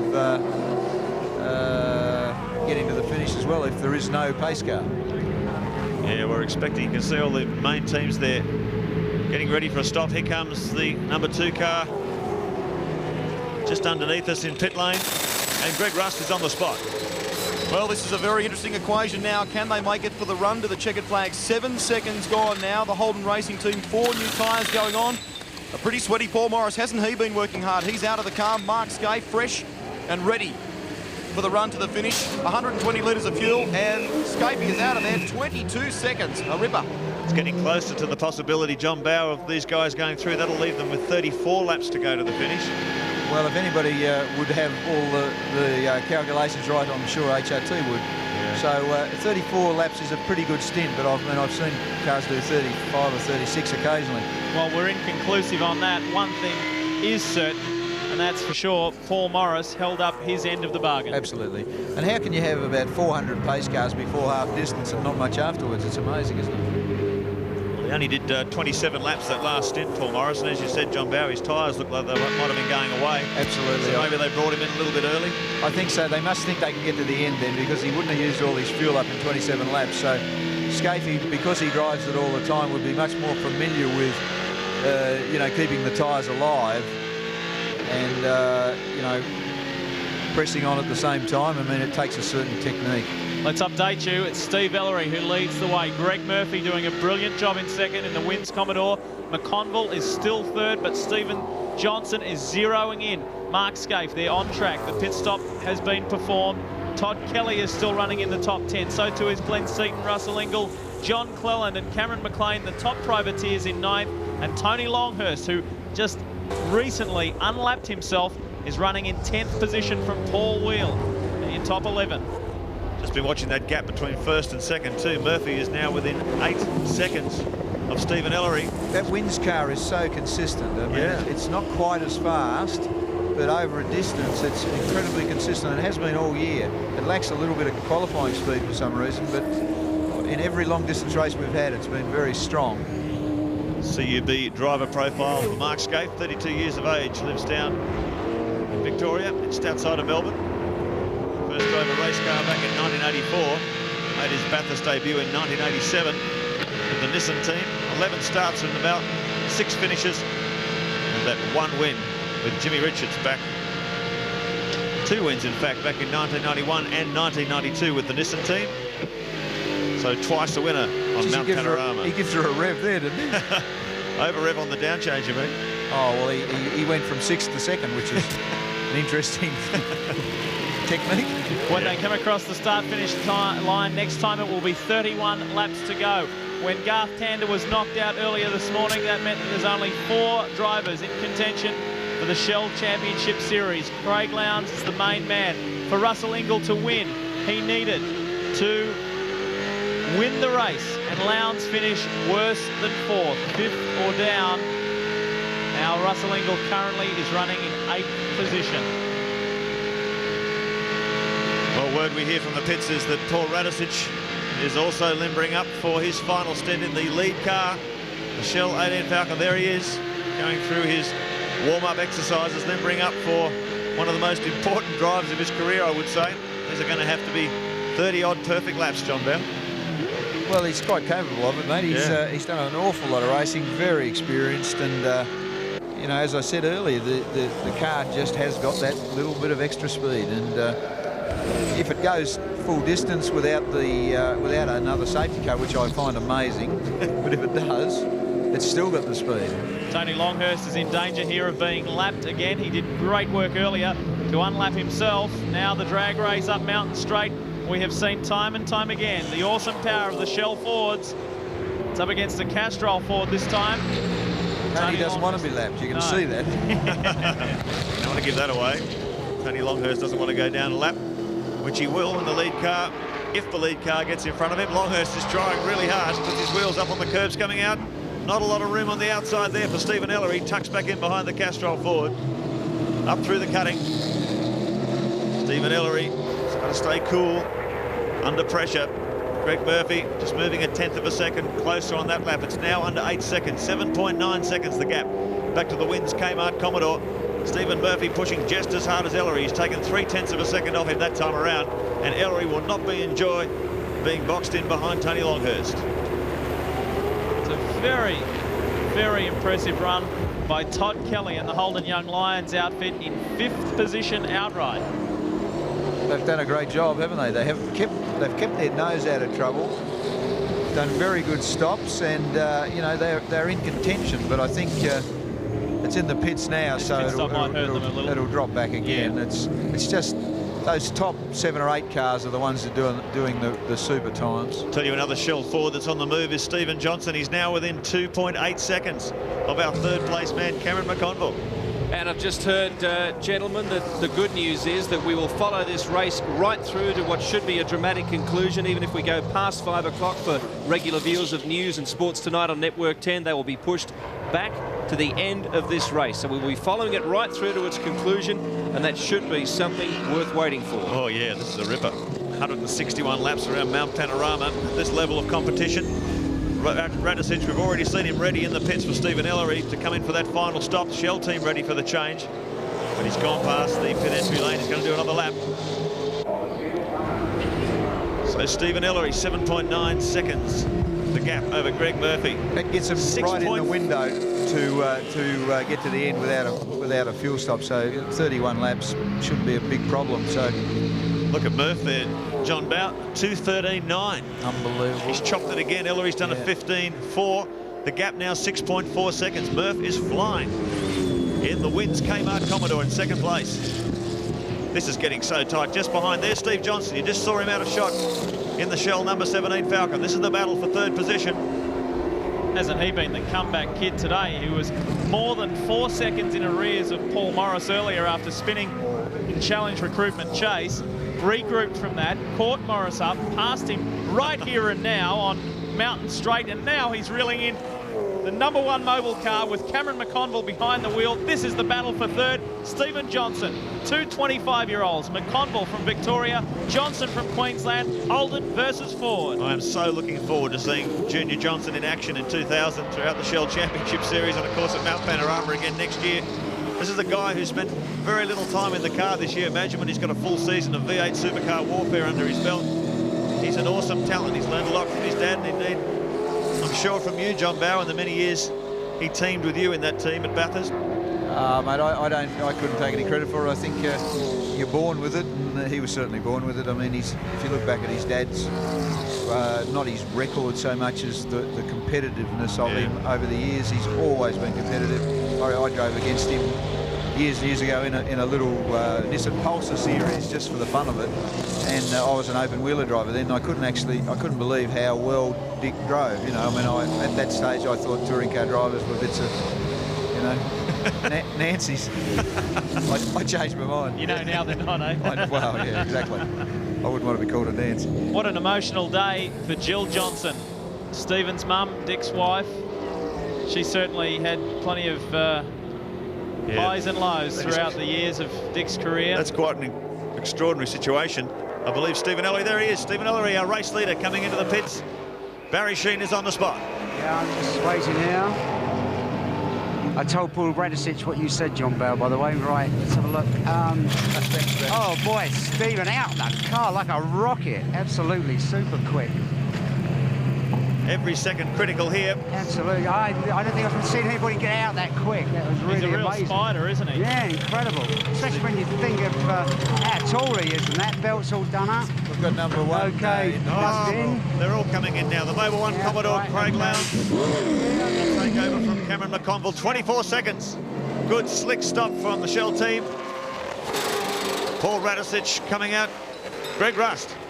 Well, Craig Lowndes is getting in for the final run. McConville is out of the car. 4 new tyres going on. 9 seconds gone. You can bet this is going to be an absolute flyer of a stop. I've had a word to the dude. He tells me the Scave car can make it through to the checkered flag. They've got enough fuel on board. And Lowndes is out of here. 20.3 seconds. What about that? That is slick. So the top teams are performing when the pressure is really on. The action is hotting up. The most cars on a lead lap at the end of this event was 6 in 1994. I repeat that because it's significant. Johnson and Bow won that particular race. Well, right now there are more than 10 cars on the lead lap. It's been a remarkable race of speed and tactics. Greg Murphy has taken the lead, but the cars are coming into the pits. Stephen Johnson is on the fly, hoping to not only put his father on the podium, but maybe go out with a victory. And there is a record crowd as well to top a record-breaking weekend. Of course, Mark Larkham broke the record for the pole lap yesterday, and there it is, 7,000 more than last year. Remarkable achievement, and a race that befits that crowd figure. Radicic makes up the top three at the moment, then Lowndes, Scaife, Seaton, Ingle, Noski, Cleland, and Crick. Cleland, of course, with Cameron McLean, the leading privateer. This is fantastic stuff. The performance from the Wins Racing VT Commodore, Greg Murphy, Stephen Richards, cannot be understated. This is an awesome effort from the two Kiwis. They have really been charging hard, and we haven't seen a driver win back-to-back Bathurst since Mark Scaife, Jimmy Richards, 91, 92. Stephen Richards going very strong at the moment, but Greg Murphy behind the wheel at the moment and has just been so smooth, so consistent, and so too has the machine Gibson Motorsport has provided. Yeah, the gap 30.4 seconds between himself and second place Stephen Johnson. Murph's just done a 2:14.2, Johnson a 2:15.3. Murph has been incredibly consistent and consistently fast. Well, he knows what it takes to win around here. He did it in 1996 with Craig Lowndes, his good mate. Had a year in the wilderness last year. Picked up the Wins drive at the beginning of this year. Things might be a little grey for him next year. There's nothing concrete just yet. Stephen Richards, on the other hand, is in the middle of a 3-year contract with this team. Surely Murph can't go with another crazy year. Surely he's got to have a definite drive, John Bowe. Well, obviously he deserves one, doesn't he? He's a very, very good driver. Trying to put a lap on the Greenfield Mowers car. Johnny Cleland didn't want him past there, did he? Wants to argue. Very difficult time this for the leader of the race. He's got to make ground now while Radicic is getting his tyres up to temperature and up to pressure. And it's something that Steve Richards is going to have to do as well. So this has costed Murph time. Well, you think it's a real nail-biter, don't you? If he's 32 seconds in front of Radicic at the moment. Sorry, Steve Johnson at the moment. Johnson has to pit once again. Cleland lets him pass. He let him pass there, which is good. I was just about to say, Murph doesn't exactly have the longest fuse. No, probably one of the shortest, almost, wouldn't it? So 32 seconds in front. Murphy's lead over Stephen Johnson. Allow for slowing down and speeding up, coming to pit lane. And considering Radicic is 15.2 seconds behind Johnson. The times Murph's doing in that car, and it's obviously towards the end of the stint, is amazing. Yep. It's an incredible effort by the Wins team, Freddie Gibson's people, because it is one consistent race car. I guess this is where fuel economy comes as an advantage, John Bowe, because the more laps that Murphy can do here, the less fuel they're going to have to take on for the final run. I guess so. I mean, the fuel, you know, he's obviously going to have to put in a fair bit. Yeah. And the difference between 90 litres and 110 litres is not going to make a lot of difference. Not a big factor. This is your race leader. Unless it goes to very close to the end and he can, you know, put 40 litres in or something, you get a very quick stop then, don't you? Well, that's 35 laps since Murphy's last stop. So they're getting good economy out of this car. And Stephen Richards is all kitted up in the pits. He is ready to go. They have always got good fuel economy, the Gibson Motorsport cars, and this Wins Kmart Commodore is no exception. Even in the past few years when Darren Pate, Stephen Ellery, as we see Stephen Johnson come in now. This is the second place car, the number 17 Falcon, and it will be interesting to see if Dick Johnson does take over the wheel. Well, a very difficult decision, isn't it? You've got Stephen well and truly in the groove. Dick Johnson's last drive, his last appearance anywhere. End of a magnificent 35-year career. What will happen here? Johnson is kitted up. Barry's on the scene. Yeah, DJ's getting in, no doubt about that. And looking around, yeah, everything front's off, no problem there. Front right going back on. No doubt when he's got his eye, and Dick Johnson's as fast as anyone. Oh, absolutely. Well, Mark, obviously, I was just looking at the times for that car. Dick is still the quickest driver in that car for the race. And Dick set the time on lap 4 when it's got when it had a full tank of fuel. So there's nothing wrong with it. I reckon he should come out of retirement. 24.5 seconds the gap. Now, when you consider the Mobile Holden Racing team did their stop in 20 seconds, that's 4.5 seconds. you lose in the pits. It's hard to make up 4.5 seconds out on the track. Yep, those sort of things can win and lose motor races. The Mobile Holden Racing team are red hot. Comes out right behind Mark Scaife. Scaife is currently running in 5th position. So they move up. Dick will come out in 5th position. Scaife has gone up into 4th. The Mitre 10 lap counter, 1:36 of 161. We are getting into the exciting closing stages of a very memorable FAI 1000. This is your current race leader, and Greg Murphy will about to come in. He will bring the car into the pits and hand it over to Stephen Richards. That'll be 36 or 37 laps out of a tank of fuel. It's amazing, isn't it? Okay, here's the critical stop. Murphy coming into the pits. 45 or 35 seconds up the road from Paul Radicic. If our sums are correct, that means by the time this car rejoins the circuit, it'll probably come out just behind Radicic. We're going to watch this with bated breath as they come in. Greg Rust is on the spot. This is an absolutely crucial stop. Murph has dived out of the car like lightning. Stephen Richards very quickly in. Now we've lost a front wheel nut here. The boys will be very quickly onto that. 10 seconds down. Stevie's strapped in, ready to go already. And Freddie's told me straight out they're only going to put the absolute minimum amount of fuel needed to get them across the line. 19 seconds gone, 20 seconds gone. Stevie's on the deck, 22 seconds. So just under 22 seconds, a slick stop under enormous pressure. And what we're going to do now is keep an eye on the track, because we've got to watch out for that Shell Ford. That's the McDonald's Commodore. Now, where is it? They're going to get out. There it is. There's Paul Radicic, the Wins second car's place. going to get out in front if he gives it to it now. Oh, He's boy. just past the line. Have we got a battle on our hands, and the fans know it too. Look at Stephen Richards.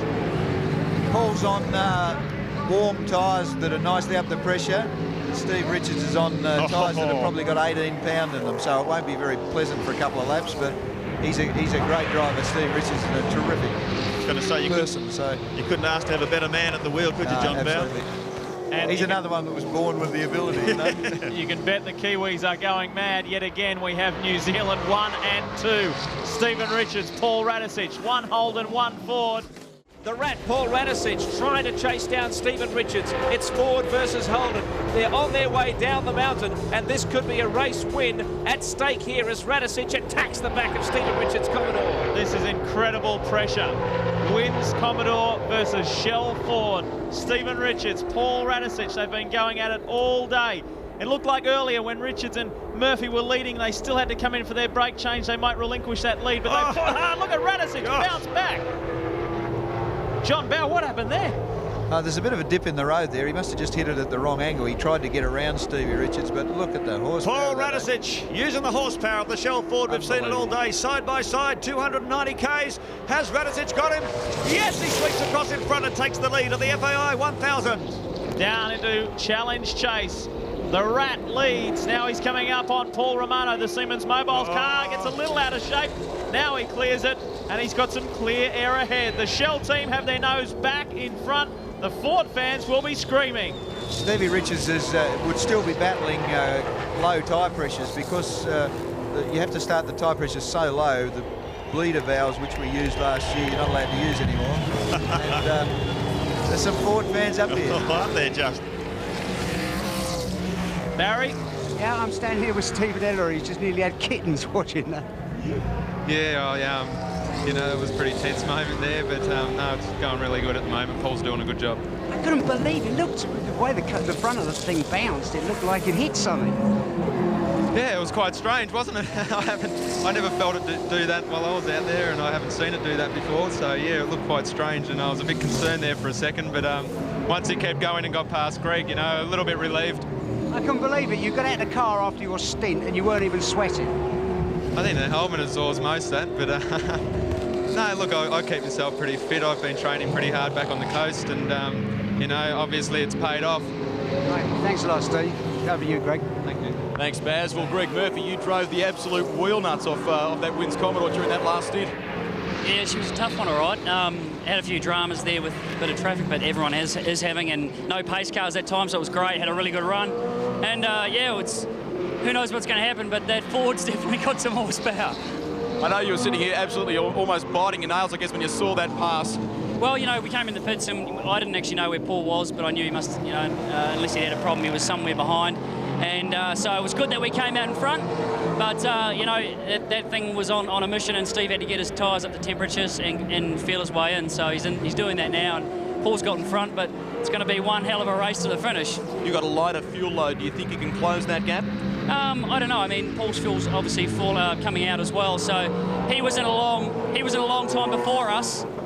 So we haven't put as much in, but his is also worn down. So he's driving really well, and Steve has done a fantastic job today. He's 3 stints, 3rd one now, and tell you what, he's doing a great job. Fingers crossed for you, legend.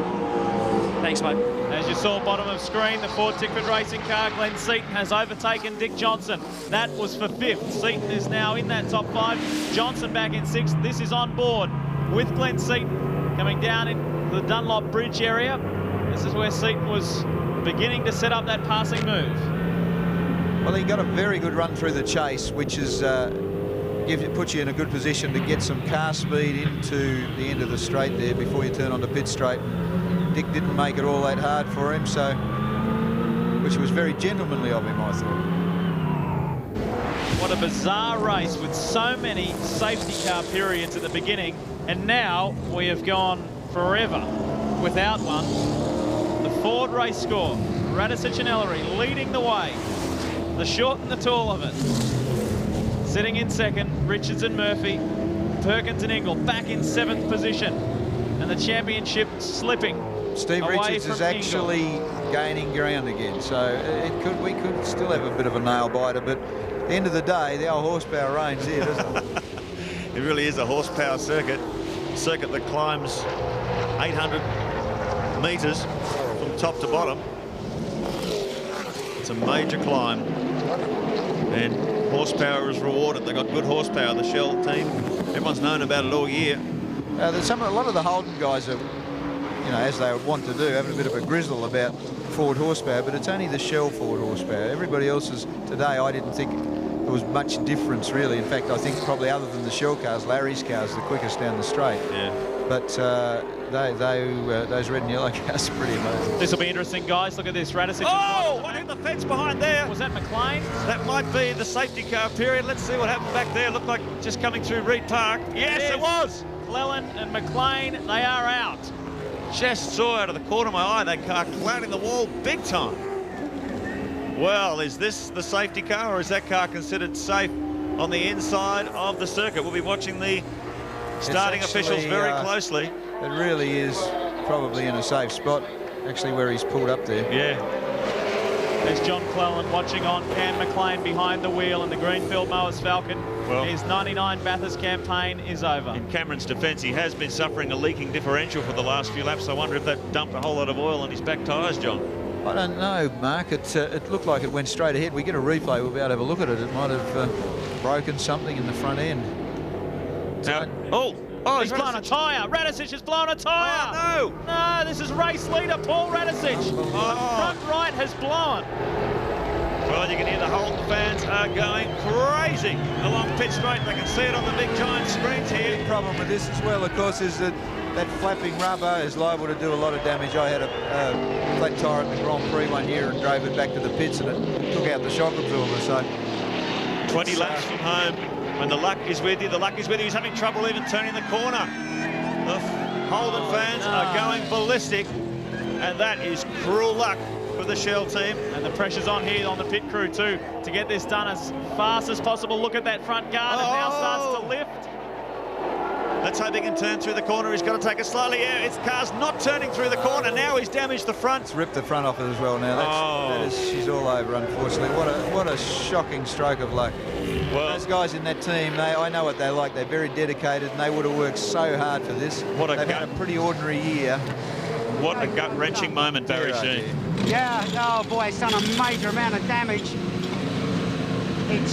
Okay, luckily enough they got the thing off all right. The thing in the centre of the hub that locks the wheel on is broken.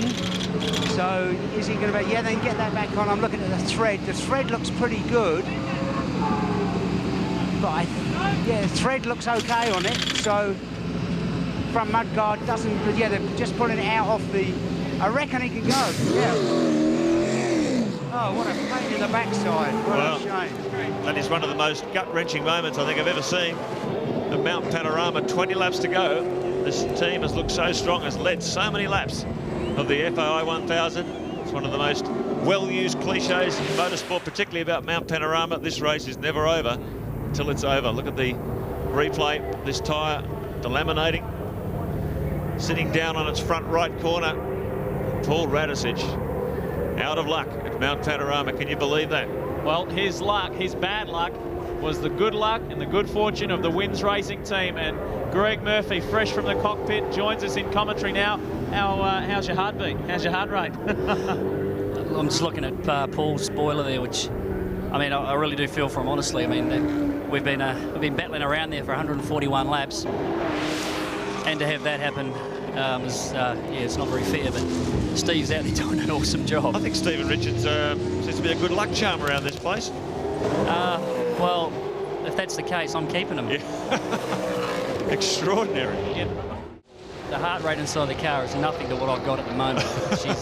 she's on blow up, mushroom cloud. She's on pacemaker territory. Well, here's Stevie just about to put a lap on Radisich. That's very sad to see that happen to the Shell Helix car. How does that feel? Like when you're in battle with someone like that, you see them go out with a flat tyre. I guess you still must feel for that opposing team. Well, you know, Paul's also a fellow Kiwi too, if you don't mind me adding that. And he's done a fantastic job. And I mean, you don't wish that on anybody. Obviously, you're out there trying to win the race, and he was fair and square in front, I suppose. I mean, that Ford's been running faultlessly all day, and it's been the car to keep up with. And he's in the pits and he's again. had to come in again. I mean, it's a really sad end to their day. 20 laps from the finish. This is how the top 10 stand at the moment. Richards, Lowndes, Scaife in third, Seaton, Johnson in fifth. We'll come back to that later, Barry. Yeah, the reason Paul's come in again is because where he went to a grass track and it's torn the under tray, there's no downforce or anything, and he's flat spotting the tyres, you know, when he's trying to get on the brakes and that, so they're having to stick a new front on it. One of the officials came out and said, look, if you don't get it into whack a new nose on it, we're going to black flag him, so it's not going their way all of a sudden. And Russell is going to come in a minute because they're worried he might run out of fuel, if you remember when Larry came in, because of the delamination of tyres. Yes. So they've got to give him a little bit of cupful of fuel, you know, so he can make sure he can get to the end okay. Mark Scaife currently running third, and he and Lowndes are putting in some very quick lap times. 2-minute 13s each. Lowndes with a 2:13.8, Scaife with a 2:13.6. The Mobil 1 boys are on the charge at the right end of the day. Yeah, that's what it comes down to. You've got to be there at the right end of the day to finish first. First you have to finish. It's an old saying in motor racing that's never more applicable than Mount Panorama. We've seen them fall no more cruelly than Paul Radisich. 20 laps to go, got a cut front tyre, and that's put them right out of contention. Greg, you shared Commodore for 3 years straight with Craig Lowndes. I mean, what's he going through right now? I mean, he's a pretty cool guy out of the car. We see that all the time.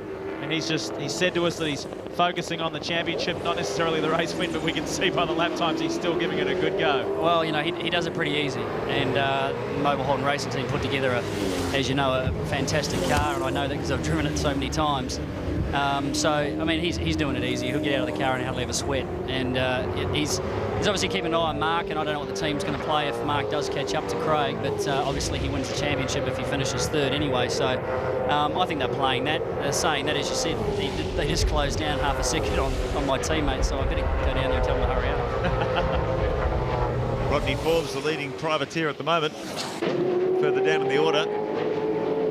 We can't stress enough, we were talking about it earlier, Greg, before you came up. I know he's a good mate of yours, Craig Lowndes. He's started in 3 Shell Championship Series, and he's about to make it 3 wins. Oh, I mean, what can you say? I mean, yeah, I don't know what you can, because a fantastic job by the team. I mean, you've got to give credit to their team. They've put a great car underneath him. I mean, he's had a great and a shocking year, all in one this year after that horrifying accident at Calder. And you know, he's come back so strong, and he's played it so cool. Mark Scaife's won a lot of races this year. It hasn't let him worry him, and you know, it's fantastic to see. Stephen Richards, teammate to Greg Murphy in the wins. Kmart Commodore still holds a commanding lead, a 27.76 lead over this man, Craig Lowndes, in the #1 Mobil Holden Racing Team Commodore, and that's the gap. You just saw Lowndes swinging up the shelf, up toward the cutting, and here's the leader on top of the mountain. As long as it stays that way, Mark, I'll be happy. You're hoping for no more safety cars, Murph. 15 laps left to run in the 1999 FAI 1000 It has been an intriguing race. What about as we see the number 11 Castrol Commodore come in? This is for a splash and dash. There's Larry standing by. Greg Rust. Well, as you say, Lee, a splash and dash. They're going to throw some tyres at it as well now. Larry's diving in there and throwing a whole heap of water, if you can see that, down Russell's driving suit and in the helmet to try and keep him cool. So very hot conditions out there for Russell Ingall at the moment. 13 seconds gone so far for the boys. Around 17 seconds, fabulous stop. He's got the top of his overalls open there, trying to get some water tip down there. His face looked very red. He looks very hot in there, Murph. Yeah, it is pretty warm. I had the windows down, sort of all 4 windows had some air coming into them, and it's pretty hot. It's not as bad as, like, say, as Adelaide, nowhere near as bad as Adelaide this year. So, but the temperature is obviously up quite high, and you've got to keep the fluid intake coming into you. So plenty of Gatorade for us. Oh, they've really struggled all day, Murph. I'm quite surprised by Larry and Russell. Well, you know, they were there earlier on in the race, and I tell you, I thought they were going to be there sort of all the way through, but they did sort of disappear, and I'm not too worried about it. All you want is for this car to just keep going this way. Well, it's been faultless all day. I mean, I think it's lacked a little bit up the hill. We've sort of seemed to lack a little bit there, but across the top, I don't think there's been a car that's been quicker than it.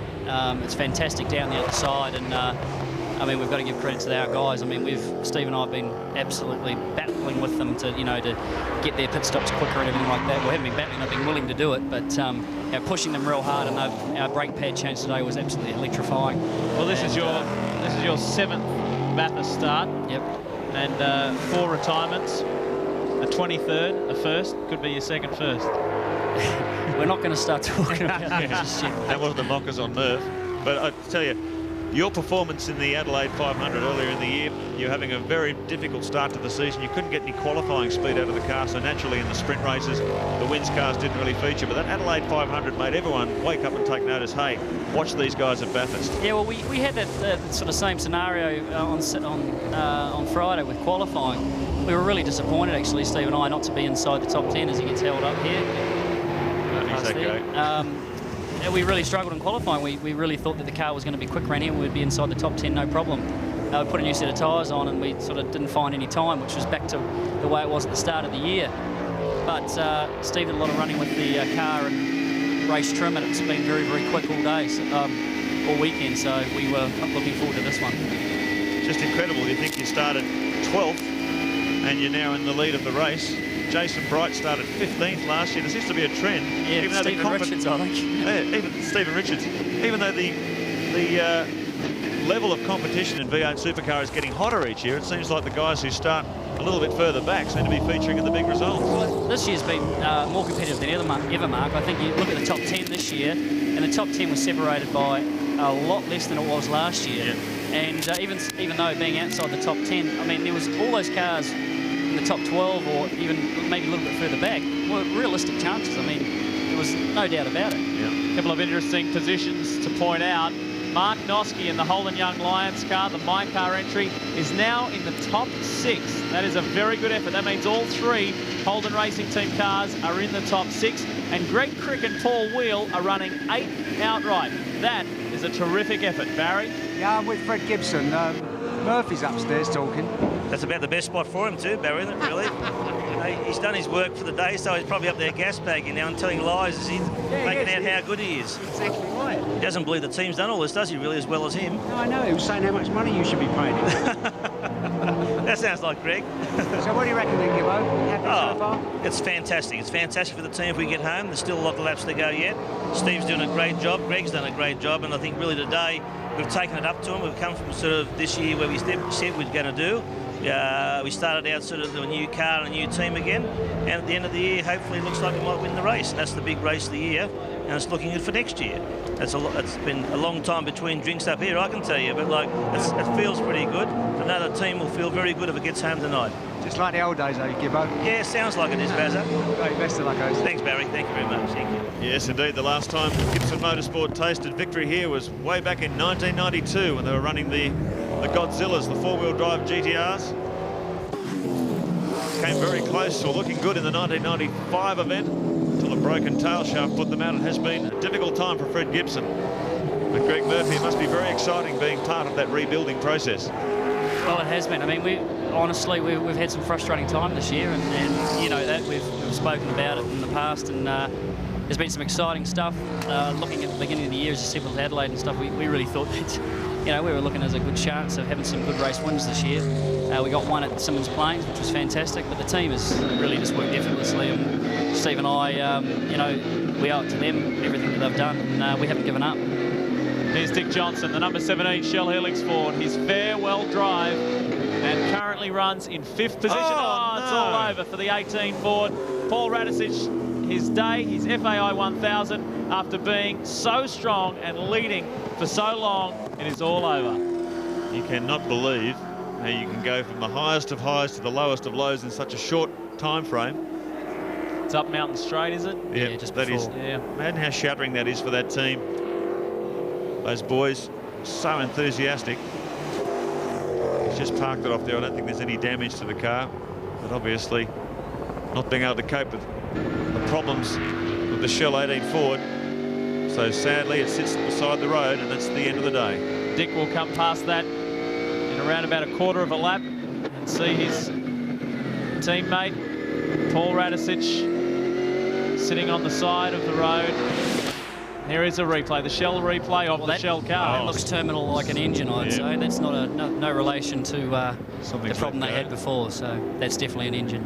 The car's been pushed all day. They've worked very hard, and the team has worked so hard to get them in that position.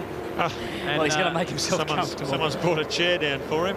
He deserves it too. He's worked so hard. Oh, I think it's broken.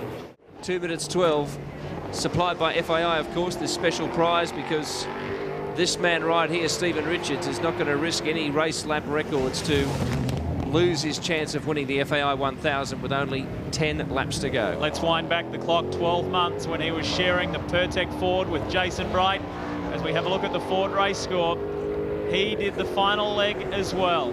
So Stephen Richards could see the checkered flag 2 years in a row at Mount Panorama. And this young guy, Craig Lowndes, will see 3 championships from 3 championships started. What an incredible record. And Greg, are you still with us? Is the heart still beating? Beating, it's about to explode, mate. There's more blood pumping through these veins than ever before. Oh no, Tony Longhurst. And it's Tony in the car too, by the looks of things. Yes, it is. Was running in 9th position, and it's all over for Tony. He's going. I think that's that'll be the front straight there that he's backing back down, or going up to Mountain Straight. Sorry, there he is there. 153 of 161. We are getting so close. Stevie Richards and Greg Murphy. There's his wife Angela, and she'll be hating this. They are expecting their first child next May. What a performance! What a couple of years it's been. Stephen left the Gary Rogers Valvoline team, went to England, was a test driver for Nissan, came back last year to do this race with Jason Bright, won it. He was offered a full-time drive along with Greg Murphy in the Wins Kmart racing team, and it's been a very trying year for both of you, hasn't it? It certainly has. I mean, and also this race here, Steve's done a lot of the work this weekend. I mean, his setup ability is fantastic, and he works with our engineer Ross Holder very, very well, and the two of them spend a lot of time getting the car right, and obviously he's done the 3 stints today, so he's done the majority of the work. So you know, I got to take my hat off to him. He's kept it on the island, hasn't made one mistake all day, kept us cool about him, and I tell you what, it's if we can get to the finish, it's going to be fantastic. Well, he does have a very good engineering understanding, doesn't he? Because he's a qualified aircraft engineer. He is, that's right. He's a qualified aircraft engineer, and also he's worked on cars and things all his life, and while he was with Gary Rogers, he was also one of the mechanics there. So he you know, not only raced the car, but built it as well. So he's a very, very talented guy. And Greg, we were talking about you for next year, and we can't say anything at the moment. Can you tell us anything, or you haven't put anything to bed yet? No, nothing is in bed. There's a lot of rumours going around as usual, Lee, but we'll get this out of the way. I wanted to get this out of the way before we do finalise anything for next season. Sure. You know, well, this is fairly good, so we'll have to be doing some serious negotiations with Wins Racing, I think. Let's put a big pat on the back for these two young guys, Mark Noske and Todd Kelly. This is the My Car, Holden Young Lions car. It is an ex-Craig Lowndes vehicle, car that Craig raced at Oran Park. And Mark is off with Craig Lowndes on Wednesday. They fly direct to Firebird Raceway, Phoenix, for an Indy Lights test with Team Cool Green. What a performance this has been. They've done it tough. Kelly and Noski through the year. A very, very limited budget. Rob Crawford and the boys running them all year. When they have run at selected rounds, Todd had that big crash earlier in the year at Eastern Creek and then spent the majority of the year rebuilding the car, Greg, that you smashed at Phillip Island in '97 by himself, and came back to race it. They're two gutsy young kids. Well, yeah, they're very, very talented.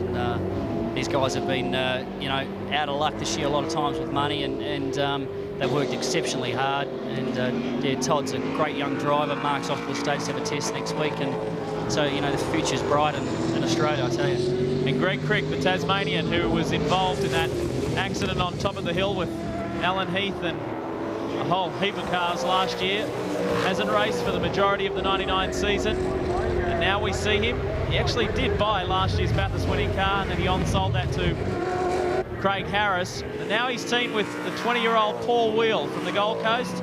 This is a family-run team. Keys and Judy Wheel from the Gold Coast, Paul's mum and dad. They asked Greg Crick to join them as a good mix of experience on the part of Greg, and Paul is a young driver, and it's worked out. They are running 8th outright. Here is the Ford Tickford AU of Jeff Brabham. He is running 9th behind Wheel and Crick, and ahead of Greg Ritter and Steve Owen. The two young Formula Ford kids have brought the Gary Rogers Valvoline Cummins Commodore into the top 10. That is awesome in their V8 debut on the mountain. Those two guys have been really driving well, and they've been fantastic all day in traffic. You know, they've been going very quick, and when you have got up behind them, they have got out of the way fantastically, and I've got to take my hat off to them because they've both been driving fantastic today. So too have the Parsons boys, David and Skippy. They're running in 11th outright, and they started in 51st position. Here's the two young guys we're talking about. This is Greg Ritter and Steve Owen. Ritter is in the car, and that's Russell Ingall flashing by. And Greg is this year's Formula Ford champion. And his partner, Steve Owen, finished runner-up to him. A very good effort for the sole remaining Valvoline Cummins car. Obviously, Garth Tander was caught out by an accident not of his own earlier in the day, which was... And Lee Diffie, it's amazing, not only Richard's strike rate, but the fact that Ford has had such a wonderful weekend, and yet they'll probably end up without a car on the podium. Can you believe that? I just can't. Radicic was so strong, so too was Stephen Johnson, so too was the Ford Tickford Racing guys as well, but we won't see a blue oval on the podium. That'll send the Holden fans into a frenzy, no doubt. We're watching a piece of history unfold here. There's no doubt about that. Not only the fact that Stephen Richards brought it home on the last leg last year with Jason Bright, but the last driver to win back-to-back here on the mountain was Stephen's dad, Jim, back in '91 and '92 when he partnered Mark Scaife in the Nissan GTRs. So what an extraordinary record. And Stephen and Jim together, we'll talk about Stephen first, including the 2-litre Bathursts. He has not finished any lower than second in his last 4 appearances. Just an extraordinary effort. He'll get the win here. Of course, he won the FAI 1000 Classic last year, and in the previous 2-litre Bathursts, he was runner-up. What an effort. Nobody knows this track like Stephen Richards. What an extraordinary success rate he and his dad have around this 6.2 kilometre circuit. You're watching the crossed fingers of Angela Richards. That's Stephen's wife. She's a lovely girl, and this time last year we were wishing them well for their wedding. Now they've got their first child on the way. And the success that Stephen has enjoyed since he has returned to Australia is something else. Monique, Greg Murphy's girlfriend, is down there with Angela as well, and it's a nervous time for all of them in the dying laps, the closing laps. And let's not forget about Craig Lowndes as well, because the FAI 1000 doubles as the final round for the Shell Championship Series, and Lowndes has that title in the bag. There are just 4 laps remaining of the Mount Panorama circuit, and what a crazy race. And someone who will agree with that is our pole sitter, who unfortunately didn't finish the race, Mark Larkham. Welcome along. Thanks, Steve. Isn't this just so indicative of what Bathurst is all about, mate? Unbelievable. We were just saying before you walked in the door, can you believe a Ford won't finish on the podium after the weekend they've had? No, it's just the sort of race it is. I've not seen anything from lap, 10 or 15 on. It hasn't stopped all day. There's speaking of stopping, there's the toll transport car. That's Anthony Tratt, Alan Jones. They've come to a stop whilst in 19th position. We should say too, top place privateer is Rodney Forbes and Jeff Full. An outstanding effort. Sister car to Ashby and Reed. And we saw Jeff Full have that spin earlier in Challenge Recruitment Chase after that incident with John Bow, but they have regrouped beautifully. But how about these two guys, Stephen Richards, Greg Murphy? Well, I've got to tell you, mate, I'm thinking about going up the hill and throwing a rock on the road to get Dick up on the podium. Wouldn't that be irony? Well, he's not that far off. He's in 4th position at the moment, but the two Mobil 1 cars placed 2nd and 3rd are so strong. Barry? Yeah, I'm down here with Angie. How are you feeling, Angie? Terrible. Nervous, so nervous. It's just getting worse and worse. I just want it to be over. But, I mean, they've done such a fantastic job today. They really deserve this win. All the guys, Steve and Greg have worked so hard. All the guys from Gibson's, Win and Kmart. It's just been fantastic. So hopefully they'll, it's not far now. So I'm sure they'll bring it home. You're not going to call the baby Murph or anything, are you? Well, I'm considering it now for sure. Yeah. You're not going to have it now, are you? Well, I'm not sure, but I'm feeling terrible. But anyway. Great, that's great. Anyway, thank you. Hope it works out good for you. Thank you. Thanks very much. Bye. These two guys are such close friends too, Greg Murphy, Stephen Richards. When they got their contracts at the beginning of the year, they both live in Melbourne. They said, right, let's get together, let's get serious about our fitness, let's get serious about our training, let's focus and give it everything we got. Stephen has never been fitter in his life. He's worked incredibly hard at it. So too has Greg. And now they are enjoying success. 3 laps from home. It's hard for you to sit here, Larko, and watch this after you had such a great day yesterday, but and a great run last year. Wasn't to be this year, though. Oh, no, mate, but look, it's good watching Richo here. This is a great drive by Richo. This is when it gets really tough at the end of the race. A lot of marbles offline, and these last laps are ones where you've really got to try and pull your concentration levels together, and your physical fitness will play a role in that, because that'll help you maintain good mental fitness. I'm sure most of you are interested in terms of the Shell Championship Series. This guy on screen has got it wrapped up so long as he stays where he is. Ingle will have 2nd place in the championship. Mark Scaife and Glenn Seaton are tied for 3rd. Can you believe that? But Mark Scaife will get that top 3 position in the championship because he has more race wins this season. It's been a tough season, Mark Larkham. Yeah, this is, but what a great way to finish off the championship. I think this has been a great incentive to finish it off here at the Bathurst 1000, particularly when all the elements of driver and team and car come and are thrown at this great circuit. I mean, what a great way to finish it off. It certainly is. We are 2.5 laps from home. The FAI 1000, there's the split Lowndes to Scaife. It's, at this stage of the day, kind of irrelevant. Let me tell you, if this is really funny, I guarantee you each of these guys in the cars now, the cars will be making noises that they haven't made all day.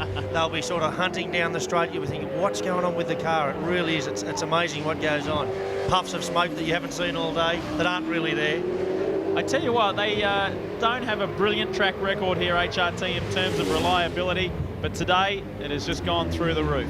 A very good effort. We've only enjoyed really around about a 60% success rate, finishing rate here. But today, that's certainly, their efforts have boosted that. Lowndes currently 2nd, Scaife 3rd. Shouldn't underscore that, Lee. That really is to just have cars, any car finish in any position in this race is a mammoth achievement. It really is. Down Conrod. One of the very few last times in 1999. The 2 Mobil 1 cars, we have 2 laps to run now. Stephen Richards is so close to yet another victory. Sure, the HRT boys, the Mobil 1 boys in the pits who have worked so hard, their team leader, Jeff Gregg, they are now going to enjoy 2 podium places and another Shell Championship. But these guys will enjoy a Bathurst victory in the FAI 1000. Now, just to keep you up to date, we will be going right through to 5:30, live and exclusive on your home of motorsport. with the full presentation at the conclusion of this race. News and Sports Tonight have been moved back, so we'll be coming from Mount Panorama right through until 5:30 this afternoon. Let's focus on the positive for you, Mark Larkham, rather than the negative. A great day yesterday, and I'm sure all of your sponsors were doing handstands and your team. Oh, look, Lee, we're leaving here enthused rather than dejected. That's really yesterday's the start of our 2000 campaign. Good. And what about the 2000 campaign for these guys? This is certainly something to build on. Yeah, this is great, isn't it? I just looked at Richo's last lap there at 16.3. It's sort of, he's knocked a second off. He's probably just pulling another few yards into his braking, just not taking quite the risk, and these are the very enjoyable laps, I've got to say. Well, there's some really great people associated with this team. Gary Dumbrell and Fred Gibson, the head honchos of the operation. Alan Heafy, the team manager. Paul Burford, who does their marketing. Ross Holder, data engineer guy. The list goes on. All the boys do a marvellous job. And now they will be able to stand tall with just 1 and a bit laps remaining on this 6.2 kilometre circuit.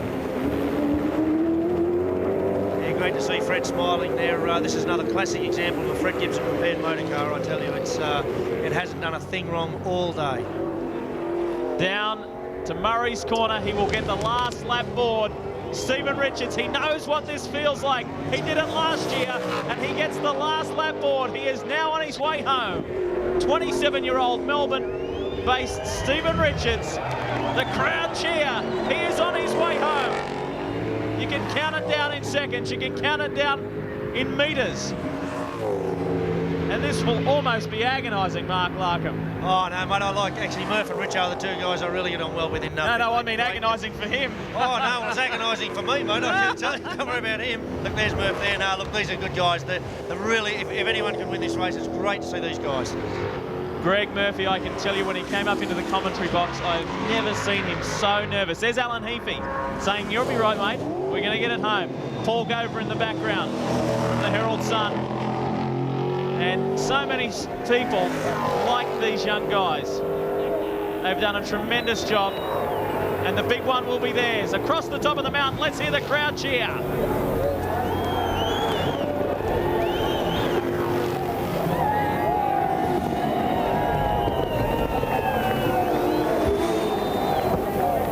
Ford had their time in the sun last year. Stephen even gives them a little wave over Skyline. And we were giving you some historical statistics before to say that the last man, last driver to go back-to-back wins here at Bathurst was Jim Richards, Stephen's father. Well, Stephen has gone one better. He is the first driver to ever win here on the mountain in a Holden and a Ford.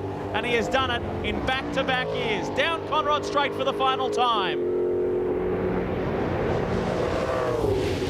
It may not have been the quickest car in a straight line, but this team has displayed superior driving and superior tactical manoeuvring. We mustn't forget the unbelievable bad luck that struck Shell's Paul Radisich and Stephen Ellery whilst in the lead position.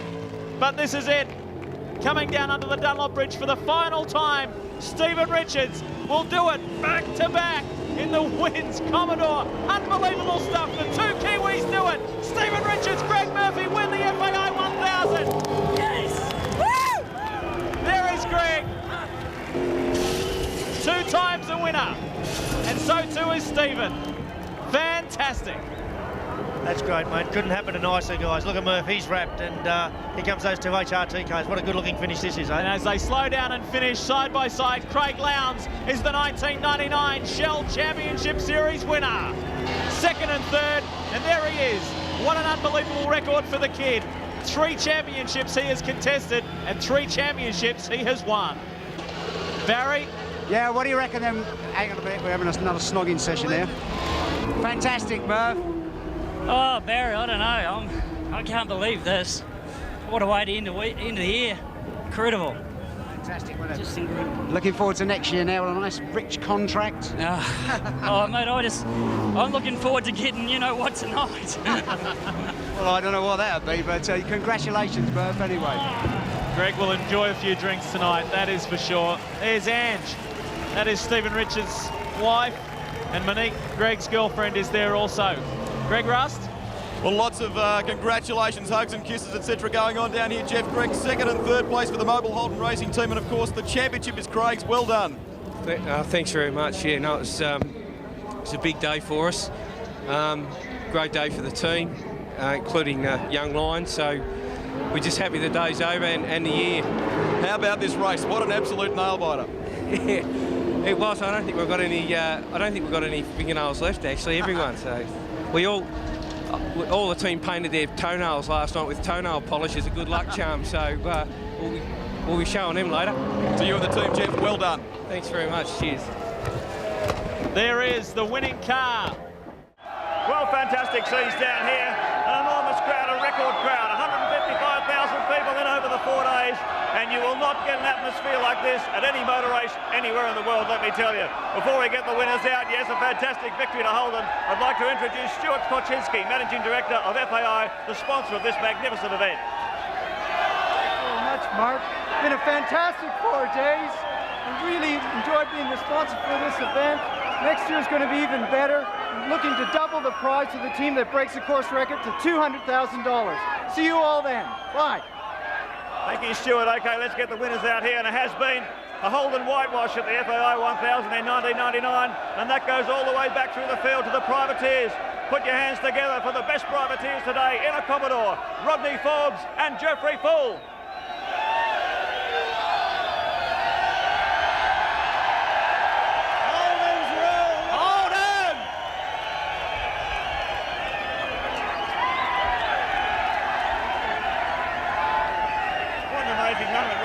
Take second place to Cameron McLean in the privateers battle, but boy, this is the one that counts. That's it, exactly. I'd like to thank Wally Story, Paris and the boys. They did a fantastic job on the car after a bit of a rough start up through the week. But I'd like to thank Diet Shake for their support during the year, and Dave from Red Hat Engines, thank you very much. Congratulations, Jeff, for getting you in too. You're a past master at winning classes here, but now you are in the big battle for outright privateers. First privateer home, that's an outstanding result of this level of competition. Yeah, look, we just had a dream run today. I had an absolute ball. Leading the race earlier on was a dream come true. I'd just like to thank all the boys on the crew, Wall Story, Paris, Bob Forbes. It was just fantastic. I'd also like to thank my lucky good luck charms, Stan and Rhea. Congratulations, put your hands together. Rodney Forbes and Jeffrey Full, a great effort in the privateers Commodore today. OK, let's get the stars out here. And it was a very strong one by the factory Holden racing team. They put on a strong performance all day. In third place, a magnificent third place. Put your hands together for Mark Scaife and Paul Morris.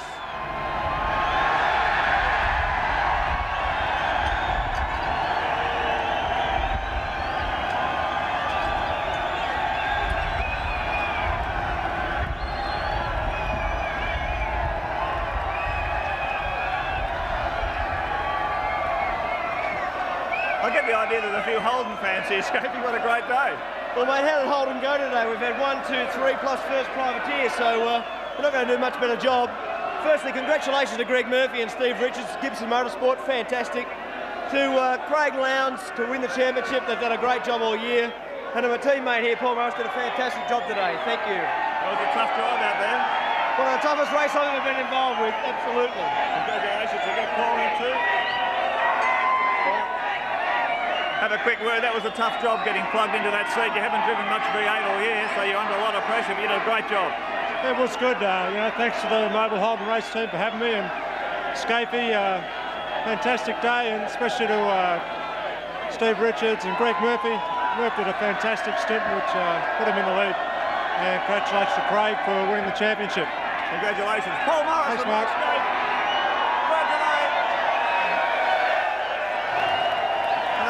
He's going to get an even bigger cheer. He's not only taken second in the FAI 1000, but for the third time in 3 attempts, he's taken the Shell Championship Series. I'm talking about Cameron McConville and Craig Lowndes.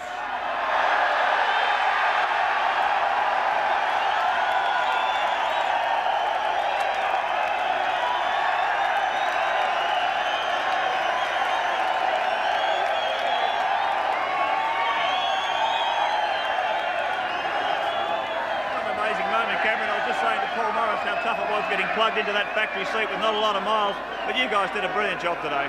Thanks, Mark. I mean, it's fantastic just to be paired with the champion here, so I've enjoyed it immensely. Thanks to the team for giving me the opportunity. It's been great. Have you ever seen a level of competition at Bathurst like this? I've never seen anything like this. Absolutely not. It was just so hard out there today. Everyone was driving flat chat, particularly Murph and Richo. Well done. But I'm honoured to have shared the car with this year's champion. Let's get our winner in here, Craig. Winning the Shell Championship Series, third time from 3 attempts, and second place in the FAI 1000. You could have only gone one better than that, but what a brilliant day. Well, we had a close race, but fantastic. Thanks to the guys, Bridgestone, Mobile and Holm, just a fantastic. We've done it again. Thanks to all you guys and all the fans that have come out today to see this race. It's just been fantastic. Craig Lowndes and Cameron McConnell, second ever.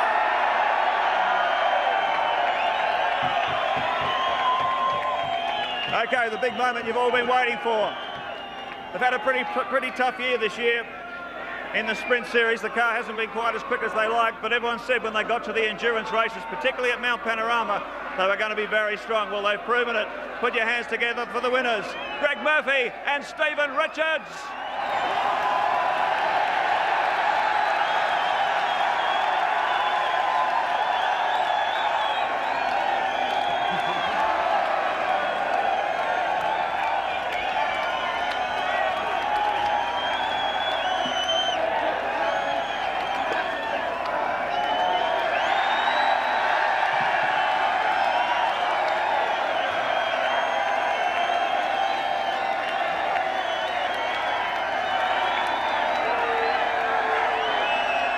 For the winning drivers, an extra $25,000 bonus from race sponsor FAI. Stephen, hold up the check. I'm sure they're going to be spending that with their teams on the bar tonight. Toasting a fantastic victory, Stephen, if we can get you in. You're making an amazing habit out of this. You did it for Ford last year, you've done it for Holden this year. I think you're a good luck charm at Mount Panorama. Oh, this is just unbelievable. It's beyond my wildest imagination that this has happened.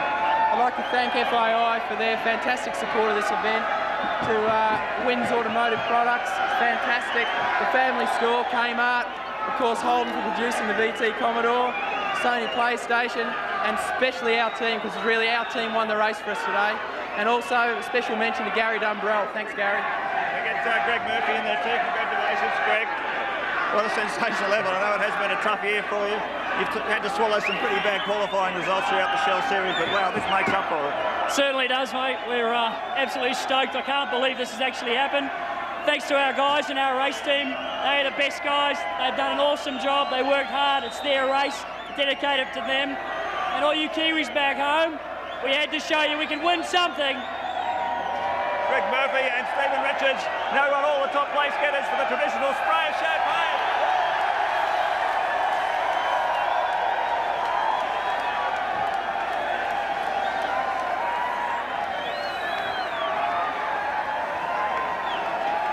Well, an amazing day. Of course, Lowndes and Murphy, such good mates, and Craig made sure that Murph got a big spray. Double celebrations up there. Lowndes with the championship, and quite amazing. Only 3 of the 55 cars out there featured driver combinations that had both won at Bathurst before. This was one of them. Even though there were only 5 driving combinations that were younger than this pair, Richards and Murphy, they had both won Bathurst before, and that experience certainly told on the day, as well as a great preparation